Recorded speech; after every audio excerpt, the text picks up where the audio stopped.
He died watching his homeland burn, and fate made him royalty, on the wrong side, in the body of the enemy prince, the third royal heir of the nation that destroyed everything he loved. Now every smile at court is a lie, every banquet hides a dagger, and the only way to save his country is to rise inside the one that ruined it. Here, poison smiles better than swords, and survival is strategy. Let's see how an enemy prince rewrites everything. It was pure hell. If such a thing exists, it was right here. There were countless bloodied and murdered bodies scattered all around. The protagonist was breathing heavily, a frightened expression on his face. A young man, attacked by numerous arrows, approached him and said with a smile, "Burn, his prince," before collapsing to the ground. The protagonist became frightened and turned to Carrie, but he spoke in a trembling voice, saying that, unfortunately, this was the only way he could repay him for everything he had done for him. Burn began screaming his name with incredible fear when Kyrie suddenly asked him to grip his sword tighter and never give up. After these words, he finally lost consciousness and fell to the ground, motionless. Burn looked ahead and screamed his friend's name with incredible sadness. He grabbed his sword and cried out in grief. One day, a country called Kairis, founded by dragons and humans, demanded treasure from his homeland. This is the time axis. At that moment, he rushed into battle and began attacking the knights one after another with that very sword, with incredible agility and speed, and with incredible anger. But Secretia refused. At that moment, Burn spun around, gritting his teeth and bracing himself for incredible pain as his arm was severed. This was the beginning of the war and the end for his country. He continued to fight with similar intensity alone. The main hero was the younger brother of King Secretia. One of the warriors began to shout that only the last one remained. Glory to Kairis. His hand, shrouded in magic, was raised, and everything around him glowed with a bright, fiery light. Although he understood that it was all over and death was already waiting for him with open arms, he remembered the words of his loved one and decided that he would never give up. They wouldn't stop him so easily. He grabbed his sword and began to swing it, all because he was Secretia's faithful sword. At that moment, several enemies approached him, surrounded by acrid smoke. They were the magical alliance of Kairis Valkan, and the man responsible for the war was the mad king of Kairis plants. At that moment, Arsene, the Valkan archmage, approached him, removing his hood and announcing his pleasure at meeting him. What was his name? Warrior? Burn replied that he had consigned his name to oblivion. At that moment, he took a sharp step, leaped into the air, and declared that he was merely a sword serving his king. With these words, he pounced on his opponent. Arsene merely smiled, and using his magical powers, declared that he would remember Prince Secretia. With these words, he directed a magical beam toward the protagonist and destroyed him. Burn looked at his bloodied hands and realized that in that moment, his entire life and the collapse of his homeland flashed before his eyes. And when all the light faded, sometime later, he awoke in an entirely different dimension. The servants addressed him as His Highness and informed him that it was time for him to wake up. Servant Ian, ringing the bell, asked if he had slept well. At that moment, his maid appeared before him with breakfast.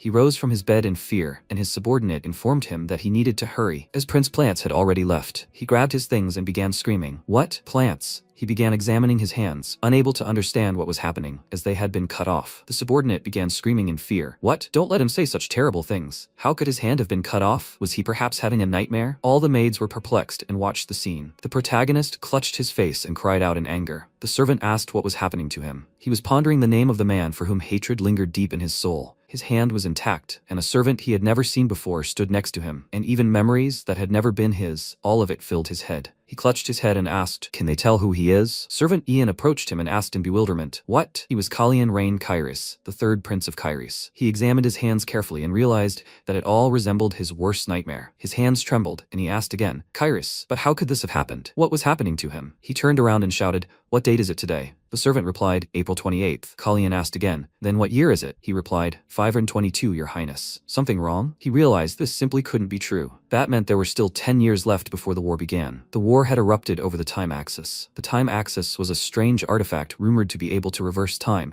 and it had suddenly appeared in Secretia's palace. Word of it quickly spread across the world, and the continent's leading hegemon, the Kairis Empire, also coveted it. One day, while discussing it at their family table, Kairis demanded the axis be handed over. It was simply impossible. No matter how powerful Kairis might be, the time axis belonged to Secretia. Such a powerful artifact must never fall into the hands of their enemy. Ultimately, after receiving a categorical refusal, the Kairis Empire immediately began the war. One day, Chase's brother shouted at Kalian, begging him to stay, as everyone who had gone to war had died, and he didn't want to lose him too. Kalian wouldn't listen. That day, Chase's brother witnessed his death with his own eyes. He screamed in horror, "No! If only they could return to the days before that damned artifact appeared." At that moment, Kalian thought about the artifact and realized it was possible, but before he could fully consider the thought, he abruptly jumped out of bed, and a servant asked where he was going. He examined his hands again and wondered if Chase had used the axis and turned back time. Then, this would be his last chance to prevent the collapse of his Secretia empire. The servant bowed and said he understood it was difficult for him to attend breakfast, but there was almost no time left. The protagonist apologized for being so long awaited. He was getting ready immediately. Even if he had to live as Prince Kairis, he would definitely take advantage of this opportunity. After a while, the palace doors opened, and it was announced that the third Prince Kairis had arrived. The servant said he was very sorry, but he should have reminded him about breakfast earlier. He hadn't known that Prince Randall would be arriving first. It was the first Prince Kairis. All three princes are free brothers. The first prince is bound by blood to the holy country of Tencel, and by the king's order, the brothers eat breakfast together every morning. But judging by the memories lingering in his head, things aren't quite so. He bowed and asked to be forgiven for his tardiness. Randall didn't answer and continued sipping his hot drink. Kalyan remained invisible at the table. In his opinion, this was a clear sign of disregard, and he believes that for him, there is only one brother. At that moment, a servant shouted loudly, "Your Highness, the second Prince of Plants." He ran in slippers and peeked right in front of the other princes at breakfast. The protagonist was dumbfounded to see him and asked, "What's going on? What kind of prince is he? Why does he allow himself to be present at the table like this? Is this really the same Mad King?" He sat silently at the table, and the servant began pouring him tea. The protagonist thought his appearance clearly indicated he was mentally ill. At that moment, he noticed Randall and reflected that, judging by Kalyan's memories, the first prince didn't dare provoke the second. This was because the current queen was the mother of plants, and her power was so great that no one in the palace dared challenge her. The protagonist continued calmly drinking tea and thought about how he had absolutely no idea how he was supposed to survive in this place. At that moment, the second prince turned his attention to him and said that this was ignorant. The protagonist was stunned by what he heard, after which he turned his attention to the prince, who said that he was as worthless as his mother. He became very angry and gritted his teeth in anger. With a trembling hand, he placed his cup back in the saucer and thought about how he had to endure this and how he couldn't miss the opportunity Chase had given him. But right now, he could hardly express the emotions that were stuck in his throat. Plants Kairis, the man who destroyed his country, is now sitting right in front of him, and he can barely restrain himself from losing his temper and lashing out at him. Rune noticed that strange look and paused. At that moment, he smashed his teacup and threw it on the floor. He asked Kalyan, how dare he look at him like that? At that moment, Randall said enough and looked at Kalyan. Plants noticed his brother's furious glare and grabbed his head, then kicked his chair aside and said he'd had enough. Just looking at that red-eyed brat made him lose his appetite. After those words, he left the office. Suddenly, Randall also stood up and asked Kalyan to be careful. His Majesty's birthday was just around the corner. He understood, right, that they didn't need any extra trouble? He grinned and couldn't answer. Was he really trying to say that it was his fault and not that lunatic who had just left the room? A servant turned to him and asked, "Is he all right? Are you sure he's not hurt?" He hadn't even had a day of rest. He approached his shoe with a napkin and asked if he could wipe it off. Some splashes had gotten on him. Even though everyone around him was ignoring him, he was pleased to know that there was someone nearby who cared for him as if he were himself. At that moment, Kalyan grabbed him by the shoulder and thanked him for his concern. Usually, in such a situation, His Highness's eyes would fill with bitter tears. Why was he smiling now? The ancient dragon Sisphanian was the first queen consort of Kairis. It is known that in human form, she has jet black hair and blood-red eyes in which a sacred fire blazes. But despite the fact that among the princes, Kalyan is the only one to inherit her distinctive features, his power is extremely insignificant. The third prince always tried to hide his eyes. He must not upset his brother. And the culprit of this obsession is that very same Prince Plants. He felt a little awkward about peering into someone else's memories. But how could he hide his face just because he was afraid of his brother? He had led such a miserable life. Ian approached him and asked if something was wrong. Did he have any wishes? Kalyan replied no and suggested he go back. Ian said that he seemed different today. Perhaps he was so inspired by the chivalric novel he read last night before bed. He replied that it was not so. The third prince, born to an ordinary commoner concubine, was a weak, timid, and fearful youth, possessing neither the power nor the strength to protect himself. This was his current situation. So all this was happening right before the coming-of-age ceremony. The protagonist turned to Ian and asked how old he was now. He replied that in 4 months he would be 15. He realized that he would soon be killed. After a failed attempt to poison Queen Silica, he hanged himself before being punished, but almost no one believed this legend. Soon, an assassin would be sent to kill him. Sometime later, Ian burst into his office and shouted that he was asking him to slow down. It would be no more than 2 months before this happened, and in a situation where he didn't know what was happening to his real body, he couldn't sit idly by. Ian pointed out that he could trip and fall. Kalyan asked him to hand him the scissors, and Ian, surprised, asked, "Do you need scissors?" He placed them on a special pillow and handed them to his master, then asked, "Why do you need them?" He smiled and replied that he wanted to change something. If fate existed, then he would carve his own path. He began cutting his hair, and Ian began shouting, "What is he doing?" The Prince of Plants would be furious. He replied that he had no intention of obeying his orders for the rest of his life. "It's all right. They shouldn't worry. He'll take care of everything." After a while, Prince Plants said he could see he'd completely lost his mind. Ian stood next to his master, frightened,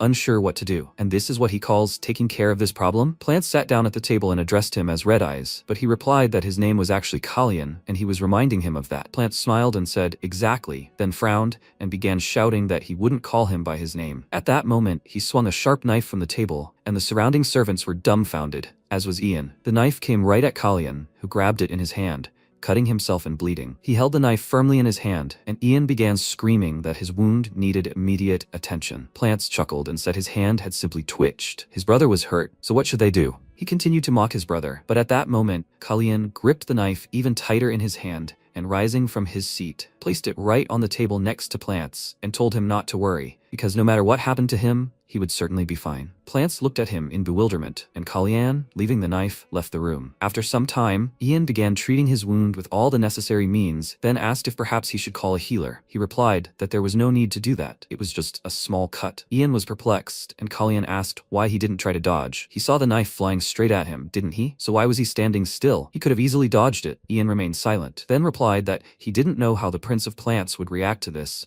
so he was afraid he would redirect his anger at him. Kalyan rose from his seat and said that, thanks to him, the sight of blood now made him feel unwell. He would go wash up and get his thoughts in order, and Ian shouldn't let anyone in. Ian shouted at him to stop, as he would help him with everything. Kalyan said he wanted to be alone, and shouldn't even think about calling a healer. Ian really wanted to call a healer anyway and thought it would be best. During the attack, he unconsciously tried to use his aura for protection, but at that moment, a sharp pain pierced his heart. He needed to recreate the situation to check Kalyan's physical condition and understand what was wrong. Suddenly, he clutched his heart again and wondered what was going on. He felt 3 magical seals around his heart. So was Kalyan really a wizard? A few days later, 3 days had passed. Ian screamed in fear that the wound still hadn't healed. What should they do? Kalyan replied that it was normal and smiled. Ian was in shock when the royal tailor suddenly approached him and announced that everything was ready. First, let him introduce himself. He was the royal tailor, set in slate. Kalyan asked him again, what's wrong? He bowed and apologized. He'd simply unconsciously remembered Lady Freya. Ian shouted his name in anger, and Slake said he was very sorry. Kalyan sighed in disappointment, as he was already tired of this kind of reaction. Kalyan, who had long suffered from his resemblance to his mother, whom he had never met, found it so unbearable to see his own face that he removed all the mirrors from his rooms. When he brushed it off, he said it was fine.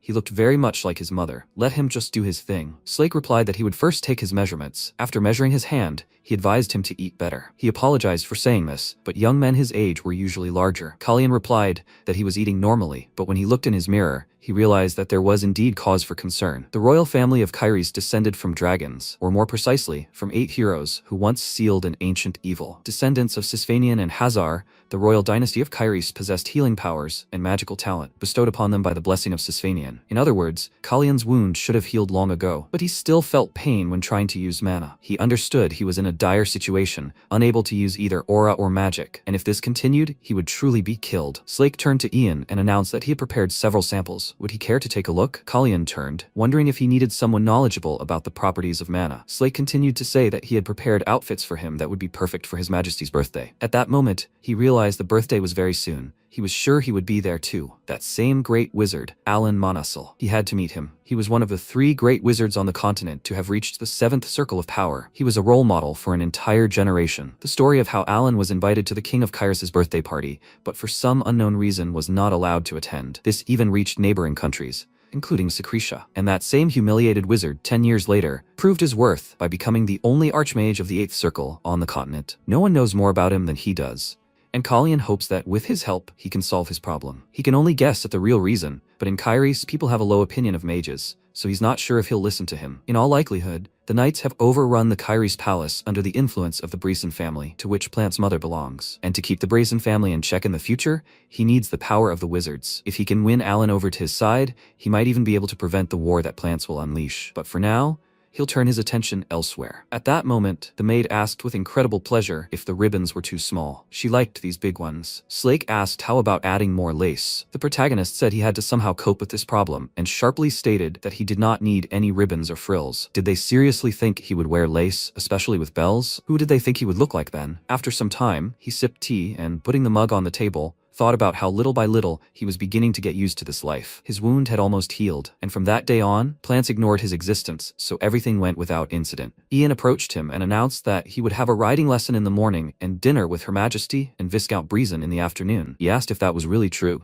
Ian replied, yes, he believed he was here to discuss the upcoming banquet with Her Majesty in honor of the king's birthday. Kalyan thought he would run into him sooner or later. At that moment, Ian approached him and asked if he was really going to train today. He replied that he was just going to run a couple of laps around the lake. He shouldn't worry about him so much. What could happen? With a smile on his face, he headed into the garden. A moment later, he began to run quickly, but suddenly felt ill and stopped to catch his breath. He knew he was about to die and tried to hug a tree to keep from falling. Suddenly, a girl ran up to him and asked fearfully if he was okay. It was Merlin, Kalyan's servant, the second daughter of the captain of the outer fortress guard. She explained that he ran 4.5 laps on the first day, 4 on the second, and today was his third. He leaned against the tree and looked at her silently, then realized it was true. His problem was that training only made him lose stamina. Merlin suggested that she could call a healer if he was unwell. Kalyan replied that he was fine, and realized the healer would immediately detect his magic circles. Even Ian didn't know Kalyan was a wizard. His life would be in danger if he acted rashly. At that moment, she hoped everything was okay. The healer was useless, as he was simply exhausted. Merlin tried to argue, but the main character repeated that he had already said he was fine. After a few training sessions, he would be back to normal. His entire body trembled with fatigue, and suddenly, they heard someone shouting. The commander told him that one of the knights needed to keep his gaze fixed, while the other needed to keep his eye on the blade and maintain concentration. The guys turned around and realized that it seemed the knights were training. Indeed, several knights began fighting simultaneously. Their captain shouted at them to watch their blades. In a real fight, they would have already been ripped open. They must act decisively. The protagonist watched the knights training intently and realized he had a lot of memories. This was quite good. Merlin mentioned that this was the training grounds for the Pavel's knights. He replied that it looked fun, but suddenly, Merlin started yelling that he'd never been interested in fencing. He replied that now everything was interesting to him. Merlin asked, he knows what a knight Pavel is, right? He replied, of course they are the royal guards, or more precisely, the knights of the Brisson family, who have filled the palace, restraining the king's power. At that moment, Pavel, the commander of the knights, approached them and asked what was going on. They had no business standing there. He was asking them to leave the training grounds. His men didn't like it when someone stared at them during training. Merlin started to stand up for the prince and shout that he should behave appropriately, because the third prince stood before him. Pavel was dumbfounded and said, is the prince himself really standing before him? He thought a rat had snuck in. He glared at the prince, but Kalyan didn't react to his attitude. Suddenly he smiled and wondered, is this how he behaves? At that moment, Merlin grew even more enraged and began shouting, what is he even doing? The third prince stood before him. Pavel replied, I already said it, that's all he thought. Why was she reacting so strongly to these words? Let her see, even the prince. But before he could finish his sentence, he froze in horror. Kalyan became extremely angry, and his eyes glowed bright red. The knight wondered if this had ever happened before. Suddenly, memories flashed before him of yelling inappropriately at him, and all Kalyan could do was tell him to leave now, since he was just a weak, downtrodden brat. So where did this intimidating aura come from? Kalyan bowed and said, Commander, let me clarify something. What is his purpose? Pavel was terrified, and beads of sweat began to pour down his face. His knights approached him from behind and asked if something had happened. The knights began to discuss among themselves. Isn't that the third prince? Why is he interfering here? He's just the third prince, whom even ordinary knights disdain. At that moment, Pavel blurted out that they were in the middle of training, so he had no time to bother with them. They should rather attend to their own affairs. Merlin was stunned at this point and turned to Kalyan, who said, Commander, he's asking again, what is his purpose? He said this threateningly, and everyone around him froze in fear and began whispering among themselves. Pavel declared that his task was to increase the strength of the royal guard to protect their country and the ruling dynasty. Kalyan grabbed a tree branch and said, that's true. Strength for the sake of protection. But then, why does he perform his duties in this way? As he spoke this, he broke the tree branch and stared intently into Pavel's eyes. He asked irritably, what is he talking about? Kalyan said that he wanted to increase the strength of the royal guard, but let him point out what he had already noticed. First, their training is completely pointless. At that moment, he swung the stick and lunged at the commander, who realized that if he didn't stop him, he would kill him. At that moment, he grabbed his sword and managed to parry the attack. But this attack was so powerful that the knight was stunned, unable to comprehend what was happening, as it was only a wooden stick in front of him. Kalyan continued to hold it with incredible strength and released the stick, causing the knight's sword to bounce off. He adjusted his hands and said he'd never held a sword before, and he couldn't even read its movements. How disappointing. Pavel noted that he had an incredible aura, and Kalyan continued to say that, secondly, a man defending the country and the royal family hurls derogatory words at the prince and then maims him with a sword. Could he consider this betrayal? The commander was stunned and wondered if this was really the third prince. He was incredibly frightened and screamed for his highness to forgive him. He wasn't thinking at all. He bowed his head to the ground and continued to shout that he had never even considered betrayal. The surrounding knights gaped in shock as their commander continued to beg for forgiveness. At the same time, he wondered how this insignificant prince dared to disgrace him. He would never forgive him for this humiliation. After a while, Ian said that the protagonist had told him he was just going to stretch his legs by the lake, But then, where did he get the horse? He came with the horse, and Merlin with smiles on their faces, and said that he took it. The horse's name was Raven. Ian shouted that he hadn't asked him about it. Where had he been? Where had he gotten the horse? After the conflict was resolved, Kalyan turned his attention to the horse and asked what was happening to it. The knights replied that Prince Plants had tried to tame it, but to no avail. This horse has a very ferocious temperament. Kalyan grinned and took the horse for himself. Ian began to scream. How could he so easily take something that belonged to Prince Plants? Kalyan replied that the horse was a stray. Whoever tamed it was its owner. He suggests that Merlin keep quiet about where they got it from. Ian continued to ask questions with fear. But what if he found out? Kalyan replied that he had already said that everything was fine, when suddenly his heart began to ache violently and he cried out in pain. Ian and Merlin cried out his name in fear, and Kalyan realized that he had known all along that his body wasn't ready for such stress. Ian asked again if he had overdone it with his training. He replied no, especially since he hadn't had such fun with someone in a long time. He felt rested. Ian asked fearfully, what? Who did he mean? Kalyan said that if they stood there any longer, he would be late for the dinner party. Ian came to his senses and suggested that they hurry, but he had absolutely no idea what to do with this horse. Does it bite? The protagonist replied that he knew absolutely nothing. After some time, discussions began in the kingdom. So that's what he said? How interesting. He'd heard that even worms develop when you step on them, so it all fits. The man squeezed the flower in his hands. It broke and the petals fell to the ground. Even if someone like him started kicking, it wouldn't change his essence at all. It wouldn't be interesting to simply crush him and kill him, so everything was fine. They'd observe him for now. Meanwhile, Kalyan looked ahead and grinned. He simply couldn't adapt to this atmosphere. Even going through it every day, everyone around him ignored and hated him. But suddenly he looked at Plants and wondered why he was so quiet today. Was the Queen and Viscount Breezen holding up because of him? He had no control over his expression at all. He was still a child. At that moment, he smelled a familiar scent and smiled when he saw the true ruler of this kingdom. At last, she arrived. Celise Breezen, the second and current Queen of Kairis. After the previous queen died of illness, Celise, who had taken her place,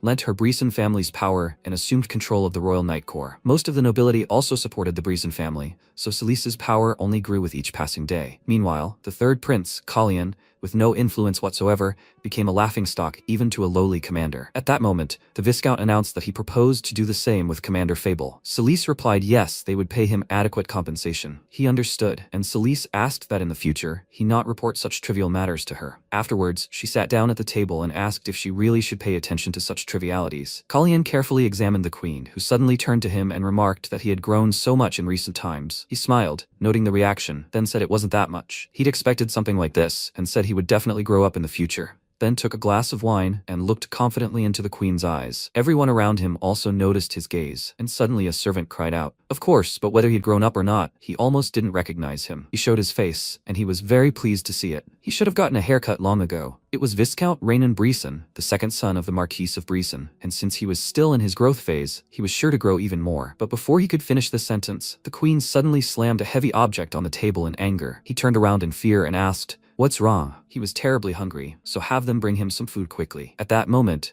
Kalyan thought about how the owner of the Breezen shopping center was such a slowpoke. It was just like everyone else said, it was simply charming. The queen noticed something was wrong and stared at him silently. Suddenly, she turned to Plants and asked why he hadn't told her. Plants asked again, what did she mean? She replied that he should have told her about his horse not obeying him. Plant suddenly realized what she was saying and, after a brief silence, chuckled and said nothing. Celise said it would be wonderful to hear about it firsthand. Plants replied that she had already heard about it. Celise added that he hadn't said that it had gotten completely out of hand, at which point Plants became very angry and said that they should start by saying that the horse had been useless to begin with. After these words, he threw his fork on the table and, rising from his seat, announced that he was leaving. At that moment, the queen was dumbfounded by what she saw. 3 weeks later, the king's birthday celebration arrived. Many people were trying to create the perfect celebration, shouting that flowers needed to be brought here. Since it was His Majesty's celebration, they needed to prepare everything flawlessly. A congratulatory delegation from the elves was passing through the city. A horse carried a multitude of chests of various kinds,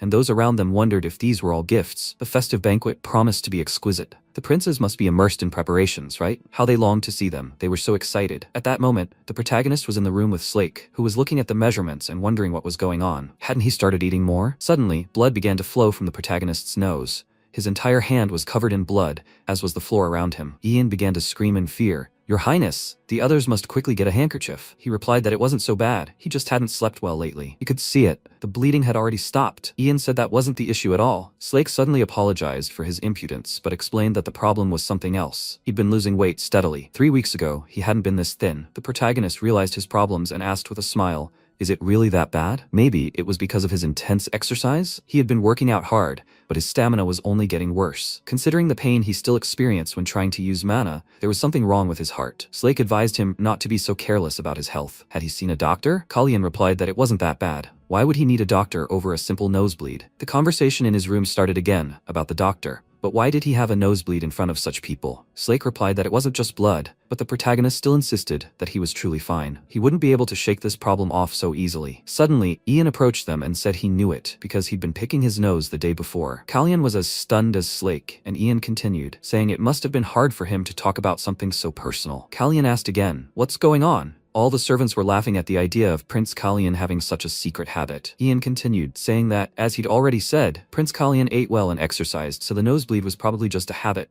meaning they shouldn't worry. Slake replied that if he said so, then fine. After all, he knew his prince better than anyone. Ian blinked at Kalyan in a friendly gesture, but he was stunned by what was happening and cursed his servant. He remembered Ian once asking him if he was really okay. He didn't look so well. The worse the condition of this body, the more he felt like he was about to collapse. So after explaining that he could use magic and that it was all due to mana issues, he decided to ruin his image like that. It was good that he had managed to resolve the situation. Slake said that in that case, he would have his clothes altered to fit his new measurements. However, the problem was the time limit. Ian explained that nothing serious had happened. The prince had other matters to attend to, so there was plenty of time before the event. Slake responded with a happy expression, expressing what a relief. In that case, he would first have his clothes adjusted for the afternoon event. Ian whispered in his ear, "It's today, right?" The protagonist knew that at this rate, the state of his heart would become known throughout the palace. So before that, today, he needed to meet with Alan at any cost. Sometime later, Kalyan approached the dining hall with his servant, but the servant bowed and announced that due to urgent matters, the shared breakfast had been cancelled, so each person would be met individually. He wondered why. They didn't have time to meet together, but they were expecting everyone to meet individually. Wouldn't it be better for them all to gather together? He hadn't expected a private reception, and was even a little nervous about it. The doors opened for him, and he was informed that His Majesty was waiting for him. It was King Kyrie's Romaine rune. The protagonist bowed and said that he greeted His Majesty the King. When he rose, he looked at him in shock, as the man hadn't paid him any attention. He continued to examine papers and books and said nothing. Kalyan thought that, despite his poor knowledge of etiquette, he even realized how rude this was. The king told him to sit down next to him, and Kalyan congratulated him on his birthday. Rune thanked him for this, and asked how he was doing. He looked quite well. Kalyan was stunned by this and remembered the fearful looks everyone around him had given him. Even the servants who didn't interact with him knew how quickly he was fading. Now it became clear to him why he wanted to see each of them separately, despite his busy schedule. If he met all his sons at once, he would have to concentrate on the conversation, so individual meetings were better in his case, because even spending time with his sons, who had come to congratulate him on his birthday, was a waste of time. The more he learned about this family, the more disgusting aspects he discovered. A father who didn't care about his sons, a first prince who was indifferent to everything, and a second prince who knew no rules of decency. At that moment, Celise entered the hall, and Rune angrily said she was late. Celise smiled and said that such things happen. A queen with enough power to look down on even the king. Someone is trying to kill him. The celebration is about to begin. But who is it? Who will send the assassin for his soul? After a while, the people around began shouting that Prince Kalyan had just appeared in the square. He appeared in public completely transformed, right? In comparison, the second prince of plants looked completely drunk. People thought this wouldn't change anything, that the bustling crowd was just making a fuss, but something had changed. Perhaps everyone sensed that, unlike before, something had changed. After a while, people began shouting that Prince Kalyan was entering the hall. Those around were dumbfounded by what they saw, because the rumors were true. The prince with black hair and red eyes, reminiscent of Sisfanian, had cut off his bangs, covering his face, and he even wore that red brooch. Most likely, this was a declaration that he no longer intends to hide. He entered the hall and smiled at everyone. Ian whispered in his ear, asking why everyone was looking at him and his clothes. As he thought, it was because he looked amazing in them, right?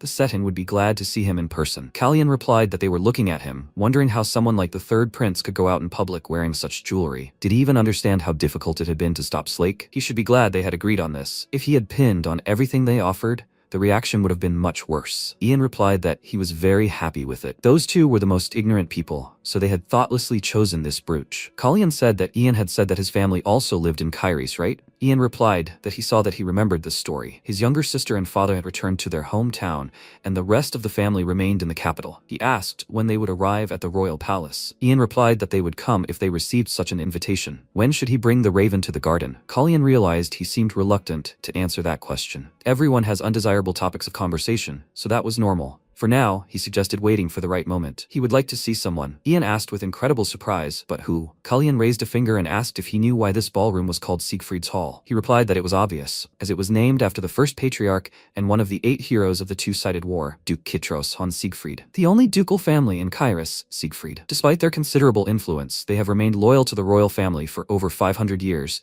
striving to protect Cisphanian territory. The protagonist reflected that, as a baron, he had been quite impressed by this story. Ian turned to him and said that the person he wanted to meet was not by chance, but before he could finish this sentence, Cullion suddenly replied, "Yes, he wanted to see you," but suddenly a loud laugh erupted in the hall. The man remarked that Siegfried's Midsummer Night is a timeless classic. Ian whispered that it seemed he was right there, the very same Duke Slyman, Hans Siegfried. He smiled and asked again, "Isn't that so?" Cullion realized that this family had such a long history of loyalty, and that this type of person was to his liking. In that case, should they test his insight? Slyman's gaze suddenly turned fearful, and he abruptly turned toward the protagonist, who was radiating mana. As expected, he found him instantly, and he released a small additional stream of magical power. Ian whispered that it seemed the Duke had taken an interest in him. Cullion reflected that he was, after all, one of the continent's 5 sword masters, so he couldn't help but notice. This was pleasant, but it was still too early. For now, let him act as if he hadn't noticed. Slyman continued to watch him with surprise. After a while, the king raised his glass and said that he thanked everyone for their congratulations and please let them enjoy this evening. They should drink to their country, Kyrus. After a while, the protagonist and Ian began to climb down the rope to enter the garden. At that moment, Cullion mounted his new horse and spoke joyfully,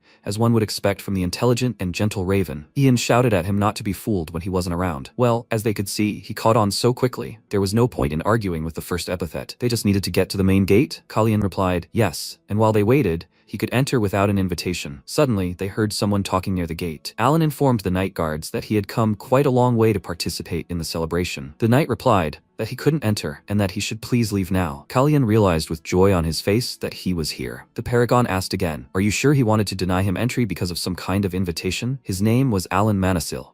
Despite this, the guards continued to block his path, and the captain said that even so, he needed an invitation. The mage smiled and remarked that this was annoying. So, Ceres determines the class of guests by their appearance. Hearing this, Cullion thought, isn't it strange to differentiate people by how they dress? But Alan Manasil seemed to be deliberately picky, as if he was looking for an excuse not to get into Ceres. Hearing their answer, the mage abruptly turned his horse and MC became worried. He was about to follow him, but Ian understood his intentions and exclaimed that he couldn't. By order of the king, no one was to be allowed out during the celebration. Cullion glanced at the retreating silhouette of the mage and nervously thought that at this rate they would lose him. He decided to disobey the king's order and rushed to the gate, telling Ian to do everything possible to stop the soldiers. He urged his horse faster to catch up with him, and the guards lined up at the gate and asked him to stop. Leaving the gates was prohibited by order of the king. But MC did not listen to them. He deftly jumped over them and rode outside the palace. The soldiers were already ready to follow him in pursuit, and Ian nervously wondered what he should do. He remembered Cullion's words. He must do everything possible to stop them. He nervously bit his lip and mentally told himself to focus. He was Prince Cullion's servant, and he must protect him at any cost because it was his duty. After that, he approached the guards and ordered them to stop. Duke Siegfried allowed the prince to ride away. One of the guards asked who he was to use the duke's name so frivolously,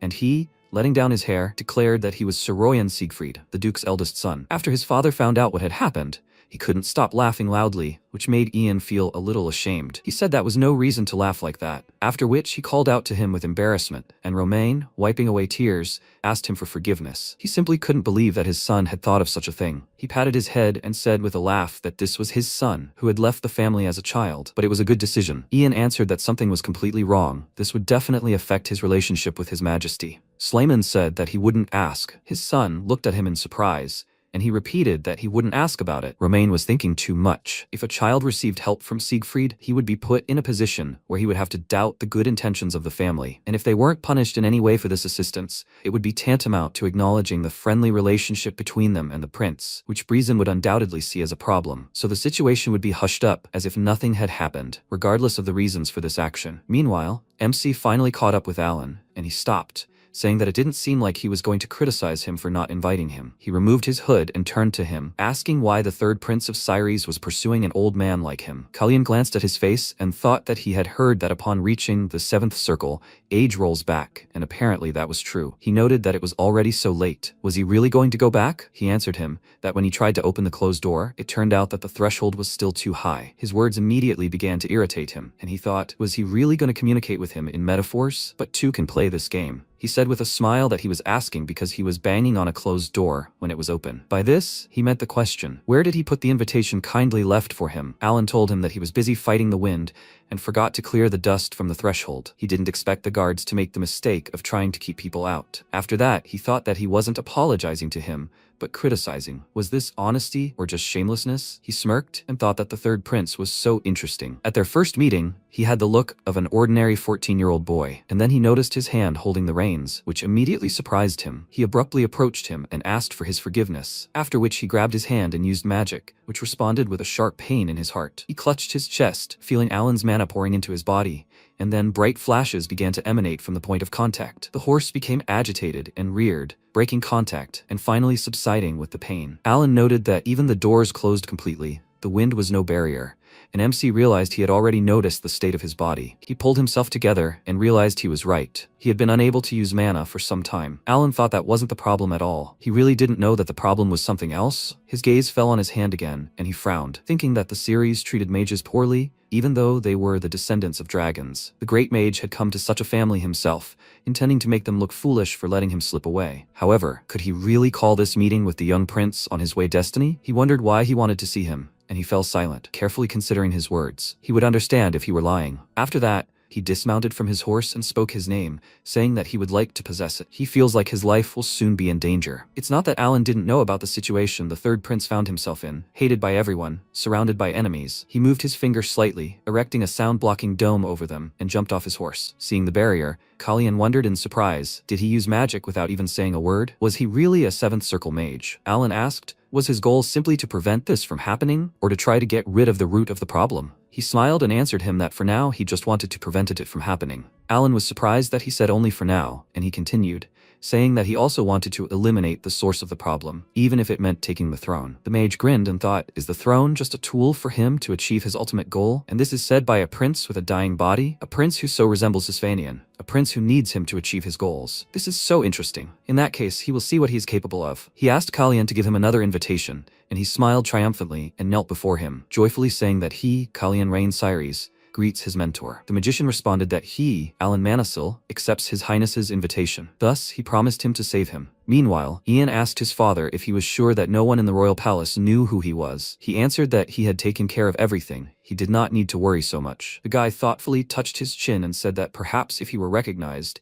he would not be able to stay close to His Highness. The Duke smiled and confirmed this, said that although he was his son, he was not very loyal. His words immediately made Ian uneasy. He asked how Leah was doing. His father answered him that she was doing an excellent job of leading the family he left behind. After that, he got up from the bench and stretched, saying that, whatever the case, if he wanted to quit playing some guy's servant, they would be waiting for him at home with open arms. But he supposed it would be a long wait until the next meeting. Ian asked what he was talking about. They would see each other in 3 months. Sleeman asked, so he was really thinking about leaving the role of a servant? Ian nervously interlaced his fingers and said that he would soon be 15. His father looked at him in bewilderment, then told him to listen to him carefully. Does he know what their family nickname is? They are the Cyrese Elephants. They may not have even looked towards the throne for a long time, but they are strong, and they are called the kings of the beasts, because even predators do not dare touch them. Ian asked why he suddenly brought this up, after which his father grabbed him and exclaimed with enthusiasm. He asks why. He says that his family name, which he devalued, is very strong, so let him do what he wants. Ian pursed his lips and almost burst into tears,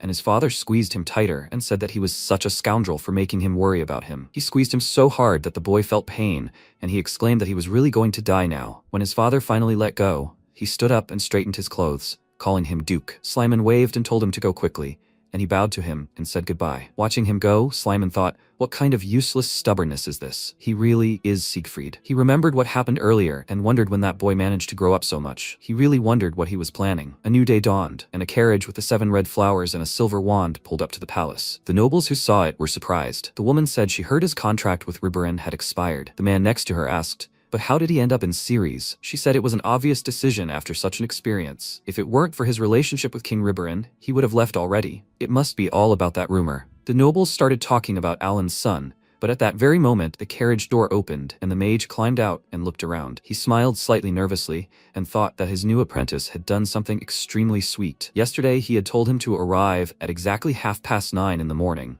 at which time he needed to enter the open door. He was biding his time to show him to the nobles and shake up the game. His appearance caused the nobles to talk about His Highness's confrontation with the Breezen family, and finally a butler emerged from the palace. He approached the magician and said he was surprised by his sudden visit. His Majesty was expecting him. When they met and the king learned of the intentions of his visit, he was surprised. Roman asked in surprise, does he want to be reinstated in Syres? He confirmed this, and he became thoughtful. He had already thought that to confront Solis, he needed power similar to that of Alan Manisil, but who could have known that he would be the first to offer to stay here? What was he planning? Noticing his confusion, the magician said he would be frank. Last night, he saw a black cat with red eyes in the square. It was quite smart, so he thought it would be worth teaching it a few tricks, but he had nowhere to stay. Roman understood who he was talking about and asked what he wanted to teach him. He answered that, of course, he wanted to teach him magic and more. He also plans to create a comfortable environment for himself, so he needs the owner of the house's help with some cleaning. Roman was slightly surprised at first, and then asked doubtfully, can he handle this? He replied that since he had decided to make Prince Kalian his apprentice, Brisson would not be able to stop him. Besides, it was impossible to practice magic alone all day, so if a bored teacher wanted to help His Highness with something,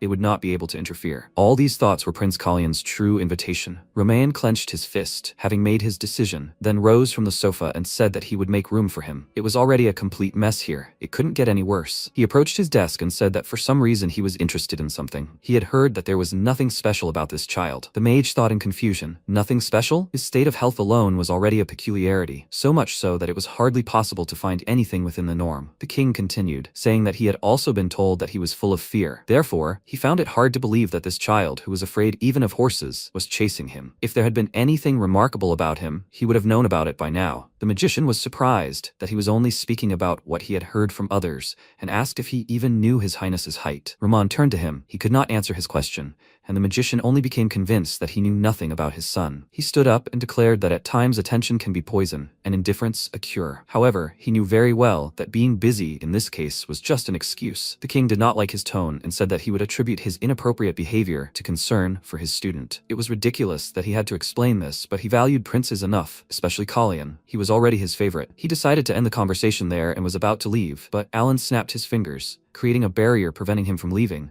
and said that enough of this idle chatter was enough. Roman asked with displeasure, how dare he use magic in the royal palace? Alan ignored him and said that the prince's lips were dry, his breathing was ragged, his skin had a bluish tint, and his nails were purple. His clothes had obviously been hemmed in a hurry. Considering that the attire for the ceremony had been ready a month ago, Kalian must have lost a significant amount of weight in that time. He couldn't get out of bed without opening his eyes and felt weak. The king began to realize that he had neglected his son, and the mage said that if he continued to remain on the sidelines, he would lose him forever. Meanwhile, a maid approached Ian and worriedly told him that it was almost noon, and the prince still hadn't drunk his morning tea. He smiled and asked her to tell him this. He would make sure he didn't choke. After that, he took the tray and entered his chambers. Seeing him wincing in his sleep, he worriedly thought that he was still asleep. Yesterday had taken too much of a toll on him. And suddenly someone's voice was heard behind him, asking if the prince had still not woken up. Ian turned around in shock and then screamed loudly in fright, almost dropping the tray of tea, and whispered, how did he get here? Alan, as if nothing had happened, wandered toward the prince's bed, and Ian stood in his way, telling him that he was behaving inappropriately. He told him that he was told that one cannot enter the Chermal Palace without permission, and he asked if he teleported because he did not have permission. He answered that it was a deformation, a more complex spell. As he can see, he is very good at magic. Ian indignantly said that it is not important at the moment. He needs to leave the room. The prince's health is still bad. The magician did not let him finish and asked, he knows him, right? He was in Ryburn a few years ago. Did he think he would not recognize him just because he grew up? He called him a baby elephant, and he remembered his father's words. He told him not to worry. His son does not look massive, so no one will suspect him. But he was identified, and very quickly. The noise woke MC. He got up and asked how long he slept, and Ian, awkwardly pointing at Alan, said that he had a guest. Kalian scratched his head in confusion, as he hadn't expected him to come here. After he had more or less recovered from his sleep, they began talking. Alan gave him a bag of pills and told him to take one every day. He asked, is this medicine? His teacher confirmed it, saying that he currently had two problems. First, he couldn't handle his mana, and second, his body was rapidly depleting. MC closed his eyes tiredly and noted that he hadn't said anything, but it was as if he could see right through what was happening to him. Alan frowned slightly and asked, he has the power of blessing, right? He confirmed it, adding that it gave him healing abilities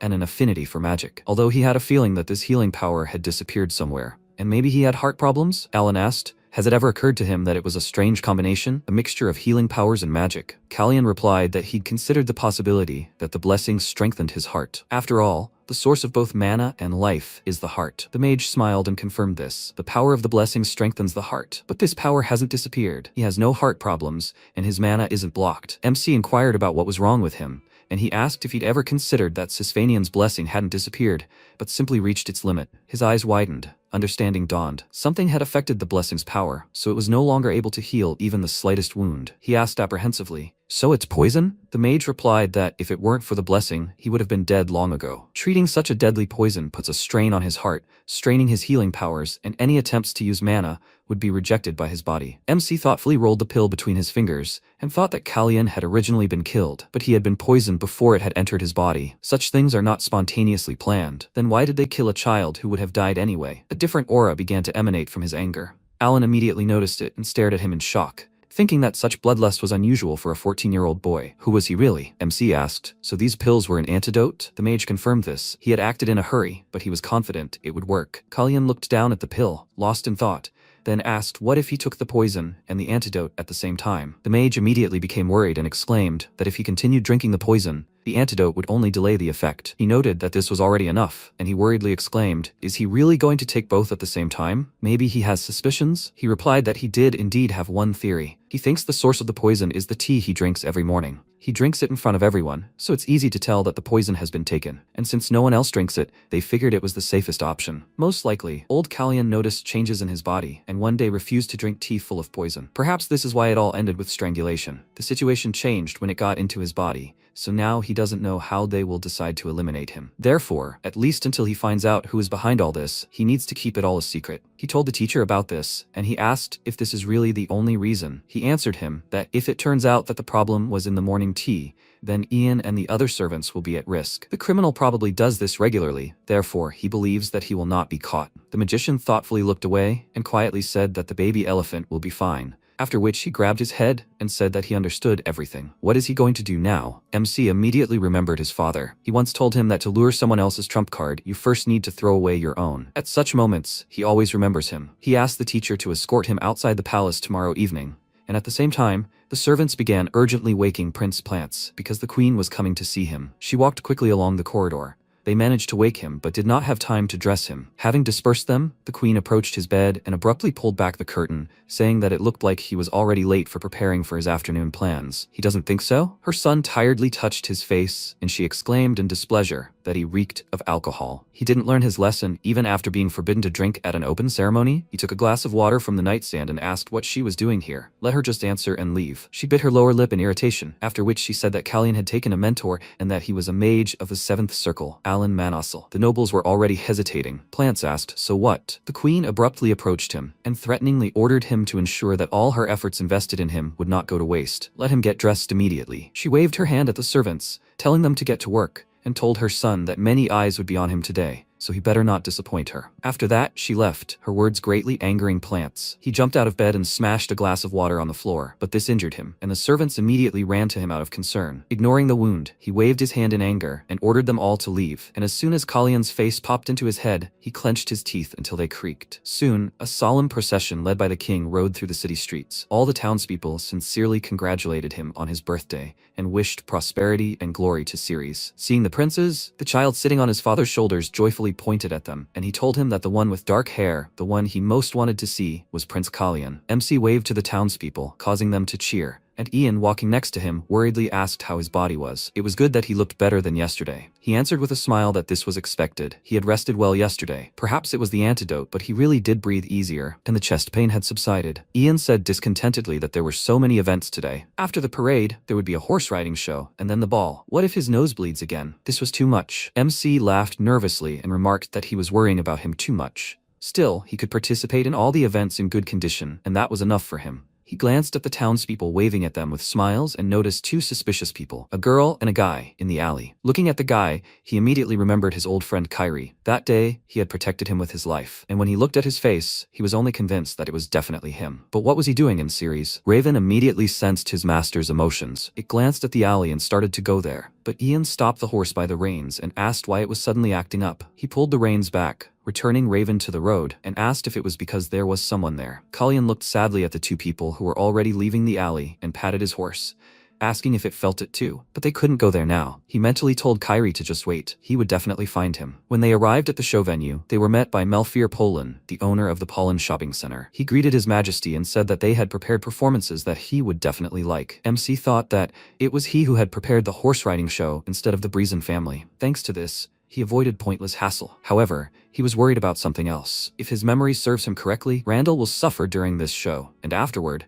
Baron Polin will be hanged. Melfier invited them inside. He had prepared special seats for them. 3 chandeliers hung above their seats. Kalyan immediately looked up at them and noticed the one that would fall. This is all quite strange. Shouldn't they have checked everything thoroughly given the nature of the event which the king himself would be attending, and within the framework of which the Fable Knight Corps would be posted as security? As soon as he remembers this corps, that annoying commander immediately comes to mind. He smiled and thought, maybe he should give him a chance to survive. Melfier led him to his seat, and as he passed, he whispered that the chandelier above his head was bothering him, and that he should check it out. The Baron looked after him in confusion, then looked up at the chandelier and fell into thought. Finally, the show began. The riders circled on the platform below to enthusiastic applause, and Melfier clenched his fists in excitement. Finally, the day had come, and he was lucky enough to sit next to His Majesty. He wanted to talk to the king about something, but his gaze fell on Kalyan, who was sitting behind them with a bored look. He immediately remembered the chandelier and wondered if he had checked the ceiling. This thought bothered him, so he decided to double-check everything, and it turned out that the rope holding the chandelier was almost broken. If not for the prince's advice, the chandelier would have fallen right on Prince Randall. The result would have been disastrous. He glanced at Kalyan and wondered how he'd realized there was a problem. He smiled, thinking that Baron Polin hadn't stayed close to the king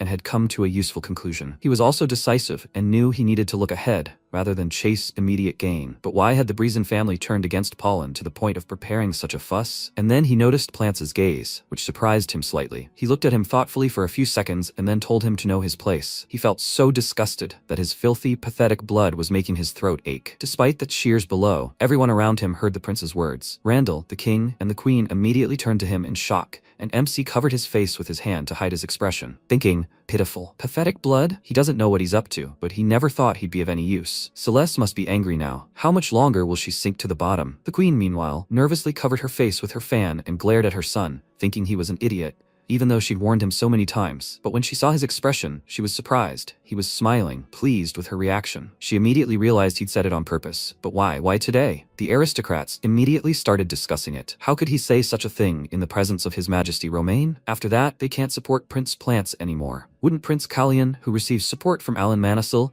be the best candidate for the role of Crown Prince? They can't stand aside any longer. A decision needs to be made. The performance soon ended. Randall avoided an unpleasant incident, and Romain didn't pay due attention to the incident involving Plants. MC thought that despite everything going as he wanted, the queen was too calm, assuming that the plan to frame Polin was hers. He glanced at her face and wondered if today's incident had taken her by surprise. He remembered how he used to play chess with his brother, and during another game he asked if he thought the accident in series was just an attack on the royal family. He asked if he thought someone from outside was behind the attempt to harm the prince. His brother answered that it was possible. If everything were that simple, it would be boring. He offered him a bet, and he said that he was losing now. Does he at least remember how much money he already owes him? His brother laughed and answered that he remembered everything. He had it all calculated. In that case, he would give him a hint. This accident, wasn't it too obvious? As if the instigators wanted to be caught attacking the royal family. If the owner of the second most powerful trading house in series is eliminated, the person who will benefit most from it will obviously be Renan Breezen, the owner of the most influential trading house in series. While Ian was preparing his horse for departure from the show, Kalyan asked him what House Pollin's most profitable business was. He thought for a moment and answered that it was most likely the diamond mine. MC thought that was correct. If Pollen disappeared from the picture, Trading House Breezen would gain a huge sphere of influence over the diamond markets. Renan had done his homework. He wanted to understand the situation as much as he wanted to protect Pollen, but he needed to collect payment from him for saving his life. He mounted his horse and asked Ian to cancel all his plans after the show. Ian was very surprised by this and worriedly said that most of the nobles would be at the ball after the show. Kalyan pretended to clutch his head, pretending to be too upset by what he had heard earlier, so he won't be able to attend the ball. After that, he left and some time passed. When Roman returned to the palace, he immediately met with someone, and now he sat alone and pondered what exactly was happening. Alan's words about how, if he continued to stand aside, he would irrevocably lose him, and Plant's words today. He remembered Kalyan's mother, how she was dying and asked him to protect their son. Suddenly, the doors swung open, and the butler, who had been unable to stop the queen from visiting the king without permission, excitedly warned him of her arrival. Celise walked to the center of the room and measured the king with her gaze. and the maid removed 2 cups of unfinished tea from the table and said that she would serve fresh. Celise looked at her in surprise and wondered if anyone else had been here before her. She hadn't heard anything about it. Rahman waved his hand to the maid and told her that everything was fine. She would leave soon anyway. These words offended the queen, and he asked what brought her to him. She sat down opposite him and, barely containing her emotions, declared that House Reason would take full responsibility for today's incident. She bit her lip nervously,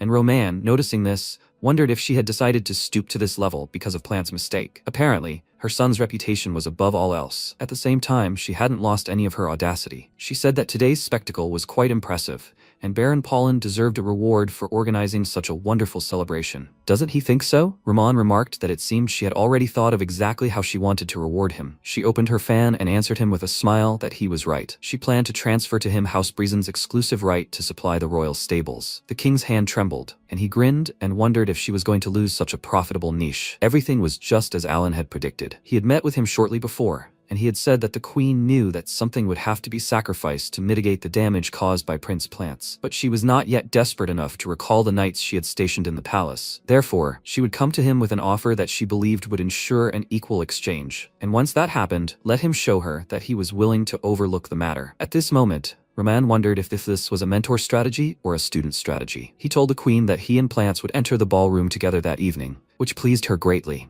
She said that he would be incredibly pleased. As stipulated by the agreement, Rahman and Plants entered the ballroom side by side, and Baron Pollen was granted the agreed-upon exclusive right to supply. Everyone in the ballroom knew that this was Celise's maneuver to save her son. To think that House Breezen had taken such a blow. Now they figured out how the queen paid for the prince's liberties. It turns out Prince Kalyan has enough power to pressure the queen into action. It's time to see his worth. After that, Kalyan's room filled with gifts, and he, scratching his head in confusion, looked at everything, and noted that they were ready to change sides without shame or conscience. Ian wondered what they should do with all these gifts, and he reflected that while he was pleased to see Plants and House Breezen losing their influence, he preferred not to gather defectors to his side. He asked Ian to send everything back except for the gifts from the Mage Association and Baron Pollen, and that he should remember to make a list of senders. Ian pointed to a small box and said that this gift must be from the Baron. MC immediately turned around with interest, and Ian pulled a huge necklace out of the box. However, it wasn't meant for him, but for his horse. He looked dumbfounded as he settled for it, then noted that it was a rather specific gift, and it was probably his doing. What did he tell him? Ian replied that he had asked him for a lead, and he had told him how much His Highness loved his horse. Kalyan looked at it more closely and thought, is this decoration for the horse, not its owner? He was testing it. If he accepts this gift, he will sign a document agreeing to receive gold for its rescue, and then next time he will receive jewelry,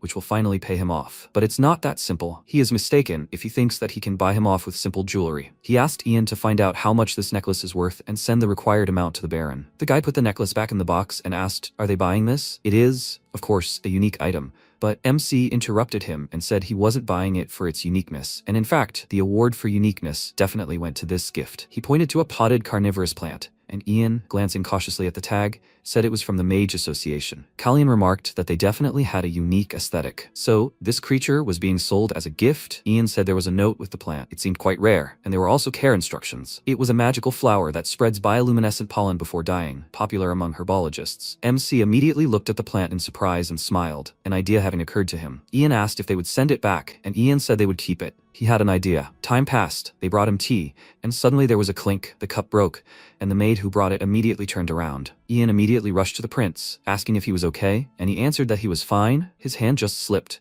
but it was such a pity that the tea had spilled. Ian ordered the servants to clean up the place and noted with annoyance that the tea had spilled so much that it even got on the flower. And it was a gift. Does he think everything will be okay? He answered him that everything will be fine. The tea is not poisoned. At this time, the maid picking up the shards became very nervous, and Kalyan told her to leave the flower where it was. He liked it. Due to the effect of the poison, the leaf immediately began to wither. In the evening, MC left the palace with the teacher and thanked him for taking the time out of his busy schedule. Alan said that he did not need to thank him. Moreover, how could he refuse when the prince was putting his life on the line? He laughed awkwardly and noted that he seemed to be much happier outside the palace. He confirmed this and, smiling, wanted to say something, but almost misspoke. He nervously told the teacher that this was his lovely, long-awaited walk, and thought that he almost said that it was his first time outside. He needed to remember that he was Kalyan. After that, he said that he really hadn't walked outside the palace for a long time, and asked the teacher if His Majesty had actually approved of his departure. He thought for a second and told him that he thought he would find out about it right now. MC wondered why he wasn't surprised, but it didn't matter. He was no less to blame. He told him how he ran away from Ian, saying that he would be back by dawn, although he promised by midnight.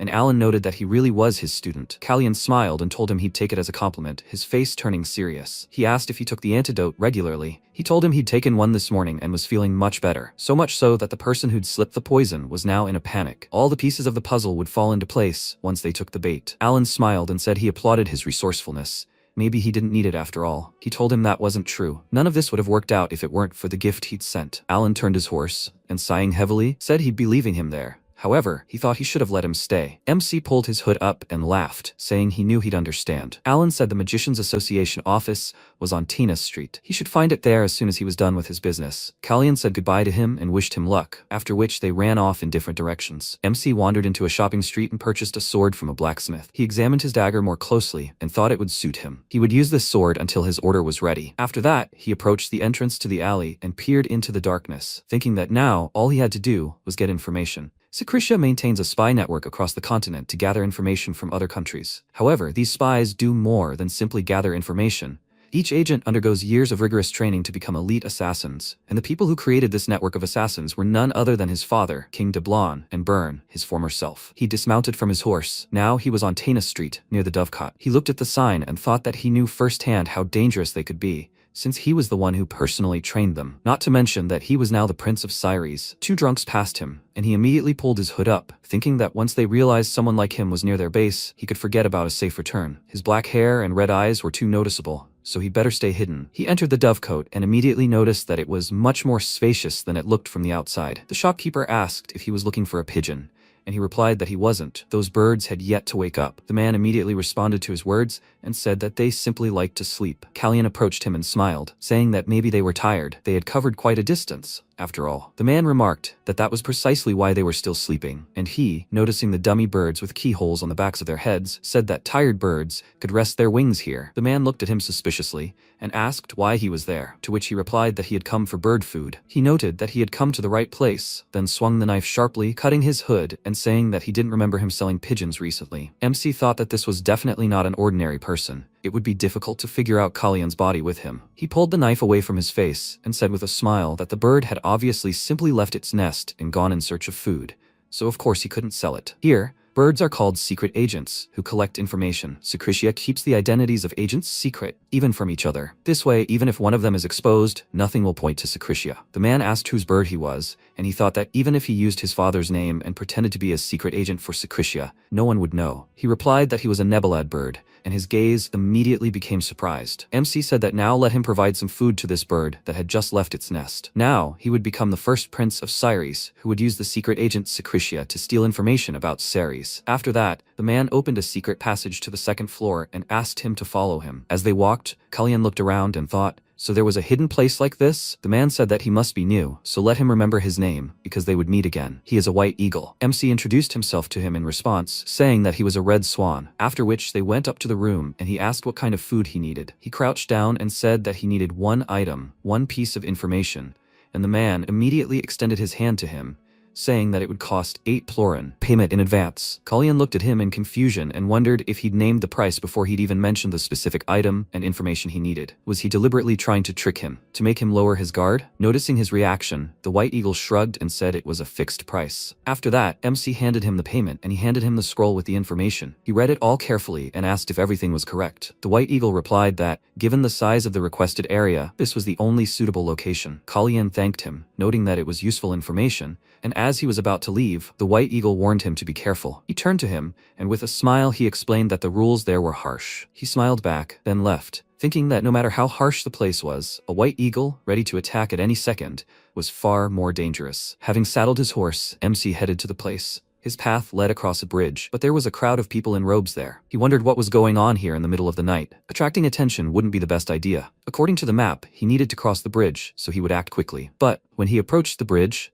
One of those people blocked his path, and he asked angrily, "What do you mean? Why wasn't he letting him pass?" The man apologized and explained that the deceased were setting out on their final journey, so if he wasn't in a hurry, he should wait a bit. Kalyan didn't understand what they were talking about at first, but seeing lotus flowers with candles floating under the bridge, he realized it was a funeral procession. He immediately dismounted, saying there was no need to obstruct the path of the deceased. He would wait. The man thanked him, and he, watching the moving lights on the water, thought that every country has its own traditions for saying goodbye to the dead. In series, there's a legend that if a living person crosses a bridge while red flowers are floating down the river, the dead will lose their way. In his homeland, Secretia, they plant a special flower called a sinistar over the grave. It blooms white during the day and blue at night. This flower symbolizes the impossibility of two people meeting, and this tradition is meant to show that the paths of the living and the dead should not cross. He looked away and wondered if his brother had planted this flower on his grave, or if time had turned back before that. Perhaps he was the deceased who had lost his way. A man approached him, thanking him for waiting, and pointed to the bridge, saying that he could now cross. MC looked at him with slight sadness and thought that, whatever the case, he was now only the third prince of Ceres. Having nimbly jumped onto the horse, he wished for them to rest in peace quickly. He would pray for their souls. His hood flew off his head from the jump, and the man, seeing his face, was slightly surprised. After that, Kalyan left, and he watched him go. One of his friends called out to him by the name Arsene and said that they needed to get started. Was he listening to him? Arsene, the same magician who killed Prince Secretia, said that he just thought he was a good person. Meanwhile, MC arrived at that place. On the way here, he came across many signs with the name Sisphanian, but this one clearly went too far with the name. The deep smell of Sisphanian alcohol. He looked at the sign with puzzlement, and thought that therefore all the stories of secret agents when he was burned were not fiction. He approached the building, and the man at the entrance said that he would take him to a free seat. But he refused. He needed to go to the 4th floor of this establishment. The man immediately understood and asked him to follow him. They passed through the tavern, where he led him into an empty room and wished him a pleasant stay. Kalyan looked around. He noticed a coat rack on the wall, but one of the hooks stood out. He had requested only a small piece of information from the White Eagle concerning the locations of illegal activities in Ceres. He slid the hook aside, and a secret passage opened. The code phrase about going to the 4th floor of a 2-story building meant that the events were taking place not above, but below. There was a hidden space in the basement, and the information he needed wasn't something simple like underground gambling, but something hidden even deeper and further. Passing through the gaming room into room number 4, he found himself in a ring used for illegal betting. The patrons cheered for the fighter they had bet on, and the ring filled with shouts. Finally, the fight came to an end, and Bloody Gerard was the winner again today. Those who bet on white will soon receive their winnings. The beaten man was dragged out of the ring, and those who bet on him began to insult him in every possible way. Looking at this, the MC thought that the smell of blood, which did not subside for a second, and the scene, devoid of a trace of humanity, were horribly disgusting. The man at the entrance called out to him and demanded an entrance fee, and as soon as he paid, he called over a girl named Hina and told her to take him to room 27. An innocent-looking girl immediately ran up to Kalyan, grabbed his hand, and started pointing to her mouth. And he thought, does she want him to follow her? Can't she speak? She led him to his seat, and he noticed that her ears were oddly shaped. They were cropped, and it didn't look like she was wearing those clothes of her own free will. All the girls even have a tracking device around their necks, which means they can't escape. The girl pointed her finger at him, getting his attention, and then pointed to the tray. He immediately realized she was telling him to place a bet, so he tossed her a few gold coins and thought he needed to play along to get what he wanted. You can't call these rules, because they're simple. You bet money, people fight, and when the one you bet on wins, you get double the amount. 3 plorin becomes 6, and 6 becomes 12 plorin. By repeating the cycle over and over, you can make a lot of money. All this time, MC had been making winning bets and had accumulated quite a few chips on the table, and that's how 3 plorin turned into 1,536. The ring workers started whispering, glancing at him, and he thought with a smile that he hadn't come here just to make money. The final match with a quadruple win began. White is the bloody hammer of Seong,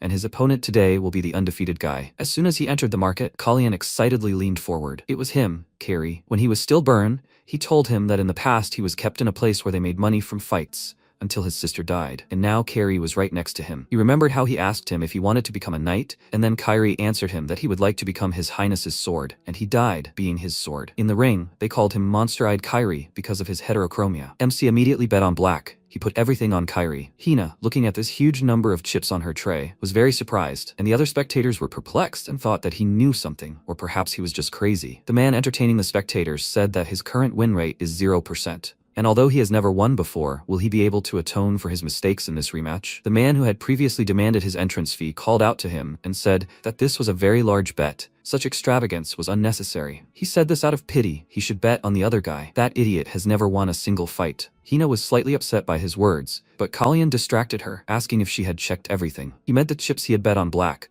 let her check them carefully. The man said that if he lost all the chips he had worked so hard to earn, it was not his responsibility. Bloody Hammer Sion is truly cruel. Meanwhile, preparations were underway for the fight. Someone from the spectators called out to Sion and told him to deal with him properly today. If he finished him off, the bet would increase tenfold. And how is he even alive after being beaten so badly? Kairi ignored a certain crowd, glanced briefly at Kalyan, and then his opponent said the new player would lose all his money, blinded by his greed. And all thanks to one idiot who was somehow still alive. His shackles were removed, and the final match began. Song immediately launched an attack, disappearing from the spot and throwing a punch that Kairi managed to dodge, and then he saw his opponent's fist approaching from the right. He immediately blocked the punch with his forearm, but it damaged his forearm. His opponent swung, exclaimed that he was too slow, and then kicked him with all his might, sending him flying backwards. Kairi hit his back against the ring fence, blood spurting from his mouth, and the players told Song to finish it all in one go, to use his fists instead of his legs. Song began throwing more punches, while the MC grew nervous. Without a sword, he's getting beat up like that. Why is he doing this? He's capable of defeating him. Meanwhile, Kairi was about to strike,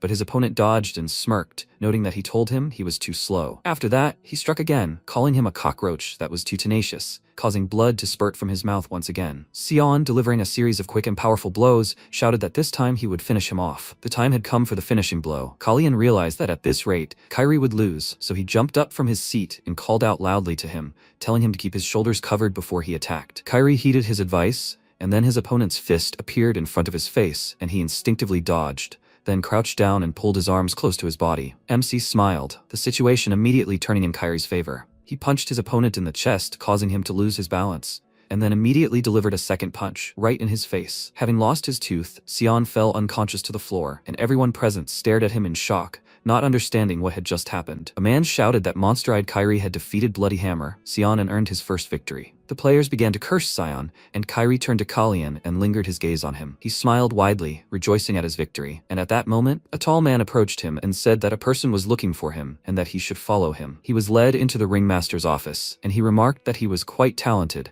having earned almost 6,000 from 3. His subordinates placed their hands on their weapons, and he said that he was nervous about giving such a huge sum to such a young guy. MC chuckled and said that he still thought that he would at least try to make a deal with him, but he turned out to be much stupider than he looked. These words angered him, and he asked who he thought he was to behave like this. Let him take off his hood and show them his face. Kalyan asked if he was sure he could handle it. If he took off his hood, a lot of problems could fall on him. He chuckled, saying that he was very curious about what could happen, then waved his hand to his subordinate, and he approached Kalyan, saying that he needed to look at his precious face. How cool is he to continue hiding it? As soon as his hand reached for his hood, MC immediately stabbed him with a dagger, causing him to scream loudly. The men stared at him in shock, and he said that he thought the only thing they had was common sense. At that moment, the man became very nervous, realizing they'd invited a psychopath who wasn't afraid to use a knife. He said it was too much to give away all at once. If he waited a little, they'd hand him the money. Kalyan deftly twirled the dagger in his hand and said he wouldn't take the money, telling him to give him the monster-eyed Kairi instead. The man became nervous and exclaimed that this idiot had only just started bringing them money, and their master wouldn't allow it. He wanted to say that,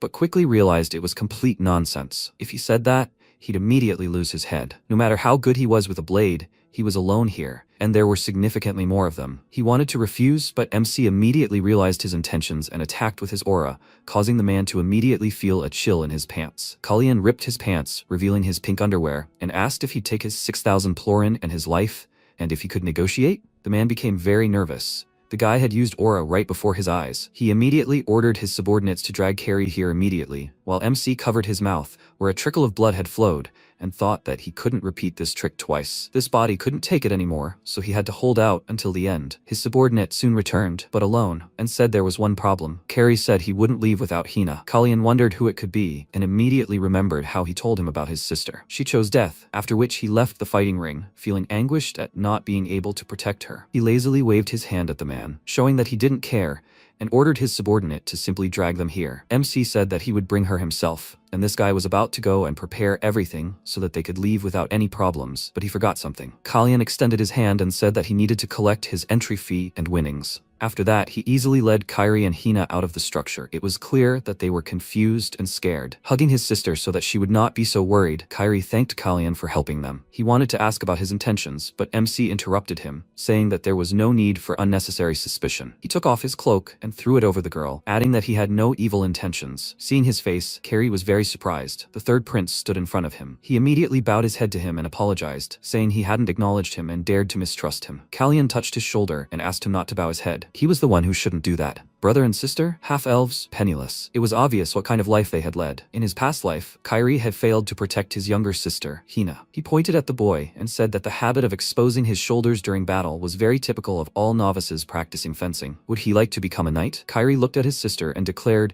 that he wanted to become a sword that would protect everything in the world, not just a knight. His answer made him smile. He threw the sword into his hands and said that he couldn't just become a knight right away. First, let it act as his shield. If he still wanted to learn the art of the sword, then let him find one. He headed back to his horse and Kairi asked in surprise why he was giving them such a valuable thing. He smiled and told him that because he needed a good sword. He remembered the fun they used to have and thought that this was all he could do to repay him. Meanwhile, at the Mage Association, in Alan's office, he burned the letter and thought that the mage who was sent to the riding show said that Prince Kalyan told Melfir Paulin that the chandelier above his head made him uncomfortable and asked him to check it out, and the Baron, who couldn't hide his anxiety, went and found a torn rope there. But how did the prince know all this? Finally, MC arrived. He walked awkwardly into the office and smiled, and the mage immediately noticed his appearance and frowned. He asked, did he get into a fight? What happened to his clothes? He answered that in fact, he didn't fight. Something just happened. The mage decided to make some tea and said that judging by his tone, he guessed that today's affairs had been quite complicated. He told him that it had been a long day, after which he thought that he had received Kairi, and also set a trap to catch the one behind the poisoned tea. Everything is going according to plan, but why is he so uncomfortable? Maybe because he has done so much in a short time? Alan looked at him suspiciously, then used magic to pour tea, and Kalyan noted that this place finally looked like a mage's office. Alan turned to him and asked if he expected to see strange eyeballs and a boiling brew of unknown ingredients, or something like that. He smiled and confirmed it, then looked around and noticed that everything here was more ordinary than he thought. But this dagger without a sheath, lying on the table, was quite out of place. And then he realized that it was the same dagger he had, which made him nervous. Alan asked what he thought this blade was doing here. He didn't think it belonged here. After that, he used magic, and the dagger immediately rose into the air and aimed its sharp side at Kalyan. He panicked, because it was too late to dodge, and then the dagger pierced something. Blood sprayed from the prince's mouth. Alan watched him with a detached look, then noted that even with such a badly damaged body, he was quite fast. MC used his aura to defend himself from the dagger, but his health couldn't withstand it. Alan pulled the blade toward himself and said it was a magical item created by Sisfanian. It replicated the enemy's hidden weapon. He should consider it a warning. Kalyan caught his breath and realized he hadn't intended to attack. He was impatient and even activated his aura. Alan approached him and told him he had an aura, even though he himself hadn't held a sword. He touched his shoulder and used magic, saying that the day of their meeting had already been marked by some curious details, but you never know what happens in life. However, later, more and more striking oddities appeared. His Majesty mentioned that the prince was afraid of horses, and the nobles unanimously claimed that the prince seemed to have become a different person. When he learned he had received poison, instead of fear of death, he expressed a thirst for blood. Such energy could only come from someone with blood on their hands. Not to mention that he knew about the accident that would happen at the horse riding show, and he prevented it. Can he explain all of the above to his teacher? MC immediately felt a surge of strength. The mage used healing magic, but this confused him. He suspected him. But when he looked into his eyes, he realized that Alan was trying to believe him. He nervously clenched his fist, collecting his thoughts, and then declared that he was not Kalyan. His real name was Bern Secretia. When he told him everything in detail, silence reigned in the room for a few seconds. Alan sighed heavily and grabbed his head, asking, so this is the axis of time? But something else is important now. Does this mean that the real Prince Kalyan is dead? He shook his head and answered that he did not think so. At first he did not understand it, but he is here. He feels the faint presence of this child. Alan stared at him for a second, then grabbed his head and said that when he first saw him, he said that he did not wish to obtain the throne. Could he ask what he really wants? He answered that he wants to stop the war. So far, he does not know the reason why plants would want to obtain the time axis. If the source of the problem remains, history will repeat itself, so he needs to find out what the reason is and confirm it. Alan paused for a moment, and then asked if he wanted this for himself, the prince, or for Bern's brother, Chase. He asked in surprise what he meant, and he said that first he needed to know something. In Secretia, there is only one prince, Chase. He is the only son of the king's concubine, and the queen has no children. There is no person named Bern. This news sounded like thunder to MC. He tried to comprehend it all. He does not exist in Secretia or anywhere else. But why? Because he went back in time? What went wrong? Did something happen to time and space? Was it because the time axis was used, and that's why he ended up in Kalyan's body? He looked at his hand and thought it was the body of Prince Kalyan, who had lived perfectly well. He clenched his fist and said that he could feel his faint presence. It seemed to him that since he was in someone else's body, someone else could have ended up in his. But as long as he was here, Another burn could not exist. He closed his eyes with regret and thought that he had essentially stolen someone else's life. Alan said that the current chase was already cementing his position as the crown prince of Secretia. Since the past and present were different from what he remembered, the future could also have changed. Therefore, he, the third prince of Ceres, whose life was constantly under threat, should not worry about the crown prince of Secretia, who was managing perfectly well on his own. MC looked at his confident eyes in surprise, then smiled and noted that this meant he was offering him to live without looking back at the past. He understood his worries, but he wanted to clarify something. What he was worried about won't happen. On the day he first opened his eyes, here in Ceres, he had already gotten rid of the desire to live like Byrne. The mage was surprised by his words and asked if he really didn't mind, even though he wasn't the real prince of Ceres. Alan stared at him in shock, then chuckled and said that he had been wondering what he was so puzzled about. Now he would clarify something. From the very beginning, he had formed an alliance with only one person. He smiled, genuinely happy with his words, after which they went back to the palace and he asked if he knew about the existence of the time axis. Judging by his reaction, he knew. Did he know anything about it? Alan answered him that last year around this time, Prince Chase asked him about the time axis. Even though he secretly visited Secretia, he couldn't find out anything except the fact that it wasn't created by humans. And a month ago, he received news that the time axis had disappeared from Secretia. He said he went back in time 10 years just a month ago, right? Kallian looked at him in surprise and thought, was it because of him that the time axis disappeared? He asked him why he thought he went back in time and why the time axis had disappeared. But Alan immediately refused to answer and said that they wouldn't find answers to these questions even if they thought about it. But they could ask someone who knew more than him and whom he would soon meet. That was Sisvanian. MC glanced at the majestic statue in the middle of the square and remembered that he would soon have his coming-of-age ceremony. The coming-of-age ceremony for the Prince of Ceres, Rosalita. It's a ritual meant to demonstrate becoming a true descendant of the royal line by finding an empty Sisvanian nest. And in that place, the Sisvanian will can be found. The magician said that staying alive was crucial to successfully passing the coming-of-age ceremony, so let him deal with the problem regarding the poisoned tea as quickly as possible. He agreed with him and said that the seed he planted should have sprouted by now. When he returned to the palace, he immediately checked the carnivorous plant, and Ian asked, "Do you know how worried he was?" He promised to be back by midnight, but returned only at dawn. He ignored him and carefully examined the leaves. They were still green. He thought that this was expected, after which he called out to Ian, who warily said that if he was going to sleep, he would help him get ready. But he didn't let him speak and with a smile suggested that he look at something cool. After that, he ran out onto the terrace and Ian ran after him worriedly, asking why he did that. "It's just getting light now, so it's cold here." Cullion began to peer around, as if searching for something, and realized that the flower pot he'd received as a gift from the magical association was shedding glowing pollen after it died. Due to its rarity, not much is known about the flower's properties. He accidentally spilled poisoned tea on the plant for everyone to see and observed the reactions of the servants present. It's a potent poison, enough to kill many people in a week, so if the plant absorbed it,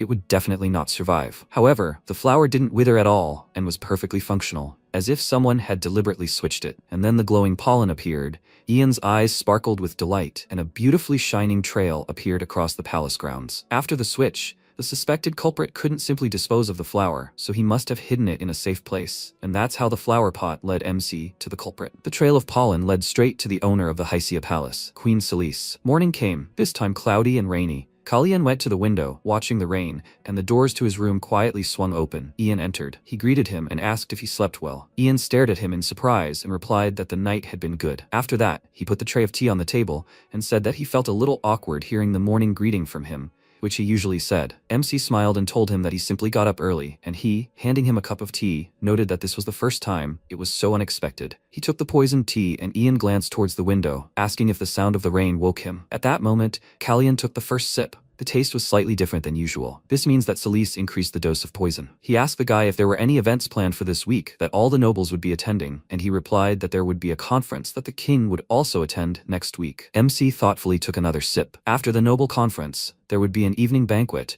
and this day would be perfect for drinking his fill of poisoned tea. He glanced out the window and silently told the queen to try her best. After that, he took the antidote, and Ian happily asked what he had been taking lately. He answered sharply that it was vitamins. He knew himself, his body was weak. Shouldn't he have breakfast early today? He immediately tied the bag with the pills tighter and put it away. And Ian, a little worried about his reaction, decided to help him get dressed. After he left his chambers, he stared at the empty cup and wondered why it bothered him so much. Having finished getting ready, Kallian went to breakfast and, glancing at the empty seat, thought that after the incident during the equestrian performance, plants no longer came down to breakfast. Well, that only made him feel better. It would be bad if he disrupted his plans. He looked at Randell and said that the roses would soon bloom, to which the prince immediately responded and turned his gaze to him. After looking at him thoughtfully for a few seconds, he silently got up and left, after which Ian whispered to Kalyan why he suddenly mentioned the roses. He answered that he saw them when he was walking. They reminded him of how he saw Randall's brother growing roses, and nothing more. The rain still did not subside, but despite this, after breakfast, he went to train. After running some distance, he stopped by a tree to rest, and his teacher approached him and asked why his condition was only getting worse day by day. Was torturing himself his hobby? He told him that if he skipped endurance training, then everything would really get out of control. Where had he been all this time? Alan told him that he had a short conversation with Romain, and MC asked in surprise, is he so close to him that he calls him by his first name? He shrugged and told him that it's not that they are close, he just calls him that one-sidedly. He's old enough to be his grandson anyway. Anyway, why did he call him? The prince told him that he wanted to ask him for two things. First, he needed to know the identities of two people. Alan noted that it was not difficult. And the second, he told him that he wanted to conduct an investigation into suspicious cases involving nobles, especially cases involving the Brisson family. His teacher also thought about it and said with a smile that it was not difficult, but he really was ordering him around too much. To do two things at once, he must be in a hurry. Kalyan told him that she had increased the amount of poison, and he remarked that it looked like he had found the culprit, and he felt he knew this man. He said that soon she would begin to take a closer look at him. It would be difficult for her to do anything to a great mage from the outside, but now was an important time to gain strength. The mage raised an eyebrow in confusion, noting that he wanted to use him as a shield, and he replied that he was using it not as a shield, but as a weapon. He knew the power of proven mages better than anyone. The White Demon's army, consisting of signs, took his life and homeland, and that's why he wants to create a squad of mages. When Alan heard about this, he reminded him that mages are not knights. He understands that they belong to a group of people who cannot be raised by training alone, right? He answered that, in fact, it is possible. The teacher looked at him in surprise, then let out a nervous laugh. MC said that when Romain said he was creating a squad of mages, everyone looked at him condescendingly, including the Brisson family. It wasn't even worth their attention, so no one interfered with Romain, and he eventually succeeded. But after the squad was finally formed, he died under mysterious circumstances. Thus, the squad of mages fell into the hands of plants who inherited the throne, and he already knows what happened. But this time, everything will not be so simple, because they will have to work with the constant interference of the Brisson family. Therefore, he plans to conduct negotiations using tea poisoned by the queen. Alan did not quite understand his plan and inquired about what method he intended to use. He smiled and told him that it was a secret. He can only say that everything will begin soon. The mage clutched his head and sighed heavily, noting that this is truly a trustworthy answer. Kalyan advised him to ask Romain's opinion. He was sure he had a lot on his mind. They needed to take advantage of Celeste's mistake and succeed in the negotiations. Meanwhile, the same maid came to the queen to report that they had increased the dosage, as she had ordered. Celeste, dissatisfied, put her cup of tea on the table and said that she must deal with everything properly. She kept receiving disturbing news. Didn't she think that nothing should bother her anymore? The maid nervously replied that she would keep that in mind, and Plant's voice was heard. He asked his mother if that meant she was up to something bad. She told him that the one who should do something was doing nothing, so she had no choice but to suffer like this. He approached her and angrily said that he didn't care. He had come just to say that. She said that it was not for him, who could do nothing, to make decisions. But what was to be done? This suffering was her inevitable fate. He clenched his fist in rage, then ran away, and she mockingly called after him that he was weak. She would do everything so that no one and nothing stood in her way. The day of the trip to the palace arrived. Hina was preparing clothes and humming something joyfully, and her brother remarked that she seemed to be in a good mood today. Was she that excited? She told him with a smile and gestures that they would finally get to the palace and be able to meet the prince. He stroked her head and asked if she liked him that much. She confirmed this and said that she wanted the night to come quickly. Meanwhile, the servants were helping Kalyan get ready for the upcoming dinner. Ian, straightening his clothes, said that a meeting of the nobles was currently underway, so he needed to attend dinner in an hour. MC pulled something out from under his clothes and said with a smile that he needed to do something for him. After that, he went to the queen and thought that it was finally time to stop this poisoned tea, which is given exclusively to the weakest prince. The moment when this stops will be a turning point. The doors to the queen's office swung open. He walked inside with a confident smile and met her gaze. Meanwhile, Ian was riding a horse to carry out his order. Before leaving, the prince handed him 2 letters. One he should give to the magical association, and the other to his teacher. First, he should go to the association, and only then to his teacher. He exclaimed in shock, so he decided to go to the banquet alone? Preventing further questions, MC said that he could handle the rest himself, so he should not worry. But Ian was still worried. Something similar had happened before. He must be worried for nothing. He is confident that nothing will happen to the prince. But it still happened. At the banquet, Kalyan drank something and fell right in front of the queen, blood flowing from his mouth. At this time Alan was at the association, and Yuria Siren, the head of the Cyrese Mage Association, told him that everything was ready. Quite a few documents had been collected, although she had only looked at official cases. But wasn't the fact that this hadn't been made public suspicious? Alan replied that he didn't think so, since weak nobles wouldn't have been able to interrogate the Breezen family. She agreed with him.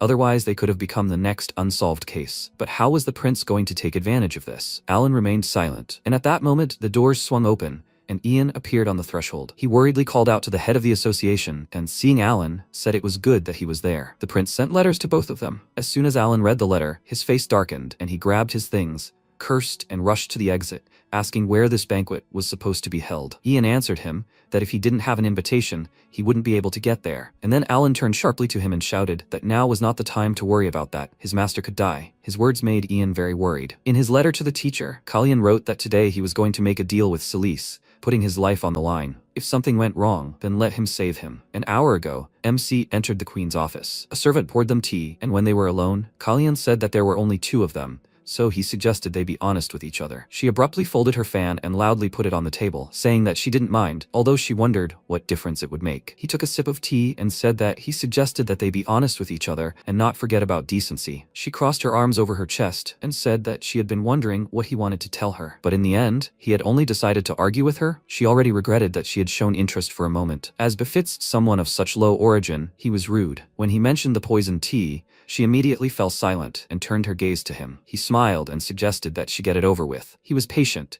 but his throat was already tightening with disgust. She smiled nervously and pretended not to understand what he was talking about, then laughed. He asked, "Did that mean she didn't know anything?" He assumed that would be the case, so he was prepared. He took the sugar cubes he had received from the White Eagle from his pocket and said that he needed to take a risk if he wanted to prevent her from doing anything like that in the future. But right now, he only has a strong heart, so he will try and risk it. It is a poison that stops the heart for a long time. The queen's hand trembled. He threw all the poison into the tea and said that it does not react with silver and is not detected by magical tests. Of course, since he has the power of blessing, his heart will continue to beat, but this power can only affect one thing at a time. So while the blessing neutralizes this poison, the other poison that he drank until today will spread throughout his body. And then who will people suspect first? The queen burst out laughing. She could not hold back and laughed loudly. After which, she exclaimed, "Does he think everything will be as he wants? Does he think this is her first time doing this? Who here does not know that she was the one who sent his mother to the next world?" These words hurt him, but he did not show it and asked, "So what should he do with this tea?" She mockingly told him to just try to drink as much as he could, and he said he would take that as a refusal. He took a few sips. The queen waited until he drank it all down, and with a smile said he was an idiot. Who would even dare blame her? Even Roman should be wary of her. There was nothing she couldn't have in Cyrese, including the queen's throne. She just needed to get rid of the obstacles in the way of what she wanted, so she was able to get everything, step by step, except one. Remain, there was still something she hadn't gotten. As soon as the evening banquet began, Kalyan became ill and began coughing up blood. The queen looked at him with a smirk which she covered with her fan, and then worried cries of the nobles were heard. Completely exhausted from the poison, MC fell, and the princes and the king immediately jumped up from their seats. Everyone started calling for the guards and the priest, and the queen glanced at Kalyan and thought that he should simply consider himself a stepping stone on the path to her greatness, just like everyone else. The nobles crowded around the prince, and someone asked if there was poison in the drink. Someone said that even his majesty hadn't touched the drink yet, so it was unlikely. Could the prince have been poisoned before the banquet? Who had been with him before? One of the nobles immediately ordered the others to be silent, or they would have their heads cut off. Their gazes fell on the queen. They all knew it was her doing. Hearing the whispers behind her back, she smiled and thought that no one dared accuse her. And once again, an unconditional victory was hers. Roman anxiously rushed to his son.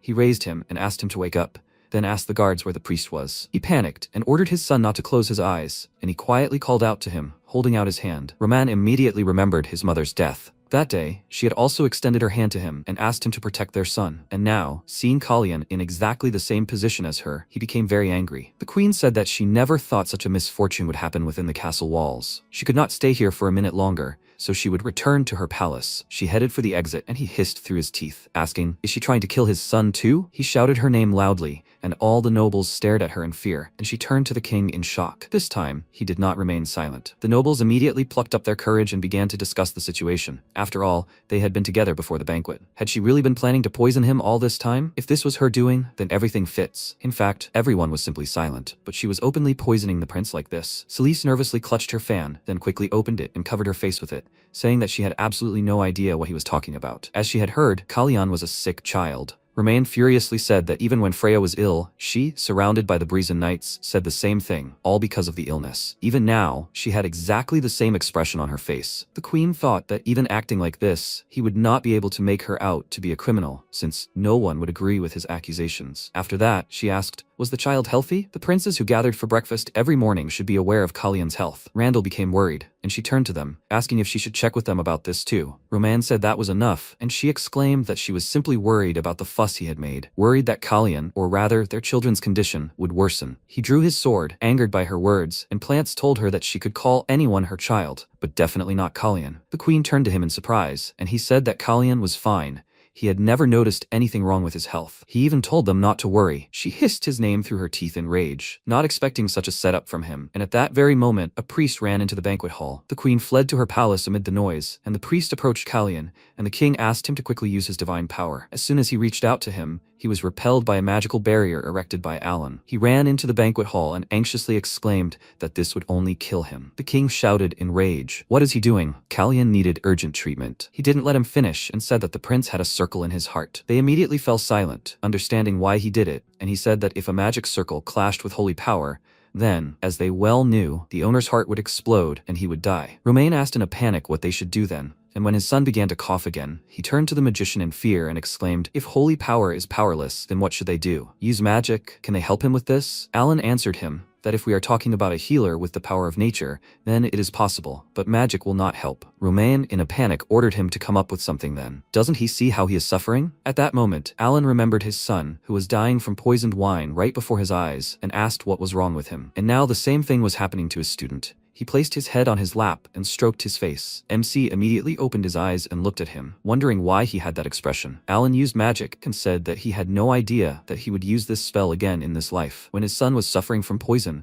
he also placed his head on his lap and used magic, saying that thanks to this, he would not feel pain. He cast the spell, and everything went dark. After this incident, thousands of leaflets with accusations against the Brazen family were scattered over the city. Screams that can be heard from the graves call for the truth from the butchers of human bodies, the Brazen family, who killed 37 people. They faced a storm. Suspicions that the queen poisoned Prince Kalyan, coupled with all the Brazen atrocities, caused public outrage. The nobles no longer wanted to deal with them. If they made this mistake, they too would be caught up in this storm. The people were angry with the queen. The king himself pointed out that she committed the poisoning. Who would have thought she was a malicious murderer? Down with Queen Celise. Alan came to another meeting with the king and said that Prince Kalyan said that in order to create a detachment of mages, they needed to create a hopeless situation for Celise. Hearing this, Romain was surprised. This is exactly what he wanted to create. He stared at the documents in shock and asked if he was really thinking the same thing as he was. After the queen found out about this, she came to Kalyan in his chambers, who was still recovering from the incident, and said that organizing a squad of magicians must be very difficult. When did he have time to prepare such a thing? He answered her with a smile that he had no idea what she was talking about. Now, thanks to her efforts, he needs a long time to recover. She smiled nervously and thought that she heard that he was on the verge of death for a week, but his voice sounded better than ever. In fact, MC put a lot of effort into it. He told her that he almost passed away, so it would be difficult for him to talk to her for long. If she had nothing more to say, then she should leave. He wants to rest. She nervously squeezed her knee and then asked what he thought about a one-for-one exchange. He told her that she should have offered it to him a week ago. Now the situation has changed a bit, so shouldn't he at least hear what she has in mind? She bit her lower lip nervously and said that if he said the information he had gathered was unreliable, she would not object to his plans. He chuckled, then couldn't help but laugh out loud, noticing that it seemed she had misunderstood something. Did he even need the queen's permission? Did she have nothing else to offer him? She squeezed her fan so hard that it broke and said that he could tell her whatever he wants. He chuckled and thought that he needed there to be no room left in the palace for the Brazen family. He asked, in a land ruled by the descendants of Sisfanian, how could the clash of swords resound so loudly? Let her recall the Fable Knight Corps. She was immediately indignant at his request, and he thought that the fables were the royal knights that Marquise Brazen had given to Celise to counter the king's knightly guard. The loss of the knights meant the loss of power for Celise. He said that she should disband the Knight Corps and replace it with a squad of mages. No compromise. She remained silent and nervously clenched her teeth, realizing that she was in a hopeless situation.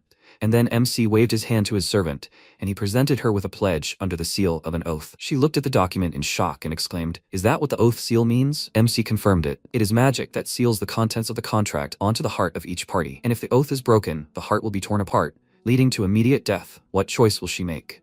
When the third prince woke up, Queen Silice visited him. This was reported to Randell, who was pruning roses in the garden at the time. He looked at the flowers with sadness and sorrow, and thought how he was sure they had met eyes just before he fell. He said the roses would soon bloom. He had planned to drag him into this game all along. He was curious about how this rose would bloom, so he was considering giving him what he wanted. When Plants was in the room with him, he abruptly turned around and reported that Kalyan was fine. Randell was pruning the roses and thought he never thought Plants would back down like that. There is definitely something different here. At that moment, Silice began to get angry and shouted at him to wait a minute. If this is an oath, then, but before she could finish her furious sentence, Kalyan suddenly pointed to his heart and said, "That's right, this is the magic that cements a promise in people's hearts. If she violated this, her heart would stop, leading to death." Silice was incredibly angry and bit her lip in anger. This was inevitable, because his trust in her was not that strong. What would she do now? Silice leaned against the table and looked at the paper. She was in incredible shock and remained silent for a long time. Suddenly, she took the pen from Ian's hands and signed the document with her signature, which glowed with a bright magical light and enveloped her entire body. Her hands glowed with a bright flame, and Kalyan smiled and said that this was just perfect. "Now everything is ready." Silice, in great tension, threw the pen on the floor in anger and walked towards the exit. At that moment, Kalyan decided to say something after her. Incidentally, he says this because he is afraid she will misunderstand everything. He never had a good relationship with his brothers. That day, Plants did not do this for him. If she'd said another word, the king's sword would have slit her throat right there. She froze, remembering her son's form. She bowed her head in sadness, but suddenly straightened up and walked even faster toward the exit. Kalyan watched her with bewilderment. At that moment, Alan said he was surprised to hear Silice had come. Meanwhile, the protagonist was eating several bananas and stacking the peels one after the other. Alan smiled and asked if he really had a great appetite. He was delighted and replied with a smile that the banana was indeed delicious. Alan asked again, "Anyway, it's not as delicious as returning to life and normal nutrition?" He replied, shedding the last banana peel, that he had done his part. Alan asked again, was he laughing at him? He nearly lost his legs along with him. If not for Hina, the healer girl who harnesses the power of nature, he would have left forever. He replied that he was surprised that Hina was a healer. Alan asked again, hadn't he known about this in his past life? He replied that at that moment he had no connection with Carrie. When he met him, she was already gone. Alan replied that in that case, he was saying that he had blindly gotten rid of the poison in his body, just believing in a blessing, just so the poisonous tea would work. He had gotten poison from somewhere and taken it. He really was sick. He'd been in bed for a whole week and couldn't do anything. What kind of nonsense was this? Kalyan grinned and replied that he was wrong. Did he want a banana? Alan got angry and shouted that that was enough. Let him take the document in his own hands. He took the package and, opening it, smiled. Alan said that it was the ID of the guys he had asked for. He smiled and replied that he had already forgotten about it.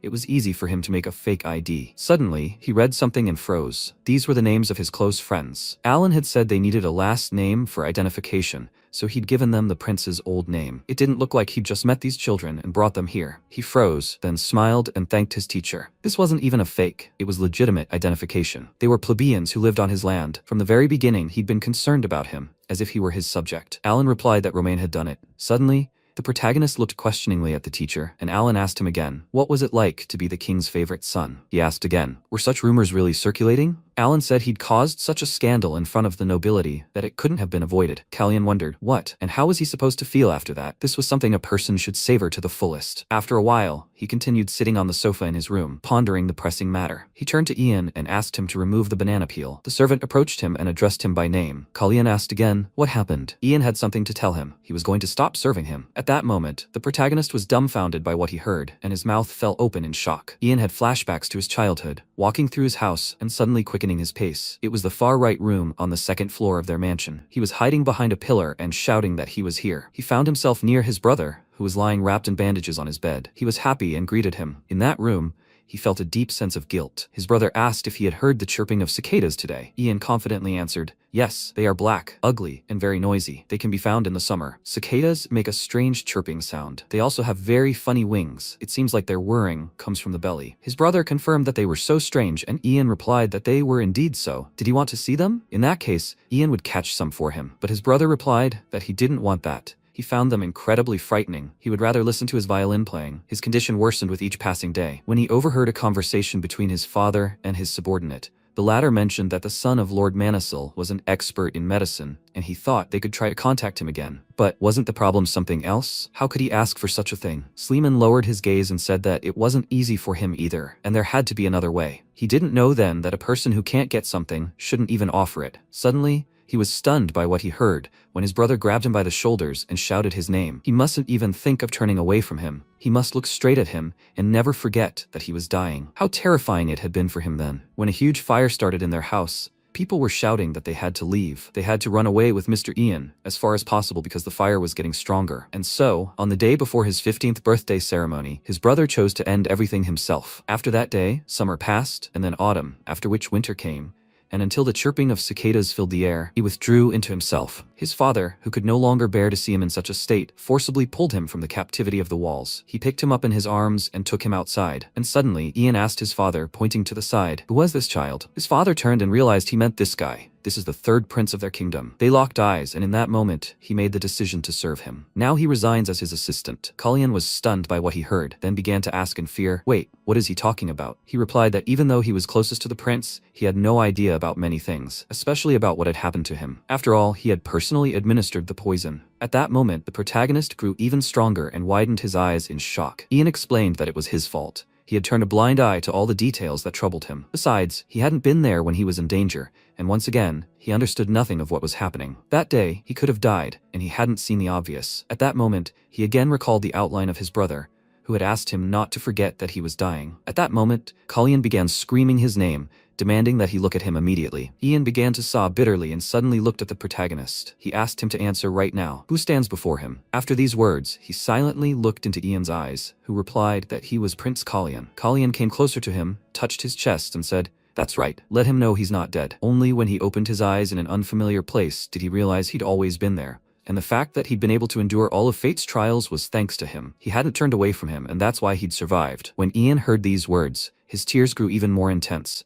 And Kalyan continued to say that he felt like he, too, still didn't know much about him. But he was certain of one thing: he would continue to protect him. Was that true? Ian backed away in disbelief, then suddenly began crying even harder and blushed with grief. He suddenly fell to his knees and continued sobbing. The protagonist asked him why he was crying so much. He should stop crying and get up right now. He began to think that he wouldn't return home after all. At that moment, Kalyan extended his hand and told him to hold on. Ian continued to think that he would never return home because he had found someone who needed his help. They grabbed each other's hands and held on for a while. After a while, Ian announced that he would kill everyone who did this to him. Kalyan turned and looked at him in bewilderment, when suddenly, Ian continued to look at him with a confident expression and collect banana peels. Kalyan asked again, what was he talking about? Was he planning revenge? Ian replied that nothing was impossible. He had suffered greatly because of them. Kalyan asked him to stop saying that, because elephants shouldn't do anything, otherwise a war would start. Ian started shouting that he didn't care about this war, and no matter what blood he had, he wasn't a son of House Sleeman anymore. At that moment, he was dumbfounded by what he heard and asked again, "Elephants? So he knew everything?" The protagonist spread his hands and, with a smile on his face, didn't answer. Ian continued shouting, "When did he learn this information?" He replied that it just happened. Ian continued shouting,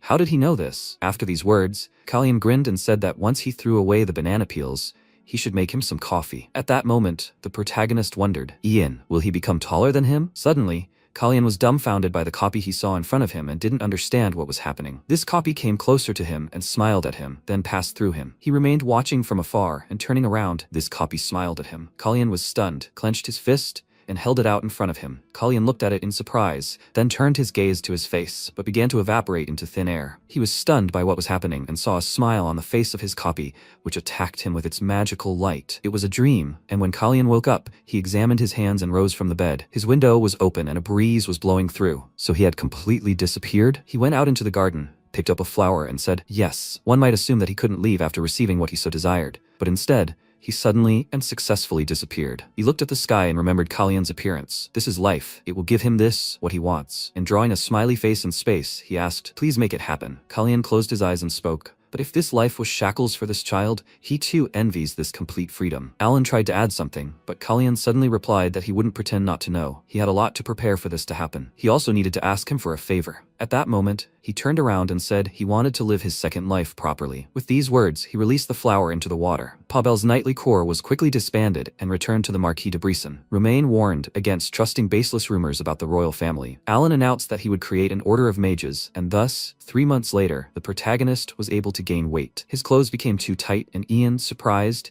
shared with Merlin that he thought he should call Slake, as he needed a lot of hemming. Kalyan adjusted his hair, and Ian asked him to tell him that his clothes were now very tight. He began to look much better and more attractive. After a while, Romain greeted him and said that he had grown in that time. Now he looks bigger than plants. He's put on weight and looks just great. Kalyan replied, yes, he's grown a little. When they sat down at the table, they began to wonder, is Rosalita ready? Everything was ready because her birthday was coming up. Alan announced that he really needed to provide him with someone, so he arranged a meeting for the prince. This is the mage who will escort the prince to Rosalita. It's an honor to meet him, Prince. His name is Arsene Hertz. Kalyan was stunned when he saw him and couldn't say anything. Roman said that this man was capable of becoming a member of the Order of Mages, and that they would get to know each other better along the way. Arsene smiled at him, but Kalyan suddenly turned away and said nothing. He said that it was just talent. Suddenly he smiled, clutched his chest with his hand, and said that this was very unexpected, a great birthday present. So when does he expect the Order of Mages to begin its work? Alan said it wouldn't be anytime soon. They don't even have a name yet. They don't even have dedicated staff, and nothing's been approved yet,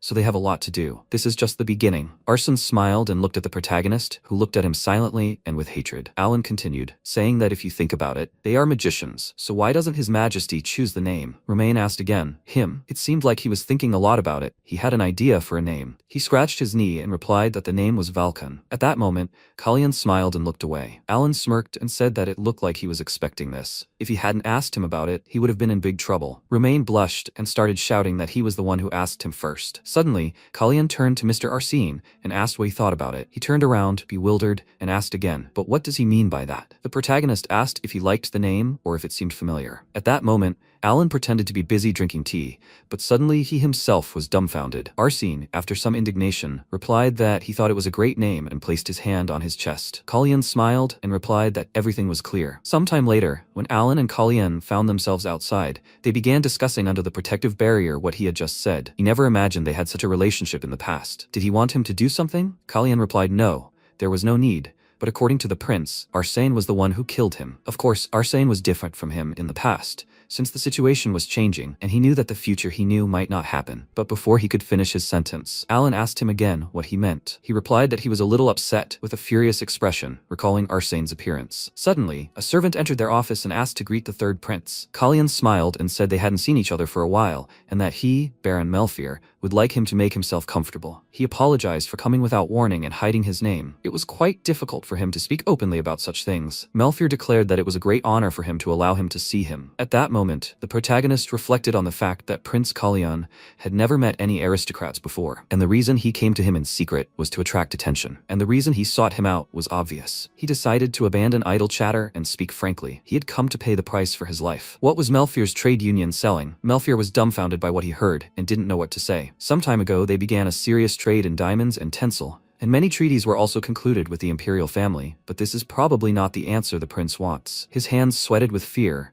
and he said that they didn't have a treaty yet. Prince Kalyan smiled at these words and asked again, could the Baron lead something larger than the trade union? Melfier replied that if there were people and money, there would be no problem. Kalyan replied that there were people and money, but there was also brazen. After these words, Melfier froze, his mouth hanging open in astonishment, and then asked again, wouldn't the prince be involved in this too? An awkward silence fell between them, after which Kalyan began shouting and laughing loudly, claiming he'd asked a stupid question. He was right. Kalyan would be there too. Melfier replied that there were people and money, and the prince would lead the brazen. That wouldn't be difficult either. Kalyan announced that they planned to create an order of mages. They had enough money and people to lead them, but the problem was management. Melfier asked again, is this the price of his life? The protagonist smiled, and then announced that he had already received the price. These words greatly frightened Melfier, who was dumbfounded. He then placed his hand on his heart and declared that in that case, he would be happy to serve him. Kalyan realized that his scheme had worked. The coming-of-age ceremony at 15, which would otherwise have led to death, had changed his fate right before him, and he had people he could trust. All that remained was to swear the oath of allegiance to the Cisphanians in Roselith. Everyone wondered why all this had happened. After some time, the protagonist emerged from the gates into a huge hall in the palace, and was greeted by the people who shouted, Prince Kalyan! They congratulate him on his birthday. He emerged dressed in respectable clothes and looked ahead with a smile. All preparations were complete. After a while, Plants stood alone in the hallway, lost in thought. Kalyan approached him and said with a smile that they hadn't seen each other in a while. Plants didn't respond, and Kalyan passed by. Suddenly, Plants decided to call out to him, addressing him as Blood Eyes. Kalyan turned and said he shouldn't say that again, brother. His name is Kalyan. Plants mockingly asked, Kalyan? He's no Kalyan. At that moment, the protagonist was dumbfounded by what he heard, and Plants continued mockingly, saying that he rides a horse and even knows how to use a sword. He even became cruel. That's why he doesn't know who he is, and asked him this question directly. Kalyan frowned and stared ahead, frightened. He mustn't forget that here he wasn't the Prince of Secretia, who had lost his kingdom, nor was this man a mad king who had destroyed his homeland. Everything would become clear soon when he learned the truth from Sisfanian's will. He relaxed his hand and, with a smile on his face, said he didn't understand what he was talking about. His expression suggested he didn't care at all, and Plants grew angry, continuing to examine him. After a while, Alan reported that the Plants were very receptive, and perhaps he had noticed something. He was playing the role of an outcast quite convincingly, but it was much more subtle than it seemed. Kalyan turned and wondered if this attitude was just for show. Alan replied that it was true, which was why his concerns didn't surprise him. Kalyan thought for a moment and replied that he understood everything. While he was busy with nonsense, he hadn't realized it, and he hadn't expected to understand anything. Alan asked again, what was he expecting him to believe? After all, they only had one name. He chose to be Kalyan, didn't he? After a brief silence, Kalyan replied affirmatively, for he did. Alan looked at him seriously, and thought that giving up his name was easy enough, but giving up who he was a whole other matter. Suddenly, Alan turned to him and tossed a ring into his hand, saying it was for him. Kalyan caught it and examined it in his hands. Alan asked him to use it when he needed the old man's help to think things through. Kalyan realized the ring was enchanted and asked about it. Alan replied that it was indeed so, for it was his doing. It wouldn't work in the castle, as Sisfanian magic was too strong there, but outside the palace, he could call at any time, and he would answer immediately. Kalyan thanked him for this, for he was pleased to have the master's help always at his side. He was the one who said he had nothing to worry about. The people around him were devoted to him. He recalled the outlines of Ian's faces, as well as Hina and Kairi's. Kalyan smiled and said he'd see about that. After a while, the commander of the knights, Juran, greeted him and said he was honored, his prince. He was at his service. His men would accompany him to Sisfanian's chambers. The protagonist realized that everything was as expected of the Siegfried Knights. It sounded impressive. Incidentally, he remembered that sometimes it even sounded too impressive. So that's who had turned their young lord into such an errand boy. Ian approached him and said they had to go. Ian was that same young lord. He asked if he needed anything else before leaving. Kalyan turned around and realized what he needed, then touched Ian's shoulder and asked him to bring him something to drink. The knight was dumbfounded by what he heard, and Ian asked again, do you want water, or perhaps a cup of warm tea? He replied that he was enjoying everything. Ian immediately replied that he'd be right back, and Kalyan said he was a good boy. He then turned to the knights and saw their horrified expressions. Alan wondered if he was serious. For him, making enemies was a simple matter. This was his only chance to partake of the will of Sigmund Khan Sisfanian. After a while, a crowd gathered near the palace, shouting loudly with delight. The knights arrived at the palace, led by Arsene, followed by Ian and Kairi. Plants stood nearby, observing the proceedings from the sidelines. Meanwhile, Celise took a mug of tea and drank alone. She stared thoughtfully ahead. Kalyan rode his horse with ease and stopped next to Alan, who smiled back. Thus began the Rosalita. It was the prince's coming-of-age ceremony. Kalyan barely survived the recent incident, and he simply couldn't help but worry about him. Shouldn't he have gone with him? Alan replied that no one knew what might happen, but then he suddenly announced that he was worried about the wrong person. He was in far more danger within these walls than the prince ever could be. Rahman put down his mug of tea and said that he hadn't changed at all, had he? And that was not a compliment at all. Didn't he worry about this guy himself? Alan grinned and realized that he was such a worried father. It even irritated him, and he found it very hard to believe that he had managed to act detached before. He replied that every word he said was the absolute truth, after which the king replied that everything was correct. That was exactly what he was talking about. After some time, the protagonist turned his attention to his ring and realized that it seemed he was now in the palace, so it wasn't working. Ian asked again, but why? Was he not answering? He replied that he had heard that ambassadors from the Tencel Empire had arrived, and it turned out that was why the court was so lively. Ian replied that he could talk to him. He would try to entertain him. Kalyan replied that he was already bored with him. All he had done for the past few days was stare at his face. The knights openly expressed their hatred for Kalyan, and Ian spoke in a trembling voice, as if he were trying his best. He issued orders to everyone around him that this concerned only the prince. Lord Alan said that His Highness had no talent for magic at all,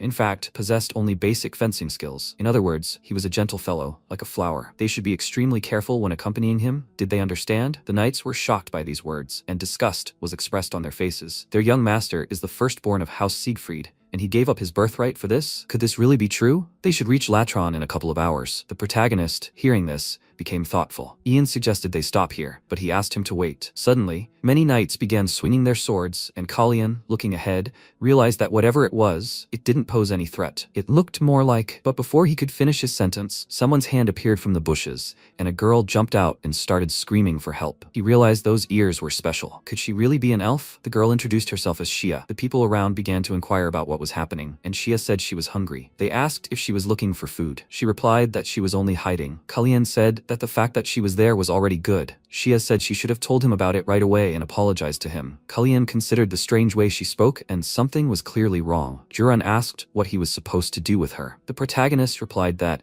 they should first give her something to fill her stomach. Suddenly, he froze and asked them to stop, as she should have told him she had brought someone with her. Another man on horseback appeared before them. Kairi covered the girl with a cloak, and Kalyan asked them to keep a close eye on their surroundings. Juran asked who he was. The man replied that he was a simple man tracking a thief. Had they by any chance seen a strange child wandering around? Juran replied that there were no children here and that he should be on his way. Suddenly, Kairi froze, and the man blurted out that he hadn't come here to cross swords with knights. Kalyan, too, became wary and continued listening to the man, who said that he had only come to find what he needed and that they should give him just a minute. Juran said there was no one there, when Kalyan suddenly asked who exactly he was looking for. He replied that he needed the little elf. At that moment, Kalyan asked again, but was this the elf he needed? He pointed towards Shia, who turned around in fear and looked ahead. The man approached them and passed Kalyan, when he suddenly whispered to him to listen carefully, but not to turn around. Were those people in the trees his friends? He should learn to choose more reliable allies. After all, they were here to kill him and the child. He was dumbfounded by what he heard, and Kalyan continued to say that as soon as they saw the girl, they would immediately shoot. He froze and turned to see a glow in the distance. At that moment, numerous arrows were aimed directly at him, but the protagonist managed to repel all of them to save the man. He repeated the phrase he'd already told him not to turn around. The knights began shouting that an ambush had appeared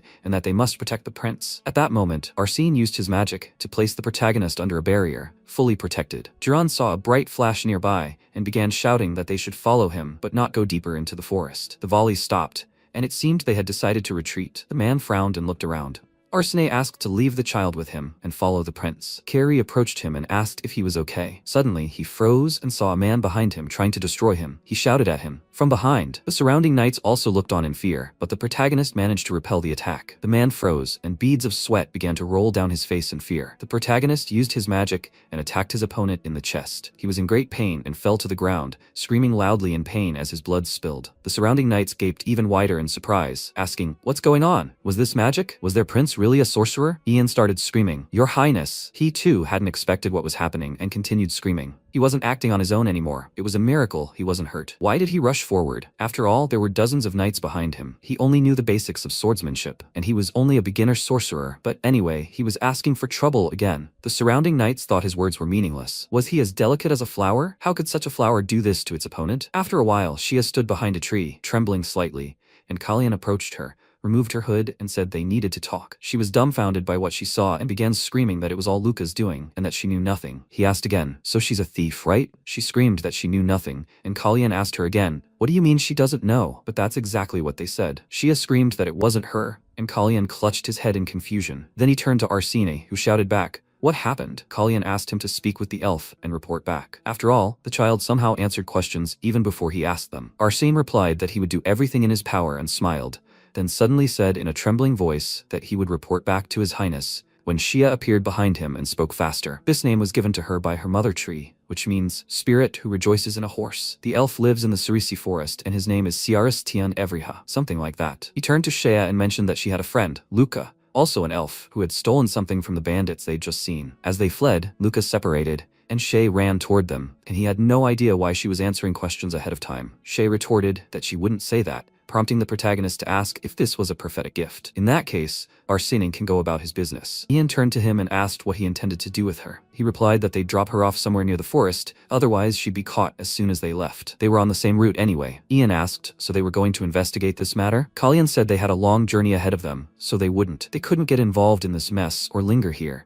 He had to send a message to the nearest lord to take care of it. Ian said they would be at the Latron estate that evening, and the lord would be informed of everything. Juran asked permission to say that they had searched it and found something unusual. Would he like to see it? Kalyan asked again. What was it? Juran brought him a package, and when Kalyan opened it, he asked again, was it really among his things? Juran replied, yes, he knows what it is. Of course he wouldn't know, because he'd already tried it. Where is he now? After some time, Norton was tied to a tree and muttering that he thought he was a pathetic lord, but it seemed there was more to him than met the eye. Kalyan approached him and replied that indeed he was. He was far nobler than he could imagine. Now, they should get to the matter at hand. He took the cube in his hands and asked, "Does he know what it is?" Norton was dumbfounded, then asked, "Is it useful?" He'd like to know, and had grabbed one for each of them, just in case. Kalyan wondered in confusion, what are they trying to achieve? Norton replied that he didn't know, and the protagonist asked, does he know who they are? He replied that they were hiding their faces. Kalyan asked if there was anything else he could say, to which Norton replied sharply, no. Kalyan was surprised and thoughtful. He sat down next to Norton and replied, okay, can he say anything? He said he didn't care about them. So what does he want? If he helped them, he would try to solve his problem. He could trust him with this. As he said, he was not like the other lords. But how could he know? What if his power was enough to give him what he wanted? At that moment, Norton froze and blurted out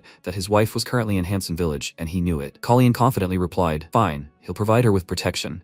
And now let him tell you their purpose. Norton explained that they were looking for a small sphere, the size of a fingernail. They didn't elaborate, but he'd heard that only Tansil priests could recognize it. Kalyan wondered if they really needed this divine artifact. Villagers could draw magic from divine artifacts as an alternative to divine power. This is one of the reasons the Tansil Shrine scours the continent for these items. If the artifact was stolen, then it's only natural that they would send hunters after it. But something remains in question. What did they need this poison for? This poison, in cubes, is used by Secretion spies if their missions fail. He went to the White Hawk because he knew no one else could have gotten it. Norton continued to say that he had no idea who these people were, but they called their leader by a very strange code name. Kalyan asked curiously, what kind of name is that? He replied, Blue Songbird. At that moment, Kalyan was stunned and clutched his face, then asked again, is this really true? After all, this was one of his father's birds, the bird he always keeps locked up. What was this bird doing here? After a while, it began to rain, and they found themselves at the Latron estate. The evening downpour forced them to stop. At first he thought it was a blessing, but then Hale loudly placed the wineglass on the table and began to shout with joy. He was finally welcomed into his estates. What an honor it was. This rain came at the perfect time. It must be a sign from above for him to look after him. Kalyan didn't like how talkative he was. Suddenly, he remembered a conversation with Ian, who had asked if he remembered Count Hale. He was one of those who sent him gifts. Kalyan replied that he saw his name on the list, but didn't they send it back? Ian replied that everything was correct. He had previously supported Prince Randall's faction, but 6 years ago, after the war between the Great Dunes and the Tansil Shrine, he defected to Prince Plants, and now he wanted to win him over. It seemed they were dealing with a hypocrite. Hale continued shouting that he had been awaiting His Highness's arrival with bated breath. The news of his arrival haunted him. Kalyan reflected on how he had also been fawning over Prince Plants last year, so he could already see how he treated his servants. They were simply poor wretches. Malsolm Kethish was Hale's butler, who stood nearby, deeply saddened by his master's inappropriate behavior. At that moment, Arsini entered, announcing that he apologized for the intrusion, but that he would come over to deliver the news if he could. He approached Kalyan and whispered in his ear that they had caught a bird. He knew the Count would certainly try to tell the Blue Warbler his whereabouts. People usually don't send birds out in such weather, and he was undoubtedly a master of his craft. Hale asked for a drink, as that was exactly what he needed in such foul weather. He'd been wanting to ask him something for a while. Kalyan asked, does he by any chance know what the Tansil priests are doing in these parts? At that moment, Hale dropped the bottle and apologized for having too much to drink, after which he asked again, so where were they staying? He asked about Tansil, those self-made charlatans. When Kalyan heard this, he and Arsene were dumbfounded, and Hale continued shouting, what business could his shameless ones have in such a backwater village like this? Maybe he was mistaken? At this point, Kalyan got angry and called him by name, but Hale continued to shout that they were heartless villains. All these people were corrupted to the core, and they should surround them. But before he could finish this sentence, he suddenly fell to the floor and fell asleep, thanks to Kalyan snapping his fingers and ordering him to sleep. He's completely lacking in manners, his dear Count, and that sounds highly insulting. After a while, they continued on their journey. Duran rode alongside Lord Kalyan. Kalyan began communicating with Alan through the ring, and he asked if he'd been dragged into the situation with the stolen artifact and the Secretion spy, exposing him to unnecessary risk. Kalyan replied that it was exactly so, and he was still alive. Alan said that was fine, he could do whatever he wanted, and they'd see where it led. The old man would stop caring about his apprentice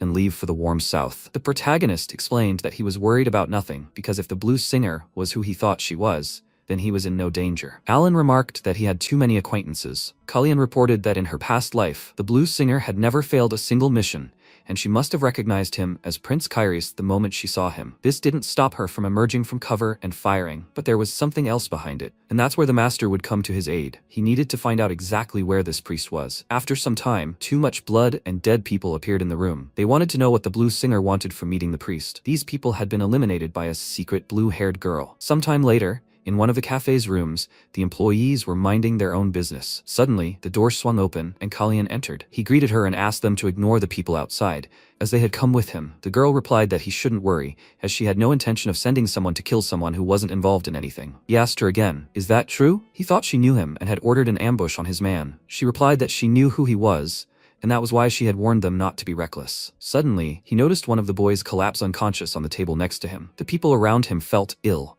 and the girl remarked that, unfortunately, they had done the opposite. Kalyan asked again, so did he now interfere in this matter himself? She replied that she believed that was indeed the case. Ella looked at his dangerous aura and grabbed her dagger, then said that she didn't think he would make her job easier. Kalyan smiled and asked if the elf she was pursuing was dead. She replied that he had disappeared into the forest. If she had known things would turn out this way, she would never have followed him. She also had to say that it hadn't been the most pleasant meeting, but since they hadn't harmed each other, she believed they should part peacefully. The child was in no danger, and she gave him her word. Kalyan asked again, did she think he'd come all this way and leave empty-handed? He wouldn't leave until he got the answers he needed. Why would she need divine artifacts? She wasn't a priestess and didn't know how to use them. Her reflection was visible in Kalyan's glass, and she frowned deeply and grew angry. Then she snatched the glass from his hands and said it cost her a pretty penny. Kalyan asked again, so she's a supplier? Ella replied that it was a part-time job, so to speak. People in her profession rarely have a stable income. Kalyan looked at her carefully and then asked, does her client live in Latron? He simply couldn't see any other reason why she would do this in such a small village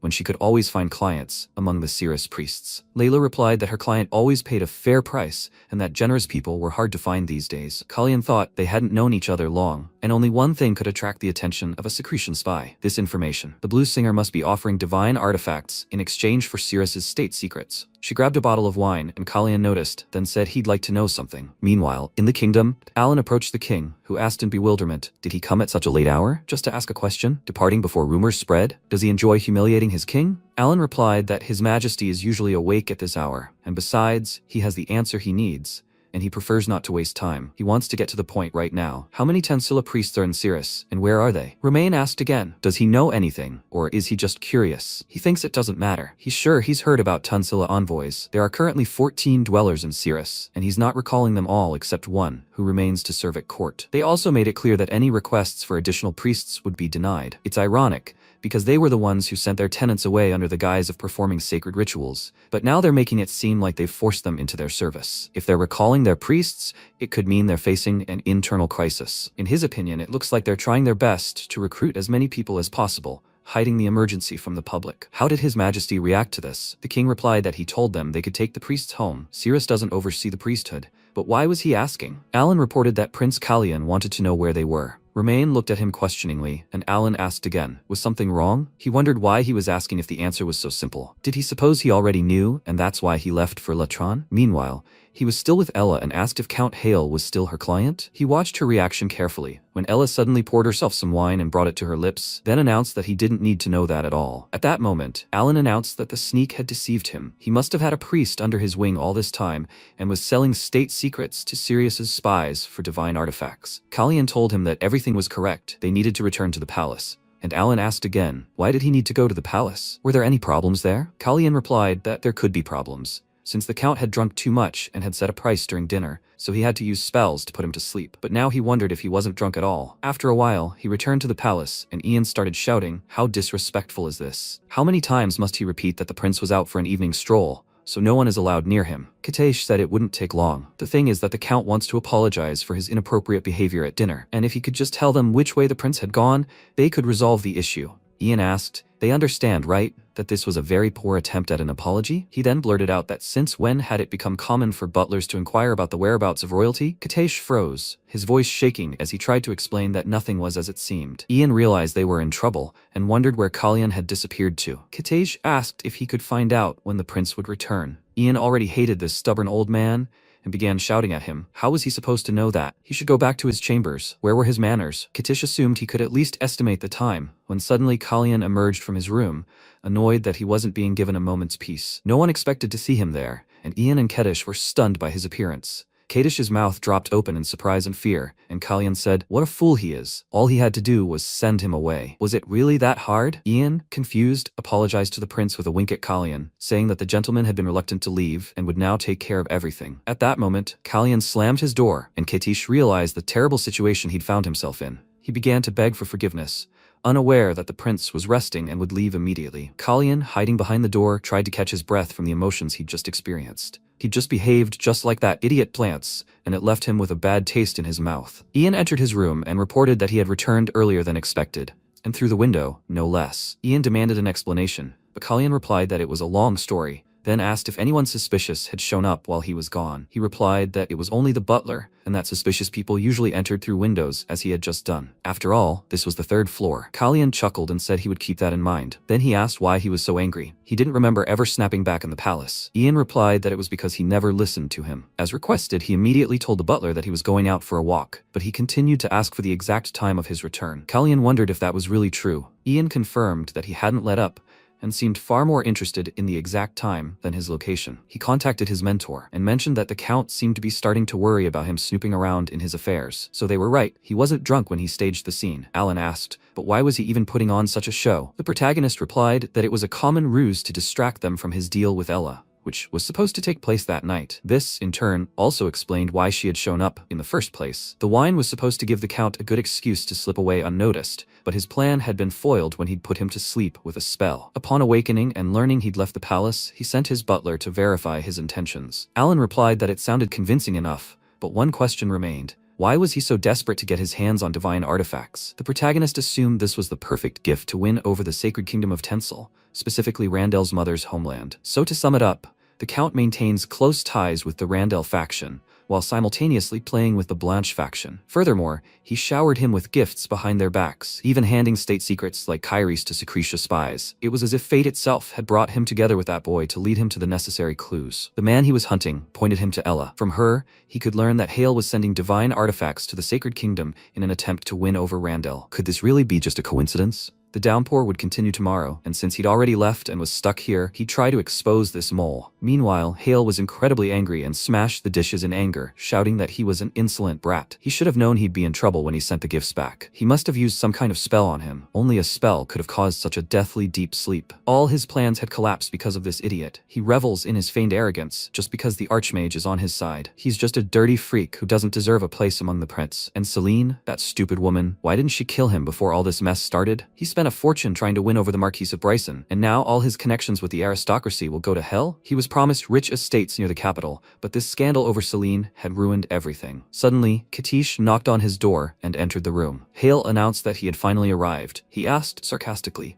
"Have you managed to contact their friend?" Katish replied that he was afraid that wasn't the case yet, and that they should receive an answer a little later. At that moment, Hale struck his servant square in the face with a glass, causing him to fall and clutch his head in pain. Hale screamed, "Can he even do anything right?" It was pouring rain outside, which meant this lowborn mongrel would be spending another night here. Kefish clutched his head and asked, should he postpone the deal then? Hale screamed even louder. What other choice do they have? They couldn't risk this with the prince and his men here. He had to send a message and reschedule the arrangements. And why was this maid standing here waiting? She should bring him clothes quickly, and he would teach this bastard a lesson that would thoroughly humble him. After a while, the protagonist brought the meat to his mouth and then tasted the treat. At that moment, Hale looked at him, holding a glass with a drink in his hands. He frowned and thought, this mask of calm does not suit him at all. Here, in Ceres, the title of Count commands respect. The nobles will immediately rise up in arms if they learn that magic was used against him. His royal blood will not save him, foolish prince. He smiled maliciously and thought that soon he will be begging for forgiveness. Then he said, His Highness, he should apologize for his behavior last night. MC looked at him and then, returning to the meal, replied, no problem. He said, if he allows me to ask, is it a spell? Before he could finish, the protagonist answered, he put him to sleep with a spell because his behavior was starting to get out of hand.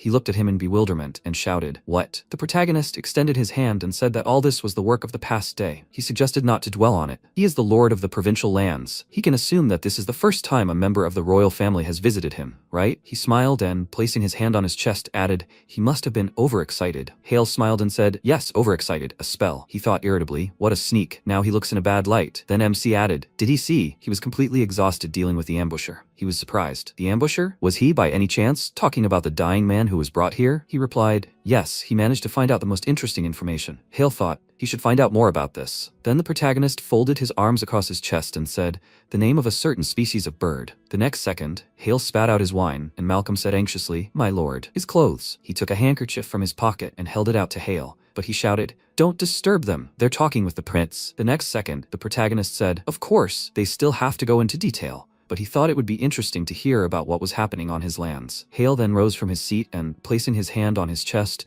shouted that he would do everything in his power to help His Highness, and he would never allow him to suffer any harm on his territory. He thought, he won't let him snoop around here, the damn prince. He would find out everything and get to the bottom of his weaknesses. Then Jiran, turning to the protagonist, said that he must allow him to report. At that moment, Hale looked at him and thought, the mere sight of this creature that ruined the performance is unbearable. What is the best way to erase him from his castle? Then MC said, he's incredibly lucky, Count. He was surprised. What? And he smiled and said, it seems this man has finally decided to speak. After some time in the dungeon, Hale walked forward, stepping in a puddle. He thought indignantly, disgusting. This place is beneath his dignity. Did he have to drag him here? At that moment, the protagonist thought, yes, he knows what he's thinking, Count Hale. No matter how hard he tried, he's already checkmated him. Last night, Prisoner Norton held onto the bars and shouted, him again. What did he do to his wife? MC stood opposite, leaning his back against the wall. He folded his arms across his chest and said that his family would not be harmed. After all, he gave him his word. Does he remember? He asked. Then what is he doing here? He replied. As he could have guessed, he was facing execution. He made an attempt on the prince's life. As soon as the investigation is completed, he will be transported to Ceres, where a public execution by hanging will take place. Norton lowered his gaze. The protagonist added, even if he's imprisoned without proper treatment, his time will be limited. After all, the wound has already begun to fester. He asked, what is he trying to say? He replied that he could help him escape. Norton, surprised, asked, what? He said, give him a life away from this estate, a plot of land to live in, and a modest home where he could live with his wife in peace and quiet. He moved closer to his face and added, but only in exchange for helping him. He must do this, and his punishment will be limited to the loss of his infected arm, which he would only be better off without. Norton looked at him silently and then replied, okay, what do you require of him? In the present tense, he said, they need to know something. The one known to them as Blue Warbler is a secret spy. She came here to sell some things to her client. It turned out they had known each other for a long time. At that moment, Malcolm looked at him in bewilderment, and Norton asked, food for thought. Don't they think so? Friendship with spies is hardly acceptable. MC smiled and said, yes, but only if we're not talking about double agents. Otherwise, the laws of Syria consider it treason, don't you think, his dear Count? He smiled and looked at Hale, who awkwardly replied, yes. He began to laugh, and the protagonist thought, he's desperate, right? Come on. He must make his move and provide the evidence he so desperately needs. After a while, Malcolm knelt and bowed his head, shouting that he begged His Highness for mercy. All he did was follow his master's orders. He's not without guilt. He begs for mercy. At that moment, MC sat on the throne opposite him and thought he knew Count Hale would break under the pressure. He hadn't expected such an event. Then he asked, he's a priest of Tencel, isn't he? He looked surprised and added, only priests are trusted to acquire sacred relics. Count Hale, in turn, gained the upper hand because he discovered a secret he shouldn't have. Malcolm said the temple would have his head if they found out he was selling the sacred relics. The protagonist thought in surprise, he was selling them? Wasn't it all about collecting relics for Tencel to gain their trust? Then he asked, who was buying them? He desperately replied that he would tell everything. It was Queen Salice's brother, Viscount Renan. He was offering the temple relics. Renan had been courting Tencel's favor all along. He had betrayed the plants and joined the Randell faction. To put it simply, he didn't just betray Salice, who wouldn't stop by anything to ensure her son took the throne. He betrayed the entire clan. The trap he had set for the rats had caught someone even bigger. At that moment, the protagonist drew a smiley face on his knee with his fingers, then heard a voice ask, what now, Your Highness? This will inevitably cause a stir. He needs to speak with the king first. He replied that it would be best. But before that, master, could he ask him to write a letter in his name to Count Hale? After a while, MC sat in a chair and told his subordinate to go and take care of the prisoner's wound in the dungeon. The injury was very serious. He then held out the package and added that without proper treatment, he risked losing his arm, and therefore he should let him take this. Jiran bowed and replied, yes, Your Highness. Then the protagonist turned his gaze to Kairi and told him to go to the village and find his wife. He should escort her to a safe place nearby, as soon as he took the medicine. The next second, Shia ran into the room and said hello. She said that Hina had come to clean the room. She had come to look at the bird. Then she walked forward and added, no, but still here. She ran forward and said that she knew. She just didn't want him to punish her. The protagonist spoke, but he didn't even ask. Then he clutched his head and thought, this is Arsene's concern, not his. Then Shia pointed her finger at the cage, and at that moment, Ian leaned over to the protagonist and asked what they should do with the bird. Was he considering keeping it? He replied no. He was just waiting for the right moment to return it to its owner. They watched the girls admiring it, and MC said he'd buy her another one as soon as they got home. Hina stopped in surprise. The protagonist added, this Miss Bird will fly away this evening, and she replied, it's okay, Your Highness. Merlin might not like having a bird in their room. The protagonist smiled and asked, is that so? Then wouldn't she help him free the bird after dinner? After a while, the sky darkened. The protagonist sat in a chair, and then he looked away, and closing the book, said earlier than he thought. Ayla, hiding behind her hood, appeared on the balcony and said that the letter was so poetic that it touched her deeply. It said she should come to him if she didn't want the dovecote on Tainash Street to find out what she had done. She said she believed he had a good reason for blackmailing her. With that, she removed her hood, and MC, holding the notes in his hand, said he needed proof that Hale was involved in the sale of sacred relics, and then their secret would remain just that. They locked eyes, then she lowered her head. He asked, "Is this her answer?" She answered, "Unfortunately." It turned out that she hated complexity. With these words, she reached into her inner pocket and then fired several projectiles forward. The protagonist thought in surprise, magic projectiles? He needed to catch his breath. The blue warbler he knew was trying to use a sword, not a hidden weapon. The next second, he held up a magic symbol in front of himself, creating a barrier, protecting himself from the magic projectiles. The next second, an explosion thundered, and alarmed people shouted, "Intruder, is he alright, His Highness?" The next second, MC slammed the door with magic and shouted that no one would enter here. Then he looked ahead and asked, did she really want him dead? So what else was she hiding up her sleeve? Ayla ran forward and shouted, "Nothing more." Their weapons crossed. She clenched her teeth in tension. The protagonist blocked her attack and thought that the sword in his hands was made of ordinary steel. It wouldn't withstand his aura. He needed to end this quickly without using it. At that moment, Ayla looked at his hand in surprise, and then they separated their swords, after which they crossed them again in battle. But the next moment, MC knocked the weapon out of his opponent's hands and thought, "What?" She said she wasn't hiding anything anymore. The next second, he noticed a small sphere between her fingers. She threw it forward, and the protagonist thought, too fast, without an aura, injuries are inevitable. The next second, he swung his sword, cutting the sphere in two, but then his sword cracked, and part of the sword flew to the side. At that moment, Ayla said in surprise, "Impossible. A sword master?" She was holding her wounded hand. MC, pursing his lip, thought about what he should do now. Then he said, "Ayla." She screamed in surprise. How did he know her name? But the next second, he grabbed her face, and she screamed. "Who does he think he is?" he asked. "Doesn't she have it? A cube of poison." With these words, he pried her mouth open and asked if Sakrisha's spies weren't required to keep this in their mouths at all times. And now she had to spill everything she knew. He released her head. She put her hand to her face and asked if he would let her go if she told him. He said irritably that Sakrisha were known for their endurance, but she seemed to be an exception. He wondered if this version of her was completely different from the one he knew, or if something had changed her. Then she smiled and said it would be best if he let her go in peace. That sword of his was far more crudely crafted than a simple guard's. Despite his skill as a swordsman, it was as if he couldn't allow anyone to discover his true abilities. He had to let her go if he wanted to keep his secret, or she would walk out and tell the knights what she had just witnessed. Then the protagonist thought, in her previous life, Blue Warbler had been loyal to Sakrisha, a skilled swordswoman who dedicated herself to the blade. She was not the same person he knew, not her. Then he grabbed her by the shirt and shouted that if she valued her skin so much, clinging so desperately to life, there was no point in provoking him. He approached her, then let go of her clothes and told her not to think she could deceive him. His secrets were not so valuable that they could serve as bargaining chips for her. He closed his eyes and added that she should tell him what she knew, and he would spare her unnecessary questions. She looked at him in surprise, and he said that someone else would ask those questions. A white hawk, for example. After a while,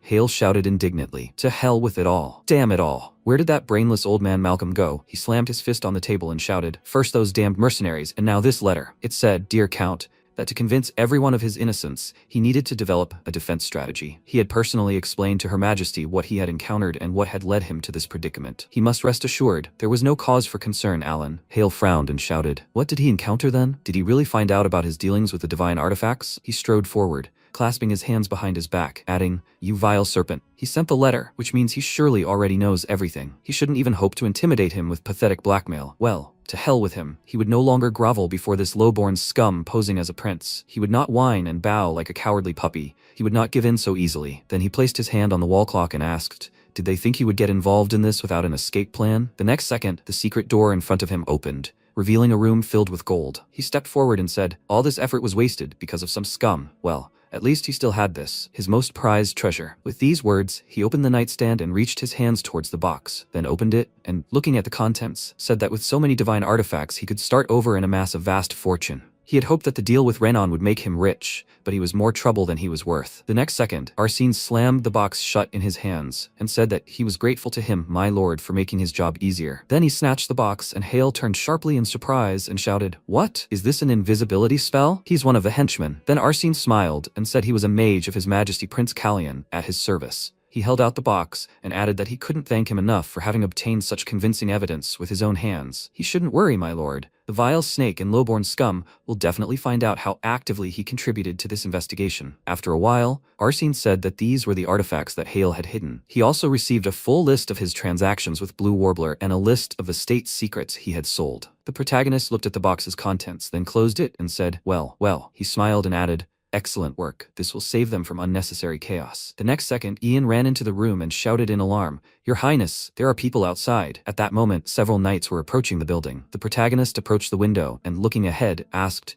"Is this the king's personal guard, the Kyra? They're supposed to be protecting the king in Ceres, so what could have brought them here?" Meanwhile, Alan shouted indignantly, "They sent elite guards to Latlan?" He thought they'd send ordinary knights. When he wrote to His Majesty, this was not what he expected. He put his hand to his head and added, "He was gone for a minute," and he was gone. At that moment, Romain took a cup of drink and said, "This is too dangerous for the knightly order." He couldn't take such a risk. He knew there were brazen agents among them. Those who wield someone else's sword do not deserve his trust. Alan shouted, "Your Majesty, he must understand the entire situation. Such concern will not help Kalyan. If anything happens, it will lead to ruin. Every gesture of love cuts off another path in Kalyan's life. His competitors will make noise and quarrel. Is that why he was so cautious?" Romain set his cup down and said he understood it wouldn't happen again, so the brothers would join him for breakfast. He wanted to see them joke around. Then Alan smiled and said, "The happiest event for his house, Your Majesty." After a while, Malcolm asked anxiously, "Is His Highness leaving already?" MC looked down at him, holding the reins, and said, "Duty calls. Kyra will take care of the rest." The criminals would be brought to the capital to await justice, where a decision would be made. Unfortunately, one of them had already died, never making it here. Norton, the man trapped by the blue warbler, was allowed to return home. Of course, the papers listed him as dead. Right now, he was on his way to the Kvituran estate with his beloved wife. Malcolm hesitantly asked if he could ask what would happen to him. The protagonist explained that his debts had forced him to serve Count Hale, but that didn't change the fact that he was trading divine artifacts. He frowned in response and admitted his guilt. He had committed a grave crime. The protagonist added, however, that it shouldn't be overlooked that he had played a vital role in capturing a traitor to the kingdom. Thus, the throne would show him mercy in exchange for his loyalty. From now on, he would be his butler at the Latlan estate. He cried joyfully, tears in his eyes, "His Highness, of course he will serve. He apologizes here." MC smiled, pointing at him, and he said, "No way, why him?" They ventured back down the path to Sisfanian's chambers. Word of the consequences reached him en route. Hale had been stripped of his titles and privileges and sentenced to life imprisonment, and Ayla, the blue warbler, met her death on the scaffold. Then he said that today, all the streets are covered with Renisita leaves. Renisita, commonly called leaves because of their similar shape, but actually thorns, are the Renisita cacti, adapted to absorbing moisture from their surroundings. They cover the capital's square with them, to prevent the white tiles from turning red from traces of blood. At that moment, Randall was busy eating, and thought he was testing him, his way of asking him if his mother had anything to do with the woman who tried to kill Kalyan. Then Plant said, "His suspicions are unfounded, brother." Randall took a sip of water, then closed his eyes and said he'd heard that since Kalyan's departure, he'd given up wine. Plants asked, "What, does he miss his drunken breath?" He silently wiped his mouth with a napkin, then placed it on the table and said, "Of course not." He rose to his feet, placing a hand on his chest, adding, "Now that his drunken days are over, it's time to learn to be quiet." Then Plance's fork fell out of his hand, and he asked, "Wasn't it quiet enough?" Meanwhile, Jiran said, "My prince, this is too risky." The protagonist dismounted and asked, "A landslide? Damn rain." He put his hands on his waist and asked how long it would take to clear the road. He said he was sorry, but it was best to make a detour. He thought they'd spent enough time in Latlan, and now their road was blocked by a landslide. This journey would take a long time. So when he returned to Ceres, he would set up a portal. At that moment, Shia took his hand and told him to come with her. She offered to go to her village. Yes, a village. The protagonist was surprised. A village? She smiled and said, "An elven village. She lives there. And Luca too. And the elder." She continued to smile and offered to stay the night, Commander, and he would leave in the morning. The protagonist smiled, looking at her, and said, "I see, that's the most sensible thing he'd heard her say." Then they were heading to the elf village. He then asked, "But since when did he become the commander?" He picked up Shia, and she replied, "He always has been." After a while, they entered the village, and looking around, the MC said in surprise, "Wow. What a place. The elf village is truly a unique place." He never would have thought he'd be here. The next second, Cher appeared before him and asked which of them was the human king. The protagonist thought, what's wrong with him? He then said, "What a grandiose title, but there's no one here who holds such a high position." He assured him, if he's looking for a representative of their small group, then he is. Cher then said that he is the elder of this village, and he would like to ask a favor, the human king. The protagonist then introduced himself and said that he needed more details before he could give an answer. Cher said that recently 3 elves from the village went on a journey to visit the nearby human settlements. When they did not return after 10 days, they sent 2 scouts to search for them, and now these scouts have also gone missing. He asks him to help in the search. The elves living here have only superficial knowledge of the human kingdom. With these words, he extended his hand forward. MC thought, pushy and demanding. Are all elves like this? Then he asked, so he lost 5 elves, and now he wants him to find them? Why would he do that? Cher answered, because he is the king of humans. Then the protagonist put his hand to his head and thought that he kept repeating the same thing. He said, no, he is not a king, but a prince, the prince of Ceres. He said that it hardly matters. Before he could finish, but the protagonist extended his hand forward and said, "No, it does matter. The king and the prince exist in different worlds." Chair replied, "Okay, a prince, then a prince." He wouldn't have asked him such a thing if he couldn't offer something in return. He's heading to the Siegfried estate, right? MC confirmed this, saying that it would take a long time to get there on human roads. While they were familiar with forest paths, this could cut his travel time by a quarter. At that moment, the protagonist thought, forest paths. The journey would take 2 months, minus the time already lost. If these paths of theirs were real, the journey to Siegfried's lands would be reduced to 2 weeks. Then he smiled joyfully and giving a thumbs up shouted, "5 elves," he says. "My god, the poor souls. Of course he'll help. The prince is at his disposal." At that moment, Cher smiled joyfully. After a while, Jiran, looking at the map, looked away and said that they hadn't found any traces of the slave trade his prince had mentioned. These forests border 2 cities, Nerica and Steen. They discovered a large number of mercenaries, but none of them seemed to be involved in criminal activity. The protagonist remarked that this was good news. At that moment, Kiri reflected that he had suspected the elves' disappearance was the work of merchants, but that didn't seem to be the case. MC then said that in that case, they would start with the nearest towns as planned. Steen was located directly along the route. Both towns were similar in size, so it would be best to start with the closer one. Duran then mentioned that, as far as he understood, there was some rivalry between them. The protagonist asked, "Is that so?" He said that their lords were about the same age, so perhaps that was the reason. The protagonist smiled and said, "Well, healthy competition often promotes development." He would see if he could get a new sword in one of those towns. After that, they set off, and after a while, the blacksmith folded his arms and said that they didn't have any swords. The MC looked at him in confusion and, holding his hands out in front of him, said, "But he's selling weapons. How could he possibly have no swords? Are they all sold out?" The blacksmith remarked that he seemed a bit small for a mercenary. The protagonist replied that he was a mage, while he was a swordsman. With these words, he pointed at Kairi and added that mercenaries weren't the only ones who needed swords. Then the blacksmith pointed to the side and said that he would say it straight out. He was wasting his time. He should know that all the weapons were secretly being used by mercenaries in the city's castle. Their weapons stockpiles had already been confiscated. If he was looking for a good deal, the castle was probably his best option. The protagonist replied that he wasn't looking for deals or rewards.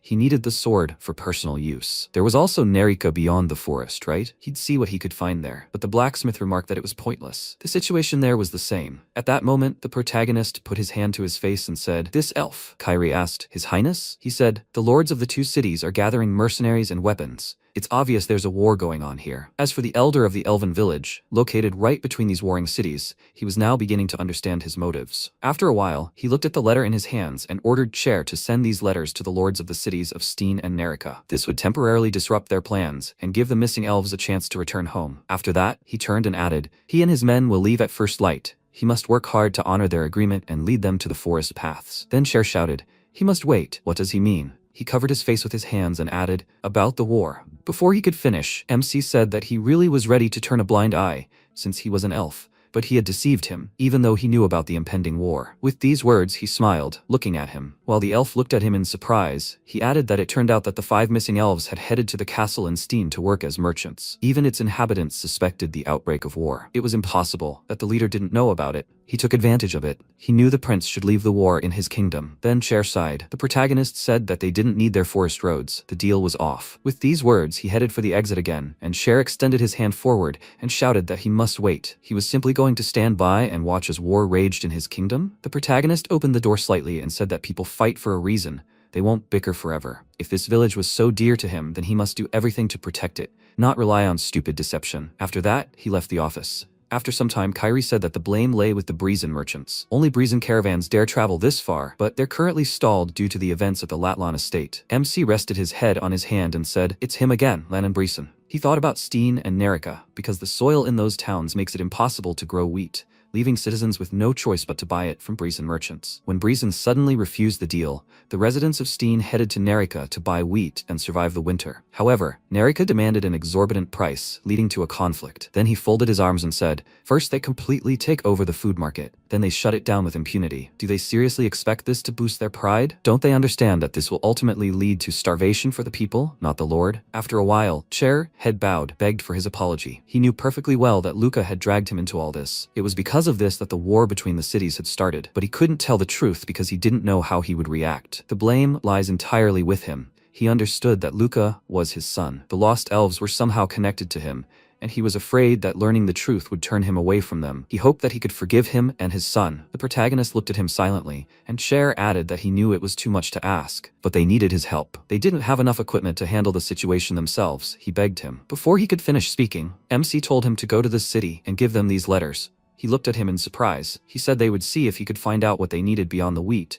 He would meet them after he brought him the information. Cher cried out in surprise, so he would help? The protagonist held out his hand in front of him, telling him to calm down. He was not doing this to help. Then the elf extended his hand to him and said that he should accept his gratitude. They, elves, keep their promises. They will never forget his kindness. At that moment, MC thought, Lan and Breezen, he is becoming a constant nuisance. At that moment, he brought his finger with the ring closer and said, Master, it is time to cleanse the house. Sometime later, the Breezen estate in Ceres, the subordinate bowed and said, My lord. Before him stood Marquis Evan, the head of the Breezen house. The subordinate asked, Will he return home immediately after the meeting? If so, then he must. They can wait for the carriage. Evan replied, No need, he will stay. The subordinate looked at him in surprise. Then the Marquis entered the building and ordered a subordinate to show the guests to his office. He replied, Yes, my lord. He thought he said guests, but they weren't expecting anyone. He seemed different today. He never missed a council meeting and always preferred to receive visitors in the drawing room. Who could this be? After a while, Alan extended his hand and asked, Haven't they met in person yet? And Evan replied, Indeed, if this hadn't been the way he'd arranged the meeting with the captain,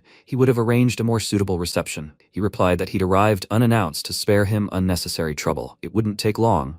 Just something he thought might interest him. Then his second son started looking at the king's son with uneasy eyes. At that moment, Evan, who had taken the mug, looked at him in surprise, and their gazes met. Then Evan closed his eyes and asked, Renan, that brat wouldn't have the courage to dare something like that. Alan folded his arms and said, He doesn't seem to have the highest opinion of his son, but he has something that might prove far more convincing than his verdict. With these words, he pulled out the letters, and Evan looked at him in surprise. After a while, he slammed his hand down on the documents on the table and said, What does he mean by that? Alan extended his hand and suggested they be honest. After all, he had long ago decided to get rid of Renan. He said that these were not matters in which a mere court magician should pry. Alan put his hand to his chin and remarked that it was amusing to hear this from a common thug. Evan glared at him indignantly and shouted, How dare he insult him in his own home? He concentrated his energy and slammed his fist on the table. At that moment, Alan thought, Those who perfect the art of the sword transform their words into weapons like a sharp blade, and those who have mastered the secrets of magic. At that moment, he began to concentrate the energy within his body and asked, Have you decided? He said he had decided he posed no threat. Well, he could hold on if he dared. The next second, his entire body was covered in powerful energy. He thought, I've turned to fear as my greatest weapon. The primal fear of death, inherent in every living being, is what they bring with them wherever they go. Then he placed his hand on his chest and said that he wasn't as willing to fight as his student. However, for his own good, he shouldn't forget his manners. Then Evan looked at him with irritation, and Alan smiled and said, So who's better? He thought, I've been able to withstand the pressure emanating from the 8th Circle Mage's aura. He didn't become a swordmaster out of nowhere. He shouldn't have underestimated him. Then he raised his index finger and said that he had no doubt he was capable of taking care of his son himself. But what if he could suggest a different, more effective approach? There's a way to quietly distance him from his inner circle. Not long before, the protagonist had said he should say he wanted to acquire his merchant guild. When the truth was revealed that Celeste was behind his rise, it was the Breezen Merchant Guild that suffered the greatest losses. The guild only survives because Renan defends its profitability. But Breezen is, first and foremost, a knightly house. The Merchant Guild was founded by the second son, who showed no talent for swordsmanship. His father is probably already considering how to get rid of the guild, which not only has ceased to be profitable, but has also set its sights on the honor of the entire family. Then Alan replied, Perhaps, but what's the point of doing something that won't benefit him? By now, Evan had asked, playing into his prince's hands, right? Why should he give him such an advantage? Alan replied that he knew he would say that. He assures him the buyer won't be his highness. Not long before, the protagonist had said he wasn't going to buy it himself. They already had the right person. In the present tense, Evan asked, Is that so? So who's going to take it then? Alan replied, The head of the second largest merchant guild in Ceres. He has good reason to target his rival, don't you think? All he needs to do is find a compelling reason to sell and he won't give him a less favorable offer. Meanwhile, Renan was watering the plant and said, It's a beauty. He stroked the plant's leaves and, smiling, said, Daddy's been really busy lately, but that shouldn't be a cause for concern. He's here now. He thought Hale's arrest had pissed him off, but so far it hadn't affected him in any way. Maybe he wasn't so stupid as to babble on about everything he heard. For a moment, he even considered selling all his assets and fleeing to Tencel before anyone discovered their connection. But what a nightmare place it was. Luckily, he cut all ties with Hale in time. The next second, he looked in fear at the broken leaf of the plant and screamed, His poor little thing! He was so sorry. Then he thought, there were other lords who also traded with Tencel. Tencel, but he didn't have to worry about them. So then he felt a presence behind him, turned around and asked, what? Why had he come here? The next second, he was attacked and knocked to the floor. Soon, rumors were spreading throughout the capital. The Holy Kingdom of Tencel had acquired an impressive collection of divine artifacts, and none of this would have been possible without Renon's help. Currently, he sat behind bars, screaming, do they even know who he is? His father will make them pay for this. Shortly afterward, he went missing, and his father, Marquis Brizen, scoured every corner of the kingdom in a futile attempt to find him. At first, the Marquis's suspicions fell on Alan and Melfier, but it soon became clear they had absolutely nothing to do with the incident. In the present, MC looked at the ring, and a voice from within said that the guild acquisition process was in full swing, with Melfier handling the details. As they had agreed, the items he requested had already been sent to him, his prince. He should let him know if he needed anything else. The protagonist replied that he was grateful, mentor. At that moment, Cher approached him and asked if he was ready. The mother tree had answered his prayer. Soon he would be able to set foot on the forest paths. The protagonist smiled and said, excellent, time to go. Cher then added that his son, Luca, would be his guide. MC raised his hand and said that he was grateful, but he preferred the company of Shiaris. Then he shouted, hey Shia, can she lead them through the forest paths? She looked at him in surprise, then smiled and said, of course. He leaned toward her and asked, are you sure? No one would be accompanying her on the way back. She replied that he shouldn't worry. She could find her way even with her eyes closed. He replied, okay, then they should go. The next second he thought, wait a minute, she's talking quite normally now. He looked at Shia and she looked at him and asked, what's the matter, Commander? Is something wrong? At that moment, she was holding the stone in her hand. The protagonist then took the stone in his hand and asked in surprise, what is it? Did he steal it along with the holy relics? With this question, he looked at Luca, who nervously looked away and replied that he didn't know, he didn't remember. Then Arsene approached the protagonist and said, Your Highness, perhaps this is also a holy relic. MC thought,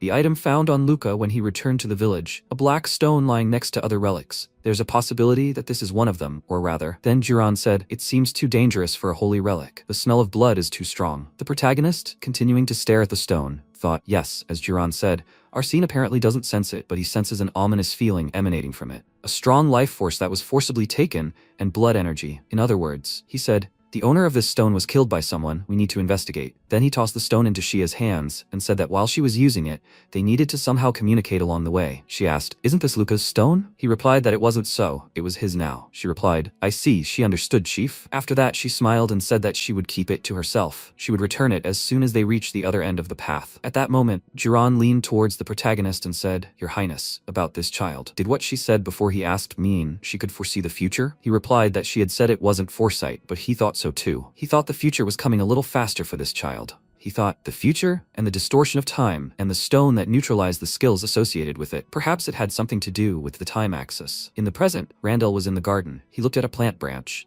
and then remembered the protagonist's words about the roses blooming soon. He thought, Kalyan, this time he got rid of Renan. After that, he took out the pendant from his sleeve and, concentrating, closed his eyes. The pearls in the pendant began to glow, and flowers began to bloom on the branch of the plant in front of him. Randall touched this and said that it was still pleasant to watch, so it should stay like this for a little while. Meanwhile, the protagonist sat near the tree, concentrating energy in his chest, his eyes closed. The next second, he heard a voice congratulating him. His Highness, he had received not an additional circle, but a stronger aura. He clutched his head and desperately said, there's no need to mock him for this. He should just scold him, Master. He asked, why should he? He was the one who was most upset here. It's not so easy to break the habit of holding a sword, even if it was only for a moment. So his mana doesn't become a new circle, but transforms into aura. He said he knew, but it's not like aura and mana have completely different principles. He has plenty of mana. So why is this subconsciously turning into aura? Damn it.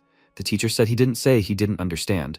He simply had to prepare himself, not to return to Ceres until he figured out the answer. After that, he looked up at the night sky and asked if he could find the answer. He replied that he was following this path. He knew better, but all paths lead somewhere. After a while, Shia waved her arms and shouted, Chief, it's here, hurry, this is the end of the forest path. The protagonist walked forward, shielding himself from the bright sun. He said in surprise, so this is the land of elephants, the Duchy of Siegfried. Shia called him again and, smiling, said it was time to say goodbye. She held out the stone and said, here, he should take it back. MC looked at her in surprise and said she should let him ask something, just in case. Did she really need to return to the village? The elder wasn't thrilled that she would be their only guide, and even he, an outsider, noticed how the villagers were keeping their distance from her. He could imagine things were even worse without guests. If her condition was a problem, he could submit her case to the Sisphanian will. Shia clenched her fist, and the protagonist added, For now, she can go. Before he could finish, she said he was right. The villagers here disliked her, but the world tree said that's just how she is. Just because she's different doesn't mean she needs to be fixed. Even if she says otherwise, it doesn't change the fact that she's an elf. MC looked at her in surprise, then smiled, thinking, it looks like he still has a long way to go. After that, Shia handed him the stone and told him not to worry about her. Leader, she understood everything. He replied, okay. After that,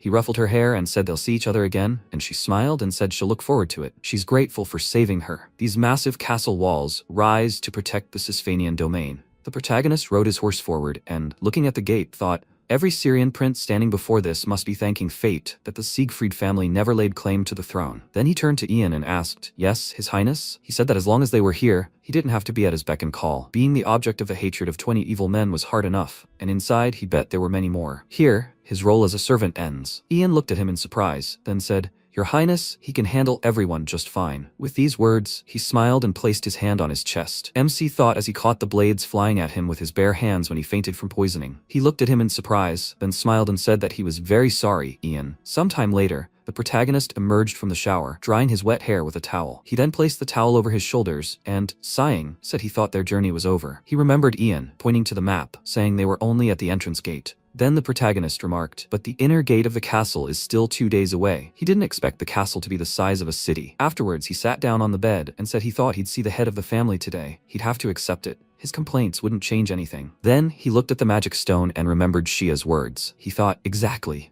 His mana may have changed to aura, but the essence of it remained the same. He'd always thought they were two completely different energies, but that's not true. Since he can't break the habit of converting mana into aura, it's simple. He simply uses aura as fuel for his magic. With these thoughts, he began to concentrate the energy in his chest, and at that moment, Arsene, standing outside his door, saw a bright glow of light and thought, the mana, barely leaving the light, is now gushing like a river. It no longer radiates that warmth and tenderness.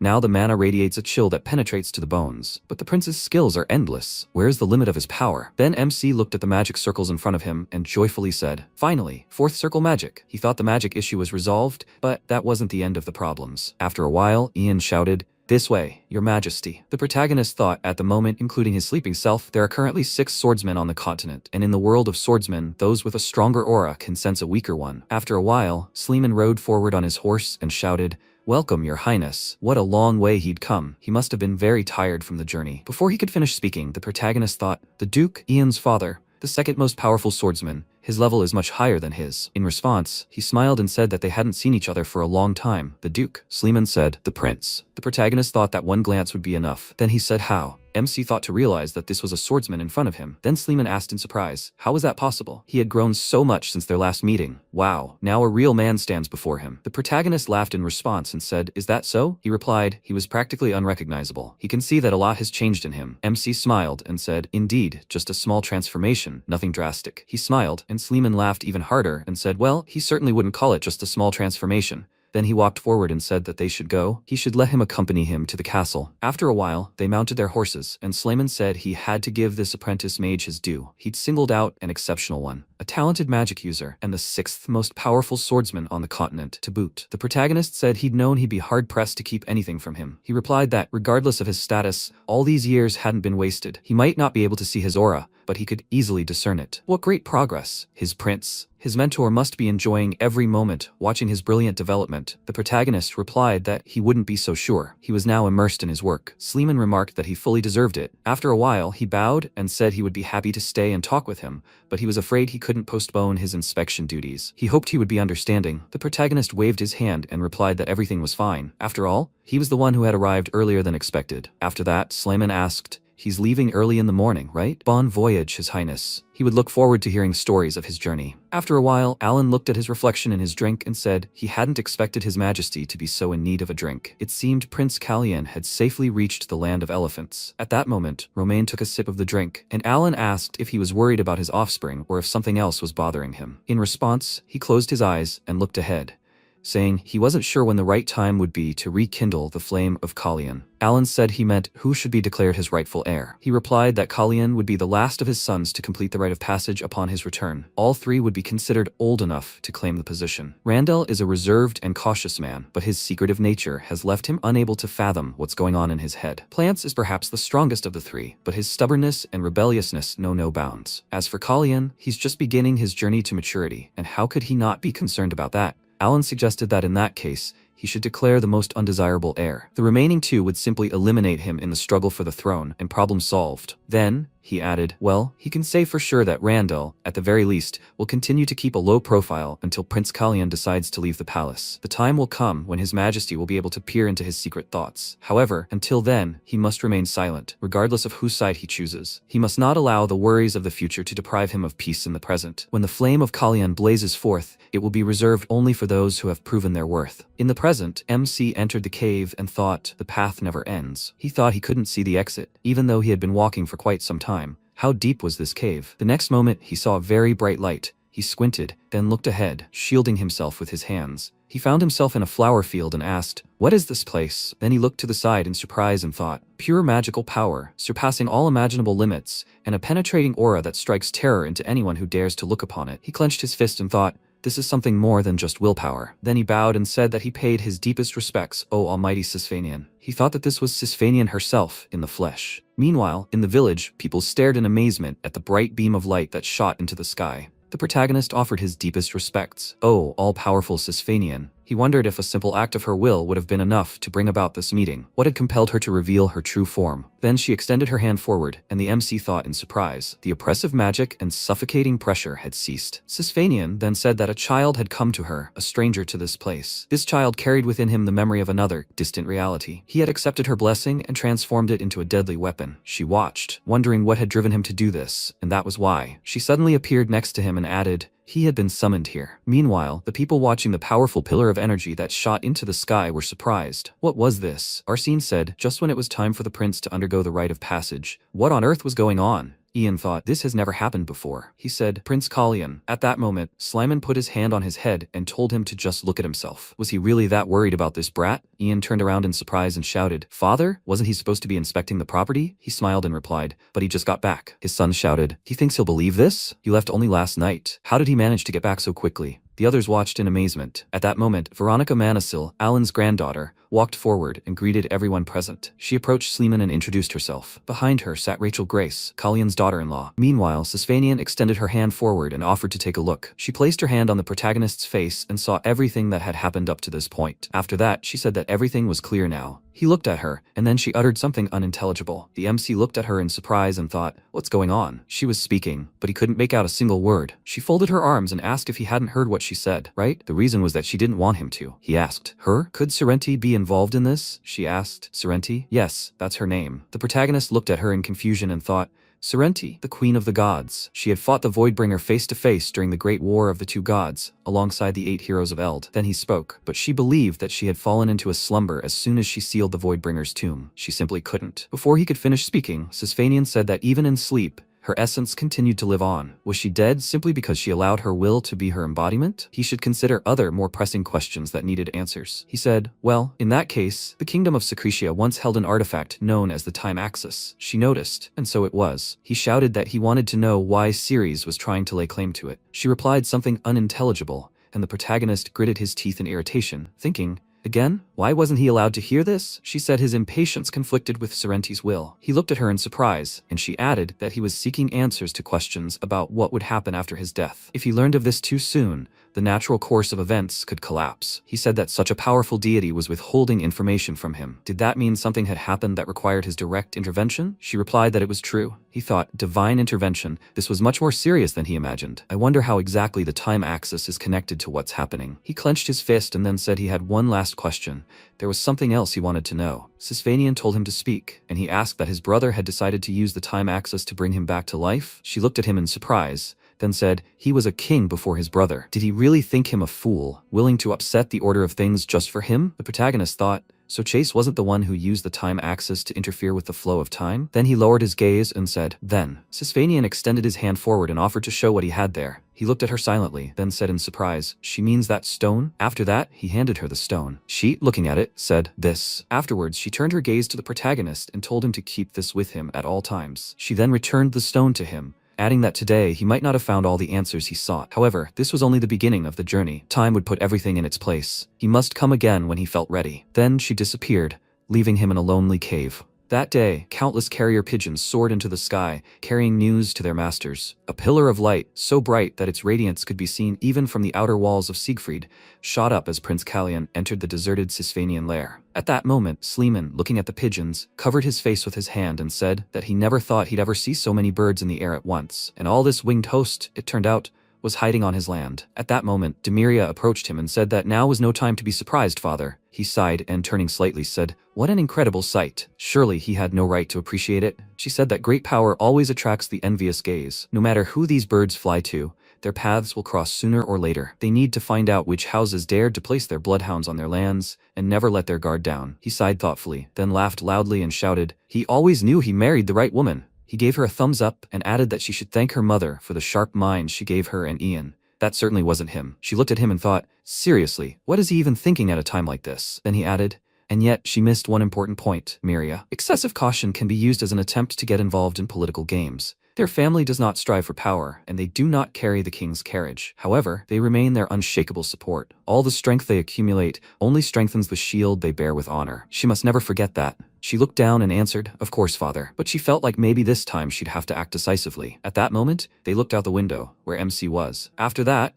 Sleeman put his hand on his daughter's shoulder and said that her concerns had not escaped his attention. If they needed to find out whose spies were hiding here, they would do so without delay. They wouldn't demonstratively increase security measures, but they would still accept it. She could be sure of that. Besides, her brother was keeping an eye on the prince. At that moment, Ian looked joyfully at the sky and asked, "Father, did he see that? So many birds." Sleeman cried out joyfully, "That's right. They filled the entire sky." Ian pointed at the sky with his finger and added, "Incredible. He must look. There's another one." He replied that he thinks he just saw a hawk, son. He was surprised. A hawk? Where? At that moment, Demiria sighed desperately and said, "Oh my god." Meanwhile, the protagonist was looking out the window and remembered the word Sisvanian. He wondered when he would be ready. He wondered what else she was going to tell him. After a while, Ian walked into his room, holding a tray, and said that he had been standing there for quite a while. Did he notice something curious? With these words, he handed the mug to the protagonist. He answered, "Not quite, although it seems there is something interesting in the garden." Ian went to the window and asked, "In the garden?" He looked down and said in surprise, "It's Hina, and Ian's puppy." At that moment, Hina was petting the poodle, the Siegfried family pet. Ian put his hands to the glass and said irritably that he still can't believe his father named the dog after him. MC smiled and said, "Well, there is definitely a resemblance, except that the puppy has better fur." He shouted indignantly, "Your Highness," he replied, "it's just a joke." Then he added, "Hina spends quite a lot of time with him. Apparently she likes dogs more than birds. Do you think they'll let him keep a dog in the palace? She really seems to like him very much." At that moment, she picked up the puppy, and Ian asked, "Did he see that?" The gesture she made meant adorable. He'll need to teach the dog sign language if he's really planning on getting one. Then the protagonist added, "By the way, Ian, he never told him how he learned sign language. He replied that he had a brother, but he died of an illness." The protagonist said he was sorry, and Ian remarked that that was in the past. He smiled and added, "Besides, he has one now. Anyway, he's not serious about getting a dog, is he? His brothers won't be thrilled with the idea." MC folded his arms and asked, "Does he think so?" He then looked out the window and added, "Then he'll just move to Camelon." Ian leaned over the tray and said, "Camelon is the Crown Prince's residence, His Highness." The protagonist sighed and added, "He himself said that his brothers wouldn't allow him to keep a dog in the current residence. So what's left for him then?" He replied, "He's probably the only person on Earth who wants to become Crown Prince just to get a dog." The protagonist added, "The only one who's seen Sisvanian in her true form." He replied, "Yes, he's sure." Then he shouted in surprise, "Wait, Sisvanian's true form? What does he mean by that?" Meanwhile, the maid was adjusting Salice's hair, and the queen asked, "Any news?" Her subordinate bowed and said, "His queen. Her letter was delivered safe and sound. They just received a reply." She smiled and asked, "Really?" She couldn't wait. After a while, Alan said he'd been waiting for him for a while. The protagonist apologized for the delay and said he'd been looking for a place untouched by Sisvanian power. He asked if he'd found one. He replied, yes, in fact, he was standing on one. At that moment, he was standing near a tree in the Siegfried family cemetery. At that moment, Ian said, "Here, your highness," close to the castle, in unity, and out of Sisvanian's reach, just as he wanted. The protagonist then said that here they could talk privately and away from Sisvanian. After that, Alan asked if his roselight had gone well. He replied, "The mentor, of course. It's a long story, but in short, a secret conclave." Alan asked, "He's saying he witnessed Sisvanian in her true form, and he missed it?" He replied, "Yes. To be honest, he was surprised too. She told him to find her when he was ready. He hoped he would join him then. He said he was sorry he wasn't there. He had business here." MC said, "By the way, had the queen noticed Raynon's disappearance yet?" He replied that he hadn't heard from him for 10 days either. Otherwise, it would be strange. Evan had visited her that morning. The protagonist asked if he thought he'd told her about him. He replied that he couldn't. Everything said between them was sealed with an oath. The protagonist asked if it wasn't too risky. He smiled and told him not to worry about it. Did he see that one of his students had outdone him in this and served as an example? MC said it was his fault. He admitted it. He replied, same thing. In any case, he should rest easy, his prince. Renan was no longer their headache. The protagonist said there was one remaining concern. Renan was Celeste's agent outside the palace, doing all her dirty work. The queen would look for a replacement, no doubt about it. At that moment, Alan, holding the letter in his hand, said, speaking of which, he'd just come across a curious letter. Something his father wouldn't want to see. MC asked, he assumes it's from the Count? He replied, right, meaning she wrote to him when she noticed Renan was missing. The protagonist thought, Gray, the eldest son of Marquis Evan, and a Lord Marshal with an estate on the outskirts of Tencel, and besides, one of the 6 swordmasters on the continent. Alan then added that he was looking for a temporary manager for his holdings, as he'd been wounded in a battle with a wild tribe, and planned to seek treatment in the capital. A convenient excuse for arriving in the capital. He and the king were trying to delay him, delaying the appointment of a manager. The protagonist replied, that's very good. He was grateful. Another swordmaster is entering the game. Something interesting is brewing. He can't wait for their meeting. After a while, Sleeman said, Your Highness. He patted the log next to him and told him to join in. They should take a break. MC smiled, looking at him, and said that he would prefer a bench, but a log would do. After that, he sat down next to him and said that Sisfanian had granted him an audience today. Sleeman said, Is that so? And how does it feel? To meet her will? He replied that it was not a will. He looked at him in surprise and asked, Have you seen her in the flesh? The protagonist looked down and said, It may be hard to believe, but before he could finish speaking, Sleeman cried out joyfully. He knew it. He knew she was still alive. People are gossiping that the Siegfried family wasted 500 years guarding an empty meadow dragon that might not even exist. He clenched his fist joyfully and added, But they were right after all. It wasn't all in vain. Then MC bowed and said he had yet to meet her, and he thought a teleportation portal between Ceres and Siegfried would be quite useful. Sleeman asked thoughtfully, A portal? Now it was clear why he needed one, but would the king allow it? Paving a new route to the capital would be like cutting a window for attack. The protagonist said, if it was safe, that is, he had land near the capital, once belonging to Witherin, perfect for a portal. The portal to Siegfried would be built a day's journey from the outer walls and would only be accessible by special permission. And of course, if his domain was threatened, he would have the right to destroy it. Slyman thoughtfully said, If the king agreed, then so would he. MC sighed with relief and thanked him. He smiled and replied, Come on. Who was he to refuse the prince? He said he actually had another request. Sleeman approached him and, laughing, asked if he was finally ready for a sparring match. He recalled His Highness asking him to be at the training grounds. Should they go? The protagonist held his hand out in front of him and said he wouldn't call it sparring. The next second, he concentrated streams of energy in his hand and said he had created it with his aura. Sleeman, looking at this, was surprised to think, no conductors. He had created a magical core from aura. MC then added that he was using it like a sword. At that moment, the energy in his hands transformed into a weapon in his hand,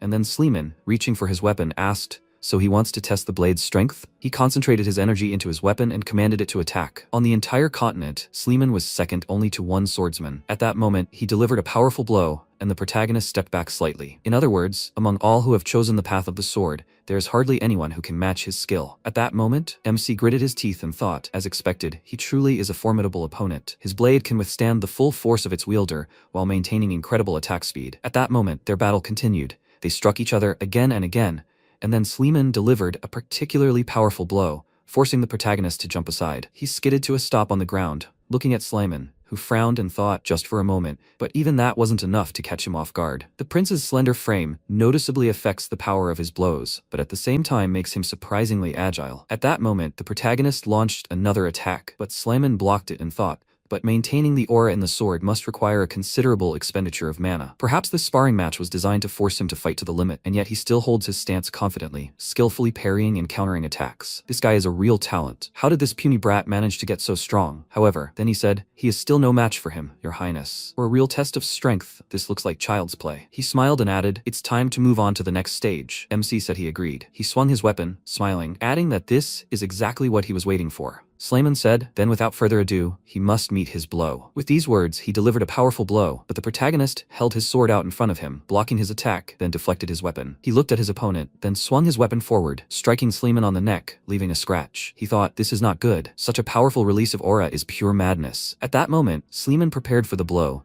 and the protagonist thought there was no way he could dodge it. The next second, Sleeman delivered his blow. The protagonist's sword cracked and shattered. His sword also became covered in cracks, and one of the sword fragments pierced the protagonist's face. Then they stopped, and Sleeman said, Your Highness, just as he was delivering his final blow. The next second, from behind the suddenly opened door, Juran shouted, Your Highness, what was that noise? At that moment, Sleeman was holding the sword, which had cracked, and there was a fresh cut on his neck. Jiren said in surprise. Wait, he lost. A while later at the banquet, Slayman was playing the violin, and MC applauded and said, "Excellent performance, your grace. I would have thought he wielded the bow as skillfully as he wielded the sword. He couldn't be the only one to hear such a magnificent performance." Slayman bowed and said it was innate. Even if the sword isn't for everyone, the violin is always at home. He is honored to share this with His Highness. He is always at his service should His Highness wish to hear him play again. At this point, the protagonist awkwardly glanced at the bandage on his fresh wound and said he hoped it wouldn't interfere with his violin playing. He smiled in response and said he wouldn't be worthy of being called a master if he allowed such a minor scratch to affect his playing. Besides, a real blow struck him right in the heart. He remembered Ian's indignant screams, how he could disfigure his face. He swears if there's a scar. Then he replied, "Is this how he repays his father after everything he's done for him?" In the present tense, Slayman said his son disowned him. MC, holding the glasses in his hands, smiled and said that he was nevertheless sincerely grateful for their sparring. It had been a very valuable lesson. Slayman smiled and said, "Such praise is music to the ears, especially when coming from a student." Then the protagonist looked at his hand and said that he now knew how much power his sword aura could withstand before it dissipated. Here it was, the missing piece of the puzzle. He realized it when he released that flash of aura. He still had a long way to go. It was good to know there was still something to strive for. At that moment, Slayman said, "His prince, by the way, how's the cut on his face?" He replied that it was just a tiny scratch. He'll be fine. After that, Slayman added, he must admit, he noticed something he hadn't expected and ended up overdoing it a bit. The speed of his blade is certainly impressive, but he tends to use his back to strengthen his blows, especially with side slashes or when stopping after a series of attacks. He asked, "Is that really so?" He replied, "Yes, barely perceptible, and it's a very common technique among the Knights of Secretia." At this point, MC froze in surprise, and Slayman, still looking at him, said it was hard to imagine someone who trained in series developing such a habit. Series fencing is based on footwork. Their balance depends on the hips, which is especially effective for side strikes. But in his case, your highness, it is the arch of his back that provides him with the power of rotation. He leaned over and, smiling, added that he should simply try to be a little more vigilant in the future. People like Gray would certainly not miss such an opportunity. The protagonist looked at him and asked if he would even bother to ask who he really was. Slayman looked at him and said that he was in the domain of Siegfried, your highness. They, the elephants, value strength. Whether he is a prince or a skilled pretender, what does it matter to him? He only cares about whether they'll have the chance to cross swords in battle again. MC smiled and thanked him. Afterwards, he clenched his fist and asked if he thought Gray would be able to sense him. He replied that Gray had long since settled in the borderlands, away from Brayson's influence. Rumor had it that his father, the Marquis, had disowned him, unable to come to terms with his son's decision to dedicate his life to the blade, although perhaps it was all down to astonished pride. After all, the heir turned out to be a more skilled fighter than he himself. Be that as it may, Gray is a master of the sword, and it won't be difficult for him to discern his essence. It's important to be prepared for any surprise, his prince. The protagonist replied, "Indeed. Perhaps he can't do without serious preparation." 10 days later, Alan contacted the protagonist and asked if he was enjoying the fresh air in the Siegfried lands. His highness, doesn't he think someone's gotten a little too carried away with their wanderings? MC smiled and said he apologized, master. He had some business to take care of. He'd be on his way as soon as he was done here. Had Gray been to the capital yet? He replied that wasn't the case yet. Speaking of which, he'd done everything in his power to delay her, but alas, he'd only managed to buy 2 weeks. He asked, 2 weeks, right? He understood. He appreciated it, master. They'd see how much he could accomplish with the time they had. He was a wizard, a master swordsman, and that was a secret he didn't intend to reveal to the world just yet. If Gray, who knew nothing of his identity, detected the presence of his aura, it would inevitably raise suspicions. So, the morning after the banquet, he turned to Arsene to find out how best to conceal the traces of his mana. Then Arsene smiled and said there was a spell just right for this purpose. He was sure he could master it easily. With his magic, mastering a fourth circle spell would be no problem. Both the magic and the sword's aura stemmed from the same source, pure mana. Then Arsene asked if he could offer his assistance in this matter. The protagonist replied, of course, he must say what exactly he was supposed to do. Then he folded his arms and added, yes, but first. Thus, inspired by his mentor's advice, they began studying the teleportation circles. Alan asked if Rachel and Veronica had already arrived, hadn't they? Rachel, his fiancée, was an outstanding mage herself. She had devoted many years to studying teleportation magic, which had helped Duke Siegfried save considerable time while surveying his domains. He was confident that her knowledge would be of benefit to him. At that moment, MC stood up with a smile and said he'd invited them here together because he had a proposition concerning the vast Ceres lands. Arsene smiled and declared that he lived to serve him, his highness. The two of them would focus on creating teleportation circles and, of course, teach him how to conceal his mana. The spell itself wasn't all that difficult to learn. Maintaining it, however, was far more difficult. Furthermore, Slayman was the only one who could detect whether his aura was leaking, so he couldn't leave the castle until he completed his training. And so after countless hours of research and training, the day had finally arrived. At that moment, Sleeman joyfully declared, "Perfect." He couldn't sense his aura at all. Looking at him now, it was hard to imagine he'd ever held a sword. The protagonist thought all preparations were complete. After some time, they saddled their horses, and Sleeman, approaching the protagonist, said that next time he would not be so lenient with him. The protagonist, smiling, looked at him and told him not to worry. He was not going to remain easy prey. He laughed and shouted that he would wait with impatience. And then the protagonist shouted that they were setting off. Cyrus was waiting for them. Meanwhile, Gray, holding the letter in his hand, said, "I see. So he is the messenger? So much time wasted in pointless waiting, and this is all he gets." The girls lay next to him, and he clutched the letter in his hand, looked at the subordinate bowed before him. The man thought, the sun has not yet risen, and he already has. Then, he said, "Lord." Then Gray began to laugh loudly and shouted, "This is hilarious." He rose from the bed, said, "It seems that in his absence, the court has become much more cheerful." He approached his subordinate and, smiling, asked if he was mistaken. Messenger. He believed it was time to return to the capital. After a while, Alan walked over to the closet, opened the door, and peering inside said, "Every time, it was as if it were the first time. Such a treasure trove they must have built up. Such riches, and all gathered from the Witherin estates, renowned for the most fertile wheat fields in all of Ceres." He remembered the man saying it would be impermissible for him to burden the prince with the expenses of the guild that bore his name. He asked that he share in their income as a sign of his highness's deep respect. After that, he stuffed several bags into the safe and said, and lo and behold, the guild that once served House Breezen now carefully fills his pockets. Then he left the room and said, how cleverly he'd latched onto it, some bottomless gold mine. At that moment, Merlin asked, was he finished yet, my lord? If there was nothing else needed, could she lock the doors? He waved his hand and replied, aha, she must be so kind.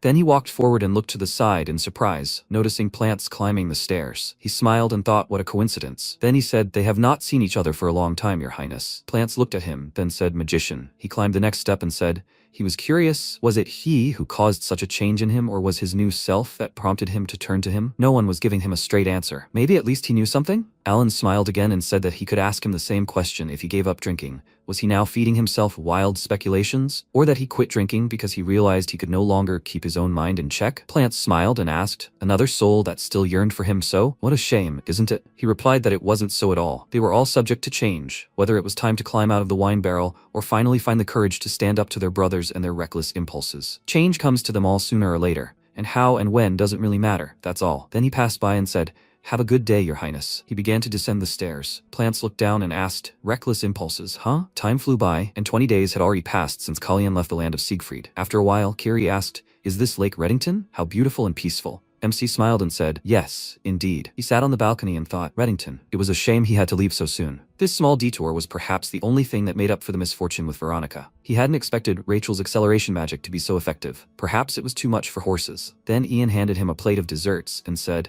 it seems the city of the outer region doesn't even feel the charm of these places. Viscount Reddington had always been renowned for his calm and reserved demeanor. Perhaps that was just what he needed before they returned to the capital. He'd hardly have time to rest that way. The protagonist looked at him and, smiling, said he was right. He doubted he'd have the chance to undertake such a long journey again. Just 4 days and they'd reach Ceres, and upon their return, there would be real chaos. So, while they could, they should enjoy their rest. Before he could finish speaking, they were all distracted by the sound of an approaching carriage. MC smiled and said, this is it. This is what they need. The carriage stopped, and the protagonist told Ian that he must go and deliver a message for him. He must inform him that the prince wished to know whether his grace would be pleased to inform the arriving guest of his presence. After a while, Monosil closed his eyes and thought that he might be far removed from the royal court's social circles.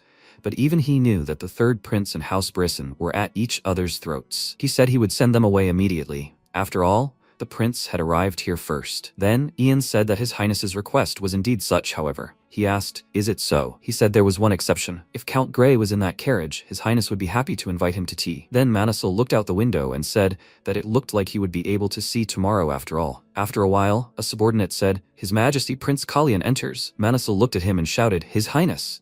Count Grey gladly accepted his invitation. Grey looked at him with irritation. Then Monosil looked at him and said, His Highness. Before he could finish speaking, Grey began massaging his shoulder and said that he was still recovering from his injury, so he would not be able to stand and bow properly. He hoped that you would show him leniency, your highness. With these words, he smiled, looking at the protagonist, and Monosil indignantly shouted, Sir, in Ceres, only one noble is allowed not to rise when the prince appears, and that man is Sleeman. Then the protagonist said, I understand.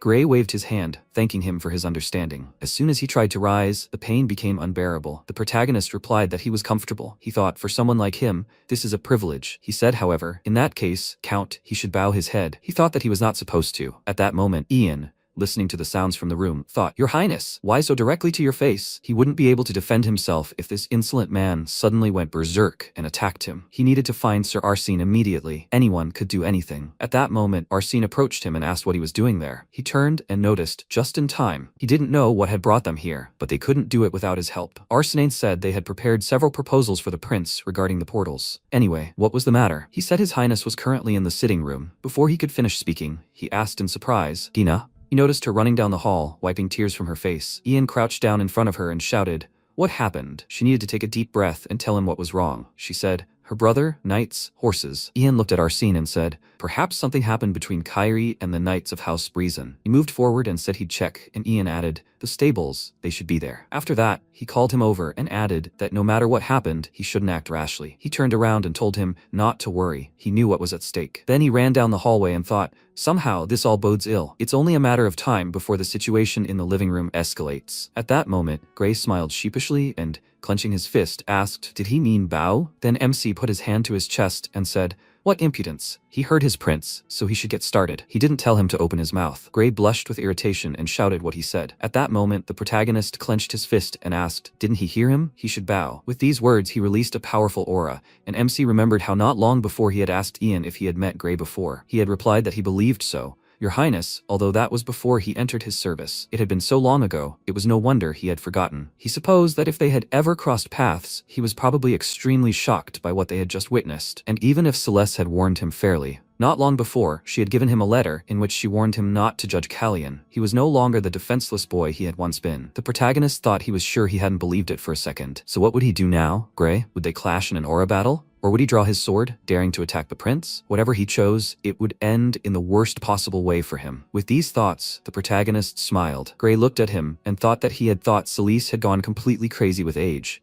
But now he saw that she had caused a stir for good reason. Could all these rumors about the third principal be true? He couldn't accept it, this brat. In this game, he was just a pawn, doomed to lose. The next second, Monocle shouted, Count Brayson. He must show respect to the prince and return to his place. At that moment, MC looked at his trembling hand and thought, what a puny viscount, who had the audacity to raise his voice at the lord who guards the borderlands. Alas, his courage was wasted on Gray. After all, this idiot doesn't even realize that he saved him from certain death. At that moment, Gray, still angry, thought, worthless idiot. It would be worthwhile to knock him down a peg or two where he stood. But first, we need to deal with this brat. Then he said that he had no idea the third prince was so eager for recognition. As he wishes, His Highness, he smiled haughtily and bowed. Then he turned his gaze to the protagonist and said that he expressed his deepest respects to the great Callian. After that, the protagonist closed his eyes and said, well, he is tired and wants to rest, so he will leave them first. Monocle replied, yes, His Highness. And Gray thought indignantly, did he have the nerve to ignore him as if nothing had happened? At that moment, MC approached the door and, opening it slightly, said that he must promise to provide the Count with due attention while he rested. He looked terribly unwell. Gray, enraged, shouted, who does he take him for? He dares. Before he could finish speaking, a powerful stream of flame appeared outside the window. He turned and shouted, what's that? The protagonist, looking out the window, thought it was Arsene's magic.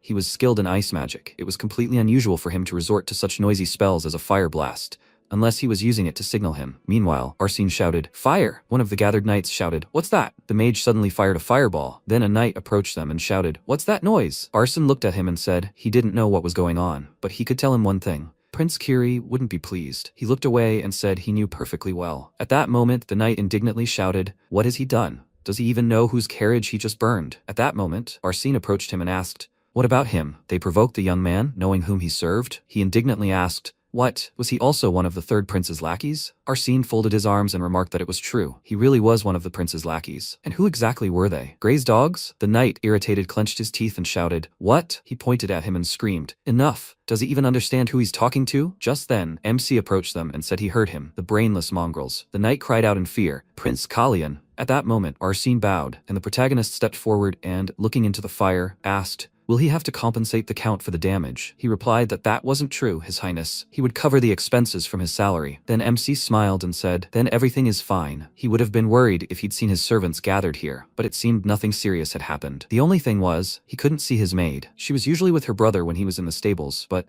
Where had she gone this time? Arsene said they'd tried to grab her and take her away. He put his hand to his chest and added that they thought they'd found a sweet, obedient girl for the Count's amusement. They hadn't even suspected she was part of his retinue. The protagonist then laughed and then said, "Wherever I go, worms like these will crawl everywhere." The next second, drops of blood flew in all directions, and Gray, who had approached the scene of the squabble, indignantly shouted, "What's the meaning of all this? These are his knights. He has no right to cut out their tongues." But the protagonist looked at him emotionlessly and said that they were stripped of their knighthood for harassing the prince's maid and also attacking his servant. Gray clenched his teeth in irritation and thought, what brainless idiots. They dared to embarrass him in front of the Viscount and all these insignificant servants. Then MC walked past him and said that Lord Manasil would compensate him for the carriage as soon as he reached the capital. Gray clenched his fist and thought he would pay in full for this insolence. At that moment, the protagonist walked forward and, looking at Kyrie, asked, did he have nothing to say in his defense? He lowered his gaze and thought, what else is there to say? He had been through this more times than he could count. He remembered the people screaming. Who did he think he was? A damn half-breed?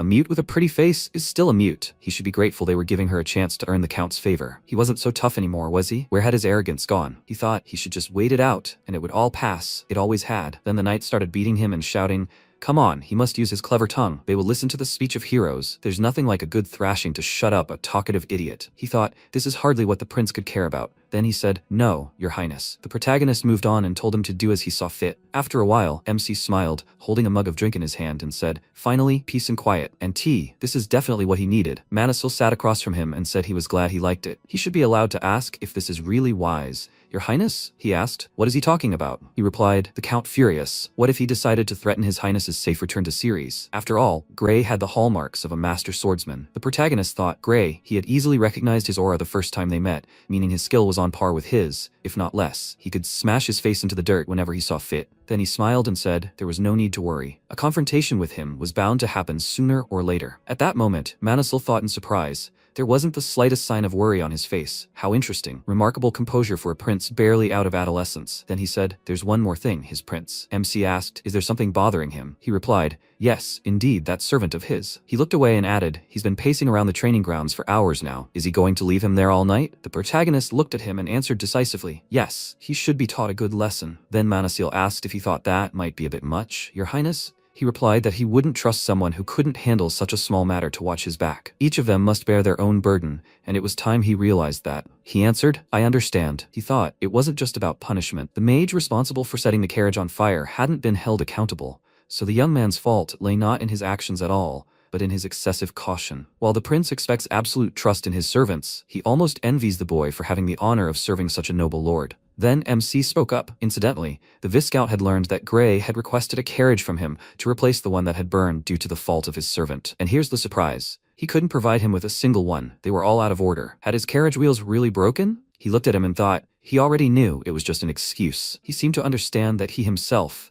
hadn't wanted to welcome Gray into his estate, even if it cost him part of his property. He had known all along. Then he smiled and, placing his hand on his chest, said that as the owner of such a modest estate, he couldn't afford to carelessly give away priceless carriages. Otherwise, he wouldn't be able to travel beyond these lands. The protagonist said he knew his family lived in Ceres, and while the place certainly had its own special charm, he wondered if he missed the warmth of his loved ones. Manasil said he wasn't sure he understood his highness. Then the protagonist handed him a letter and said, here, with this seal, he could request an audience with him whenever he wished. Manasil looked at him. The protagonist added, he must go with him to the royal capital. After this, Manasil, becoming nervous, said that he hoped the repairs to his carriage would be finished by the time his horses were ready to depart. With these words, he took the letter. After some time, Salisi said, they say Cullion will return soon. She took a sip of tea and added, it seems, wherever he goes, people's rumors follow him. She cannot wait to meet them. At that moment, Plant sat opposite her and thought, 5 months have passed, 5 long months since she last spoke to him. And after all these months, the first thing she decides to discuss is the matter of Cullion's brother. Then he asked, why is she here, if she misses his half-brother so much? She replied that Gray will arrive soon. He asked, what does this have to do with him? She said,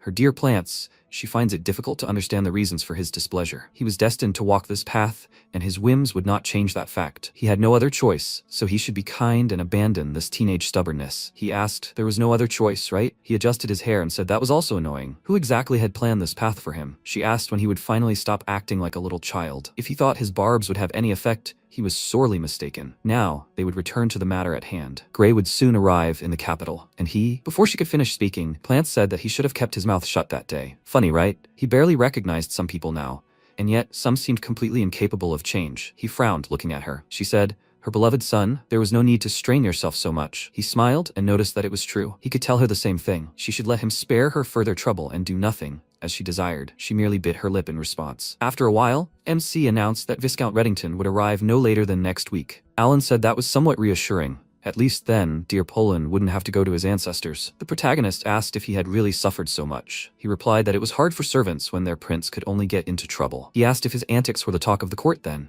What did the king think about this? He replied that His Majesty had decided to speed up the process of forming the Balkan. MC was surprised. What had happened at the Siegfried estate, Romain had said, had made him the center of everyone's attention. That alone would have infuriated Breezen. Now that Grey had publicly humiliated himself, there was even more reason to worry about Kalyan's future endeavors. Under such circumstances, he would have handed over the barracks and territory of the Knights of Pobble to the needs of the Balkan. Alan said in surprise, "Your Majesty, surely you realize that this is tantamount to declaring war on House Brayson." He replied, "If it helps divert their attention from Kalyan, then so be it." In the present tense, the protagonist said, "This will put His Majesty in a vulnerable position." Alan noted that he understood this. The Balkan will be officially announced upon His Highness's return. The necessary ceremonies will take place next week. The protagonist thought, "No, it's far from that simple. Even if the mentor is in the palace, that's still not enough. There isn't a single knight in Kyra who can match the Swordmaster's strength. If Grey reaches Ceres before him, Romain will be in real danger." Then he said, "Ian, is this the only path to the royal capital?" He replied that this was only true if he didn't go and didn't want to wander around in circles. Then MC said, "The mentor, it seemed to him that he would cause him some more trouble. He couldn't let Grey enter Ceres." Meanwhile, Grey shouted indignantly, "Damn it!" He held his hands on the ceiling and shouted, "To think that he was forced to ride in a lady's carriage." Then he kicked the wall in front of him and shouted, "Hey him, he has to spur the horses. How come the other carriages were suddenly unusable? Who do they think he is to take away his lady's carriage?" At that moment, the coachman shouted, "His Grace, someone is following them." Grey looked out the window and asked what he was muttering there. He looked to the side and wondered what the heck. He noticed the protagonist approaching him, and he said, "There he is." Grey shouted, "What the hell is he doing here?" He thought, "That's it? How did he manage to close the distance so quickly? Surely some trick his mage mentor taught him. After all, he's just a worthless royal heir." Then the protagonist said, "Count Grey." He smiled and added, "He sees that he still hasn't gotten the hang of how to properly greet royalty." He looked at him in surprise, then laughed and, clenching his teeth in irritation, shouted, "He dares teach him manners?" The next second, he kicked down the carriage door and yelled at the coachman to stop the damn carriage. "Today, the royal family will be cleansed of this low-born fool." The next second, MC grabbed him by the neck and lifted him up in the air. Grey wondered in surprise, what kind of power is this? And the protagonist said, "Malicious intent, a fake insult. He started it all himself, and he's just here to defend his honor, don't you think?" He formed a weapon in his hand, and the next second he struck, saying it was for insulting the prince's lineage. Then he struck again, and Grey, lying on the ground, grabbed his leg and cried out, "Enough." He begs him. He was wrong. He must spare him. He begs for mercy. But the protagonist raised his leg and asked, "Haven't you ever wondered why his brother had disappeared so suddenly?" Grey cried out, "What was he saying?" He replied, Marquis Breezen had been paid a considerable sum to remove Renan from the scene, and then he disappeared.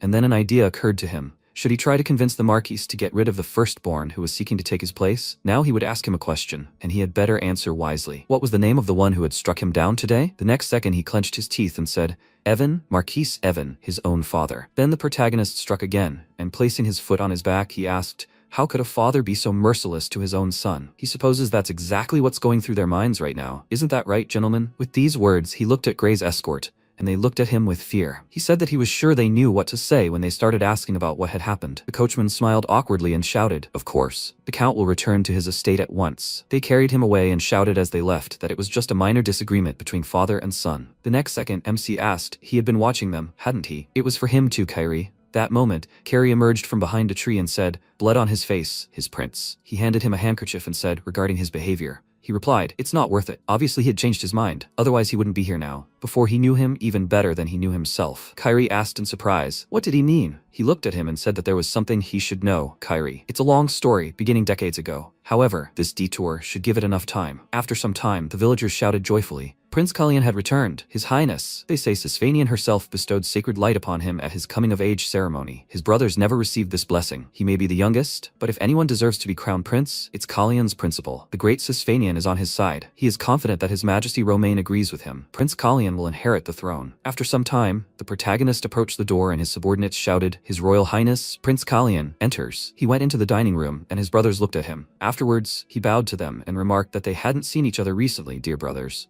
He asked asks them to forgive his tardiness. Then Plant said, "Welcome back, Kalyan." He looked away in surprise, wondering, did he just greet him? What a surprise. What did he have in mind this time, Plants? The next second, a subordinate shouted, "His Majesty King Romain enters." And after a while, the head of the family sitting at the table said, "Randell." He heard that he was reading the treatises of Sutreya. "Has he finished it yet?" He replied, "Yes, father." He would be glad to hear his opinion on what he had read one day. Romain smiled and said, "Wow, Plants." His efforts finally paid off because he definitely gained some muscle. "They should hunt together." He replied, "Aha." And Romain asked, "Why not go even further? They will arrange a hunting trip." At that moment, MC smiled and thought that he couldn't remember the last time he felt so awkward. The king was completely different now than he used to be. It was hard to believe that he was indifferent to his children in the first place. A truly astonishing change. Then the subordinate approached the king and said that he begged his pardon, His Majesty, from outside. After that, he whispered the information. Romain asked, "Is that so? He should invite her in." Plants looked at him in surprise. The protagonist, looking at his brother, thought, she didn't waste any time. It seemed she was starting to get nervous. Then the subordinate shouted, "Here comes Her Majesty Queen Celise." MC looked at her and said he was glad to see her, Her Majesty. Celise walked next to him and replied, the feeling was mutual. She sat at the table and said, "He looks wonderful, Kalyan. Did he arrive in the capital safely?" He smiled and said, "Of course, everything went perfectly." Celise said,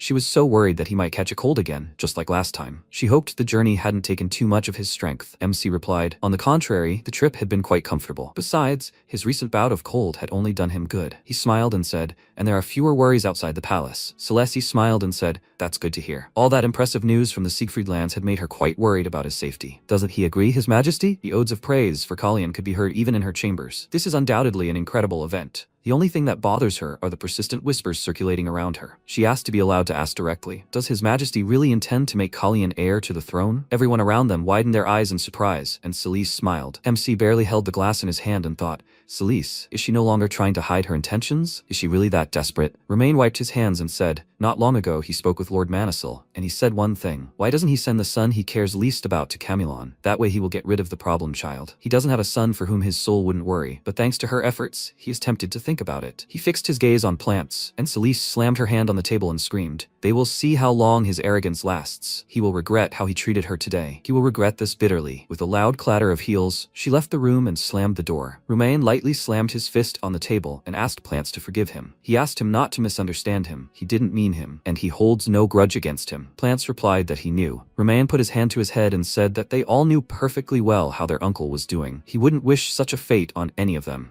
They cannot afford to make the same mistake. Upon reaching the age of 20, all princes except the heir to the throne are required to leave Ceres. Each of them is granted lands to hold, and their visits to the capital are limited to 5 days. They are also strictly forbidden to form their own troops. After a while, MC was walking down the road, and Ian was following him, saying that, in his opinion, these were quite reasonable restrictions. However, his uncle, Prince Asnon, disagreed. As far as he knows, he started a rebellion as soon as his father ascended the throne, but his plan failed, and now he is imprisoned in a tower in the most impregnable wilderness of the Varican Valley. Kalyan replied that this is precisely why His Majesty so desires for him and his brothers to forget their quarrels and finally get along, because then none of them will have to shed blood. Ian asked again, does he think this is possible? MC waved his hand and replied, who knows? Given the current state of affairs, it is difficult for him to imagine that such a thing will happen. Before he could finish speaking, he suddenly stopped and looked at the rose in surprise. Ian's eyes widened in fear and cried out, Your Highness. MC replied, Yes, Ian, he sees. Ian cried out, No, a flower. In his pocket. Kalyan looked at his pants, from the pocket of which a bright light was seeping. He took out a stone and asked, What? He looked at it and at the rose and thought,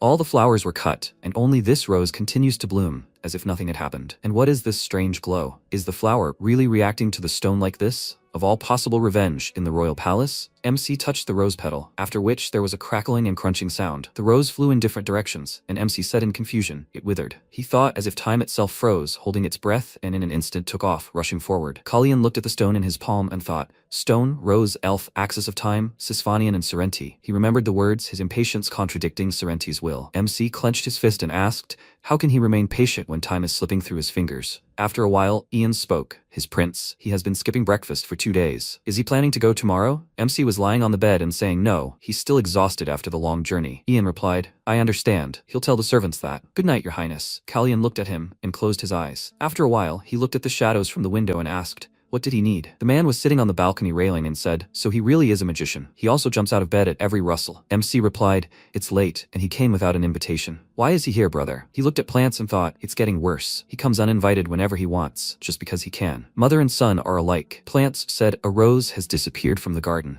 Is this his doing? Killian's eyes widened in surprise, and he snapped his fingers. A barrier appeared above the guys. MC stood up and said, only one flower has disappeared, but there's so much noise. It must be really bothering him to show up like this. Plants looked around and said, dear brother, he couldn't help but notice that it wasn't just any flower. Isn't that why he'd been skipping breakfast? MC thought. He knows then. It was from Randall's garden. His mother was from Tencel, so he figured what he saw had something to do with the holy power in his blood. Plants exhaled and said, he knows, he asked. He asked Randall if he knew anything about the never-fading rose in the garden, and every time he answered that he didn't know. MC asked again, every time? Well, what did they expect? That one day he would say, yes, he knows? Plants said more easily, only someone with holy power can prolong the rose's fleeting life. One thing he can't understand is why Randall feels the need to hide his powers. MC's eyes widened in surprise and thought, so Randall can use holy powers. Plants jumped off the balcony railing and said, he just wanted to let you know. He told Randall that he burned the rose. He turned around and said, so now he can pretend to be a fool as much as he wants. He thinks they'll see each other tomorrow. MC rushed after him and, blocking his path, asked what he was doing. The guy's glances crossed, and Plants chuckled. He said, well, he skipped breakfast to not let anyone notice how much it bothered him. MC said he understood perfectly what he meant. He asks why act differently than usual to shield him from the showdown with Randall. As far as he remembers, they were never close enough for such a favor. Plants chuckled and asked, he remembers then? Kalyan asked again. What? Plants said that no matter how much power he had, Randall could not be defeated, and neither could he. MC looked at him in surprise and asked again if he understood him correctly. It sounds like he decided to help him because he realized that Randall didn't stand a chance against his mother. Plants grinned and replied, I think I understand. MC said he never wanted to become crown prince. After a while, he sat on the bed in his room and recalled the words, no matter how much power he possessed, Randall couldn't be defeated. Flowers, sustained by holy power,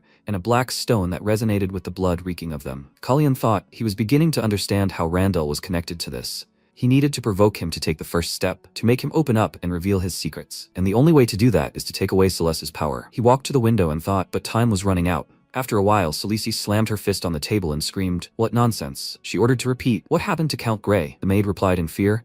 She was told the Count was seriously injured. He then returned to his estate. Celeste thought fearfully, so that was the reason? It was worth guessing when right before his arrival in the capital, he stopped receiving reports. She asked again, is it true about the injury? The girl answered, shortly before arriving in Ceres, he was attacked by Marquis Evan's men. Celeste asked in surprise, what? Why would father do such a thing? The girl said, well, Celeste ordered her to speak. The girl replied, the Marquis warned him never to return to the capital. It seems Count Breezen was planning to obtain the title of Marquis. Celeste's eyes widened in surprise and wondered if her father could have found out about their agreement. She asked her brother to help Plants become the crown prince, and then her father's title would be his. She thought, no. She was sure no one could have found out about this. Besides, the timing was not right. At such a vulnerable moment, her father could not directly intervene. She said, Grey is a master swordsman. Who could have wounded him if the attacker was not her father? The maid replied, well, perhaps the Count had been coping well with his previous injuries, but they left him unable to properly defend himself during the attack. Celeste smirked and ordered the medicine sent, and let him find out how badly he was hurt,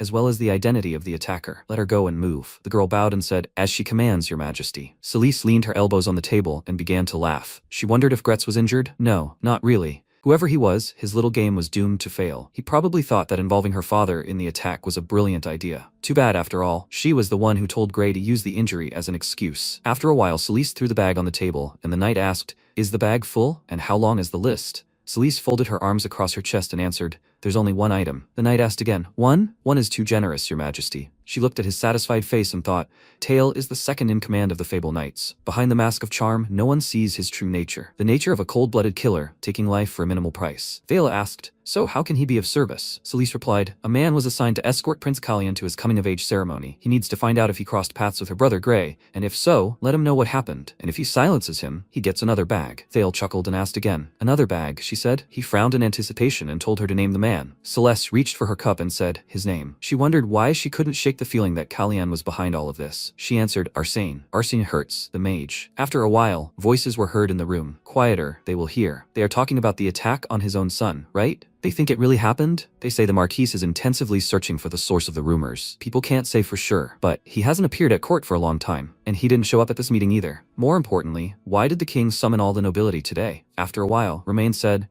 ladies and gentlemen, he has an important announcement to make. For generations, they have turned away from magic, relying on the power of their swords, and to correct this mistake, he decided to form their own troupe of mages. People cried out in surprise. What? A troop of mages? Here in Ceres? Doesn't His Majesty see how many places here are occupied by knightly families? And where is the Marquis of Brisson when this is happening here? Romain said they will be called Vulcan. The ceremony to mark their formation will take place in a week. There are also agreements to transfer the barracks and training grounds of the Knights of Fable to Vulcan. He said that everyone is free. He needs time alone. The man bowed and answered, as he says. Romain walked down the corridor, clutching his head. Suddenly MC's voice was heard. He supposes the nobles didn't receive his news with delight. Romain looked at him in surprise. Kalyan asked if everything would be alright. Romain exhaled and told him not to worry. He had thought of everything. Did he want to talk to him about something? MC answered, yes.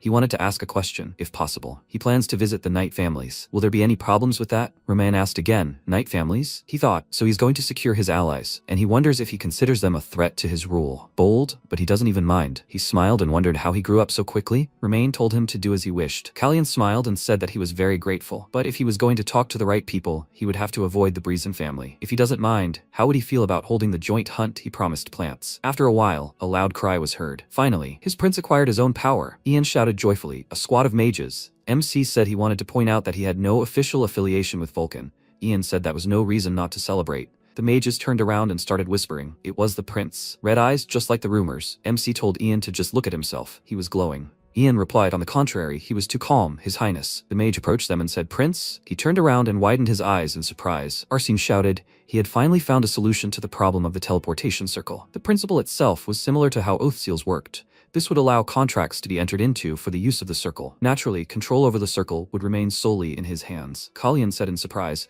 this was incredible. They would discuss all the details later. For now, he should rest. They would celebrate during the ceremony. Arsene said he was grateful for his concern, but he had to meet with Lord Manasil after dinner. It's scary to think what he'll say to him if he leaves without meeting him. MC said, calm down, he'll figure it out, and he should rest while he has the chance. Arsene turned around and said, thank him, Prince. In that case, he will listen to his advice. Kalyan waved after him and wished him luck. He told him not to fall asleep on the way. After a while, Arsene was riding in the carriage and began to doze off, when suddenly he heard MC's voice. He told him not to fall asleep. There was a cry. Mr. Hertz, ambush. They outnumber them. Arsene looked out of the carriage and looked around. The coachman screamed. There's a whole gang behind them. Arsene jumped out and ordered him to speed up and not look back. The man swung his sword and threw it towards Arsene, who quickly blocked the attack. He said, oh my god. He expected this outcome. He is the second in command of the Vulcan Mage Squad, and his name is Arsene Hertz. After a while, Alan said in the hall that the banquet was quieter than usual. Sir Hertz is absent, right? MC replied that he could assume he was busy right now. Early in the morning, news about Count Grey reached Celeste's ears. She would not sit idly by. Alan asked, so Sir Hertz was bait? He thought he was using Arsene to the fullest. Does he still harbor a grudge against him? Kalyan replied that he was sure the Queen was now doubting Count Grey's loyalty to her. She was well aware that his decision to help was not born out of family love. Grey can receive his father's title only after the Marcus's death. Therefore, the Queen certainly does not rule out the possibility that Marcus Evan could have learned of his son's plans and begun to act preemptively. Alan said therefore she would need time to collect her thoughts. MC replied, precisely. Besides, Celeste had never encountered Sir Hertz before,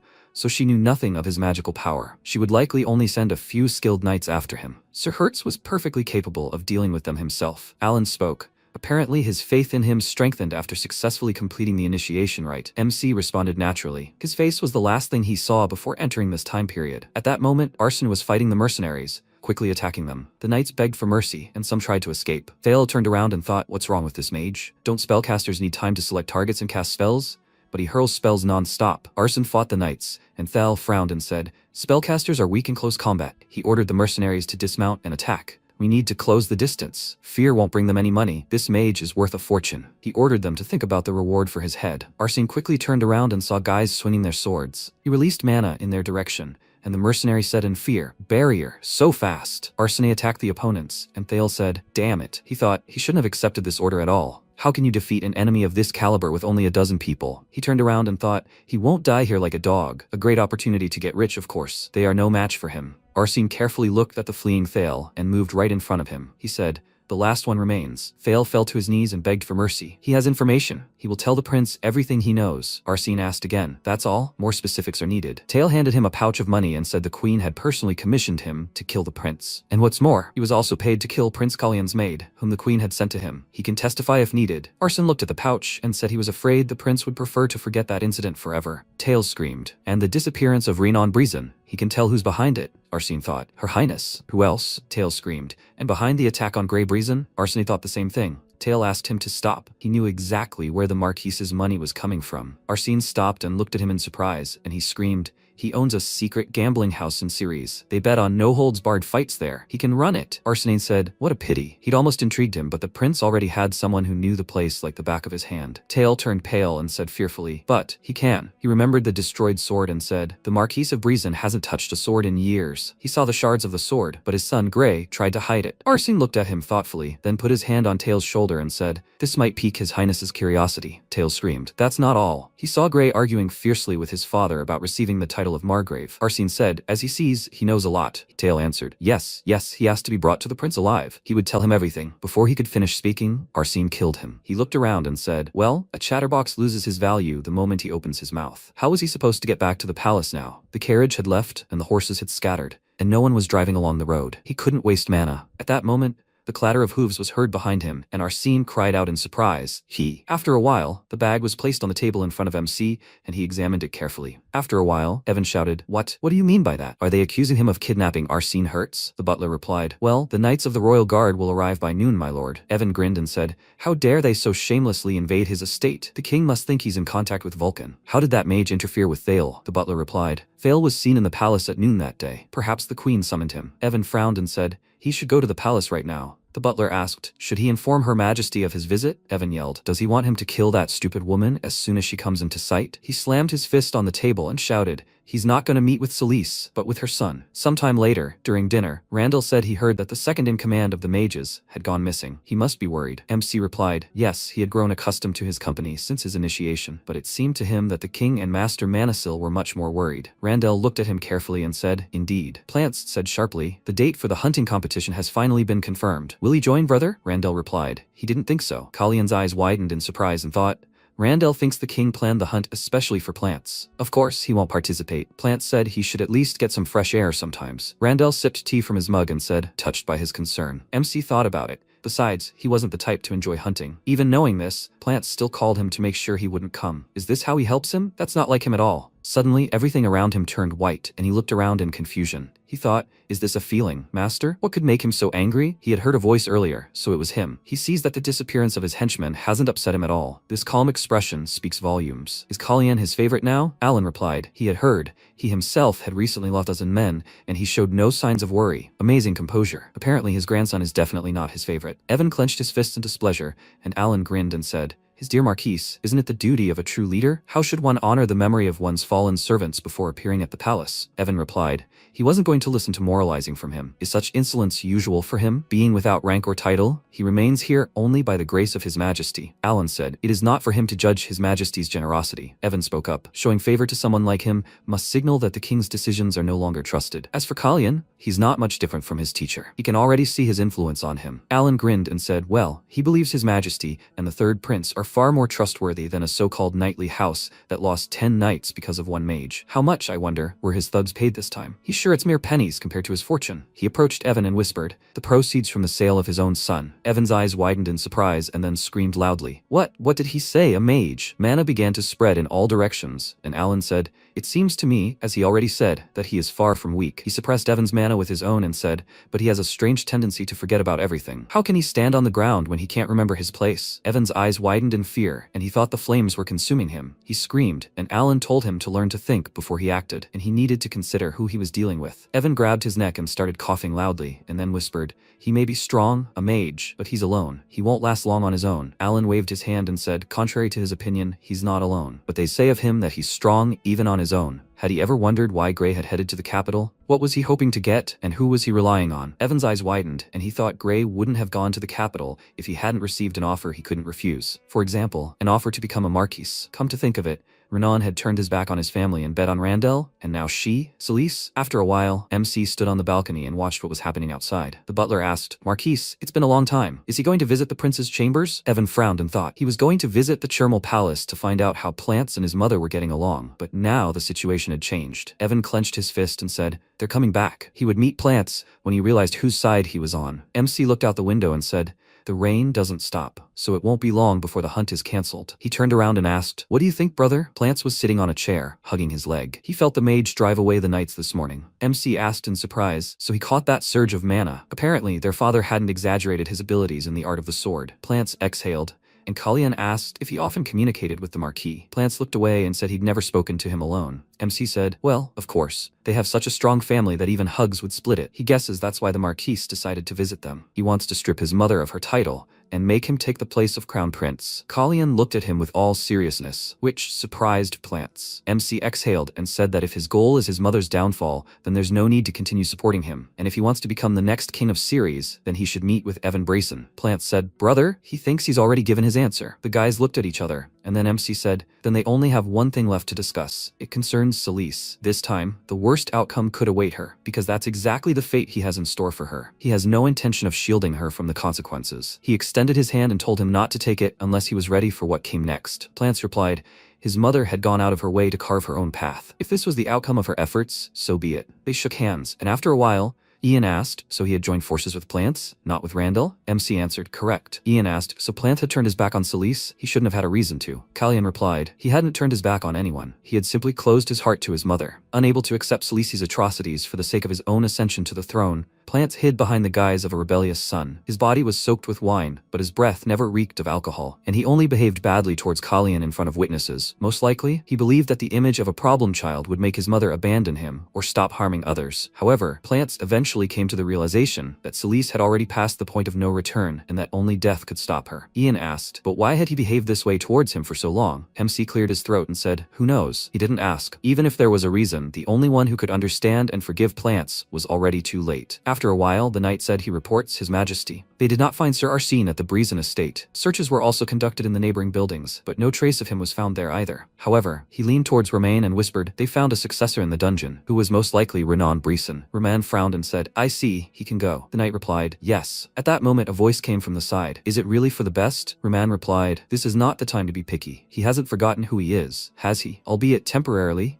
He is considered the commander of the Vulcan mages, Alan." He picked up a piece of paper and said, "He wanted to tell you what power the new squad of mages in this palace possesses." Alan replied, "That's why he raised the royal guard and intensified the search." Some time ago, Evan asked if he was accused of kidnapping and detaining a mage. He turned around, and the knight said, "That's the king's order. Please, let him not resist." Alan spoke thoughtfully, despite the fact that until recently they had all been ordinary people. Roman replied that those who see only regalia and titles will consider him just another mage until they realize their mistake. Alan thought, so he was aware of how Evan perceived him. Roman said, which brings him to the question. "He became a Viscount in Riberan, right?" Alan answered, "Yes, that's true. But most know him as an Archmage, Viscount in Riberan, Baron in Secretia. But he must admit that he liked the title of the Prince's mentor best." Romain put on his glasses and said, "In that case, fine. They will keep the role of the third Prince's mentor, but they will also add the title of Count of Ceres." Alan looked at him in surprise, and Romain asked, "What's wrong?" Alan laughed and said it sounded so ordinary, as if they were talking about the weather. After a while, MC happily approached the window and said it had finally stopped raining.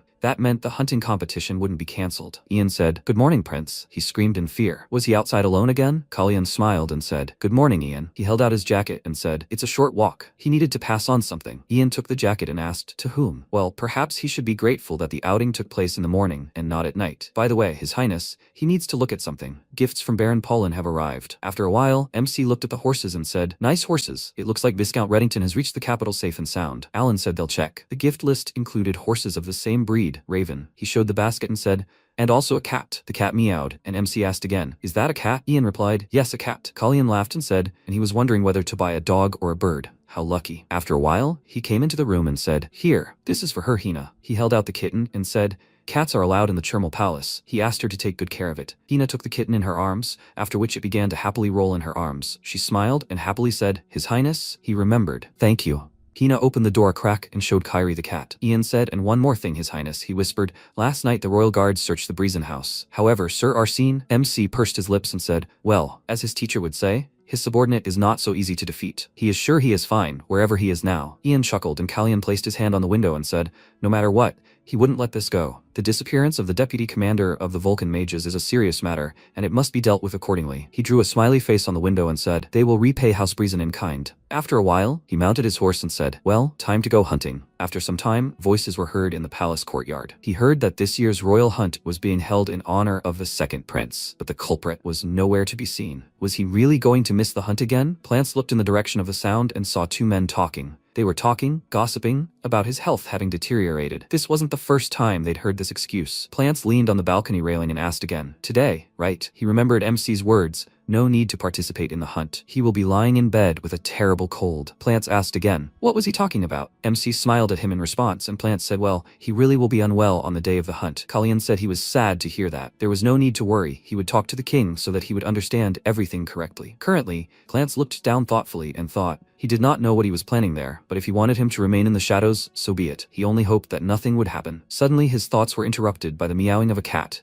which he saw next to Hina. Plants thought it was Kalyan's servant. Just a minute. This road leads to the rose garden, and, if he is not mistaken, Randall is there around this time. Suddenly, the knight drew his sword from its sheath and pointed it at Hina, who staggered back. The knight asked who she was and how she ended up here. He ordered an answer, and Hina's tears welled up. She hugged the cat and thought, she must tell him that she is Kalyan's servant. But he won't understand sign language. Should she write on the notepad? The knight looked at her and ordered her not to move. One more move, and he would consider her a spy. Hina closed her eyes and thought, without the notepad, Suddenly, a voice was heard behind her. And who were those guards? Hina turned and looked in surprise at Plants, who appeared from behind the trees. He said he was unable to even recognize another prince's servant. Could it be that his eyesight or his mind was failing him? The knight cried out in fear. His Highness the Second Prince. He begs for his forgiveness. He didn't know that she was a servant working in the Chermal Palace. Plants looked closely at Hina and, pointing his finger at the cat, ordered him to be removed from sight. Hina hugged the cat and quickly stood up, bowing to the prince. She turned and started to leave, and Randall said,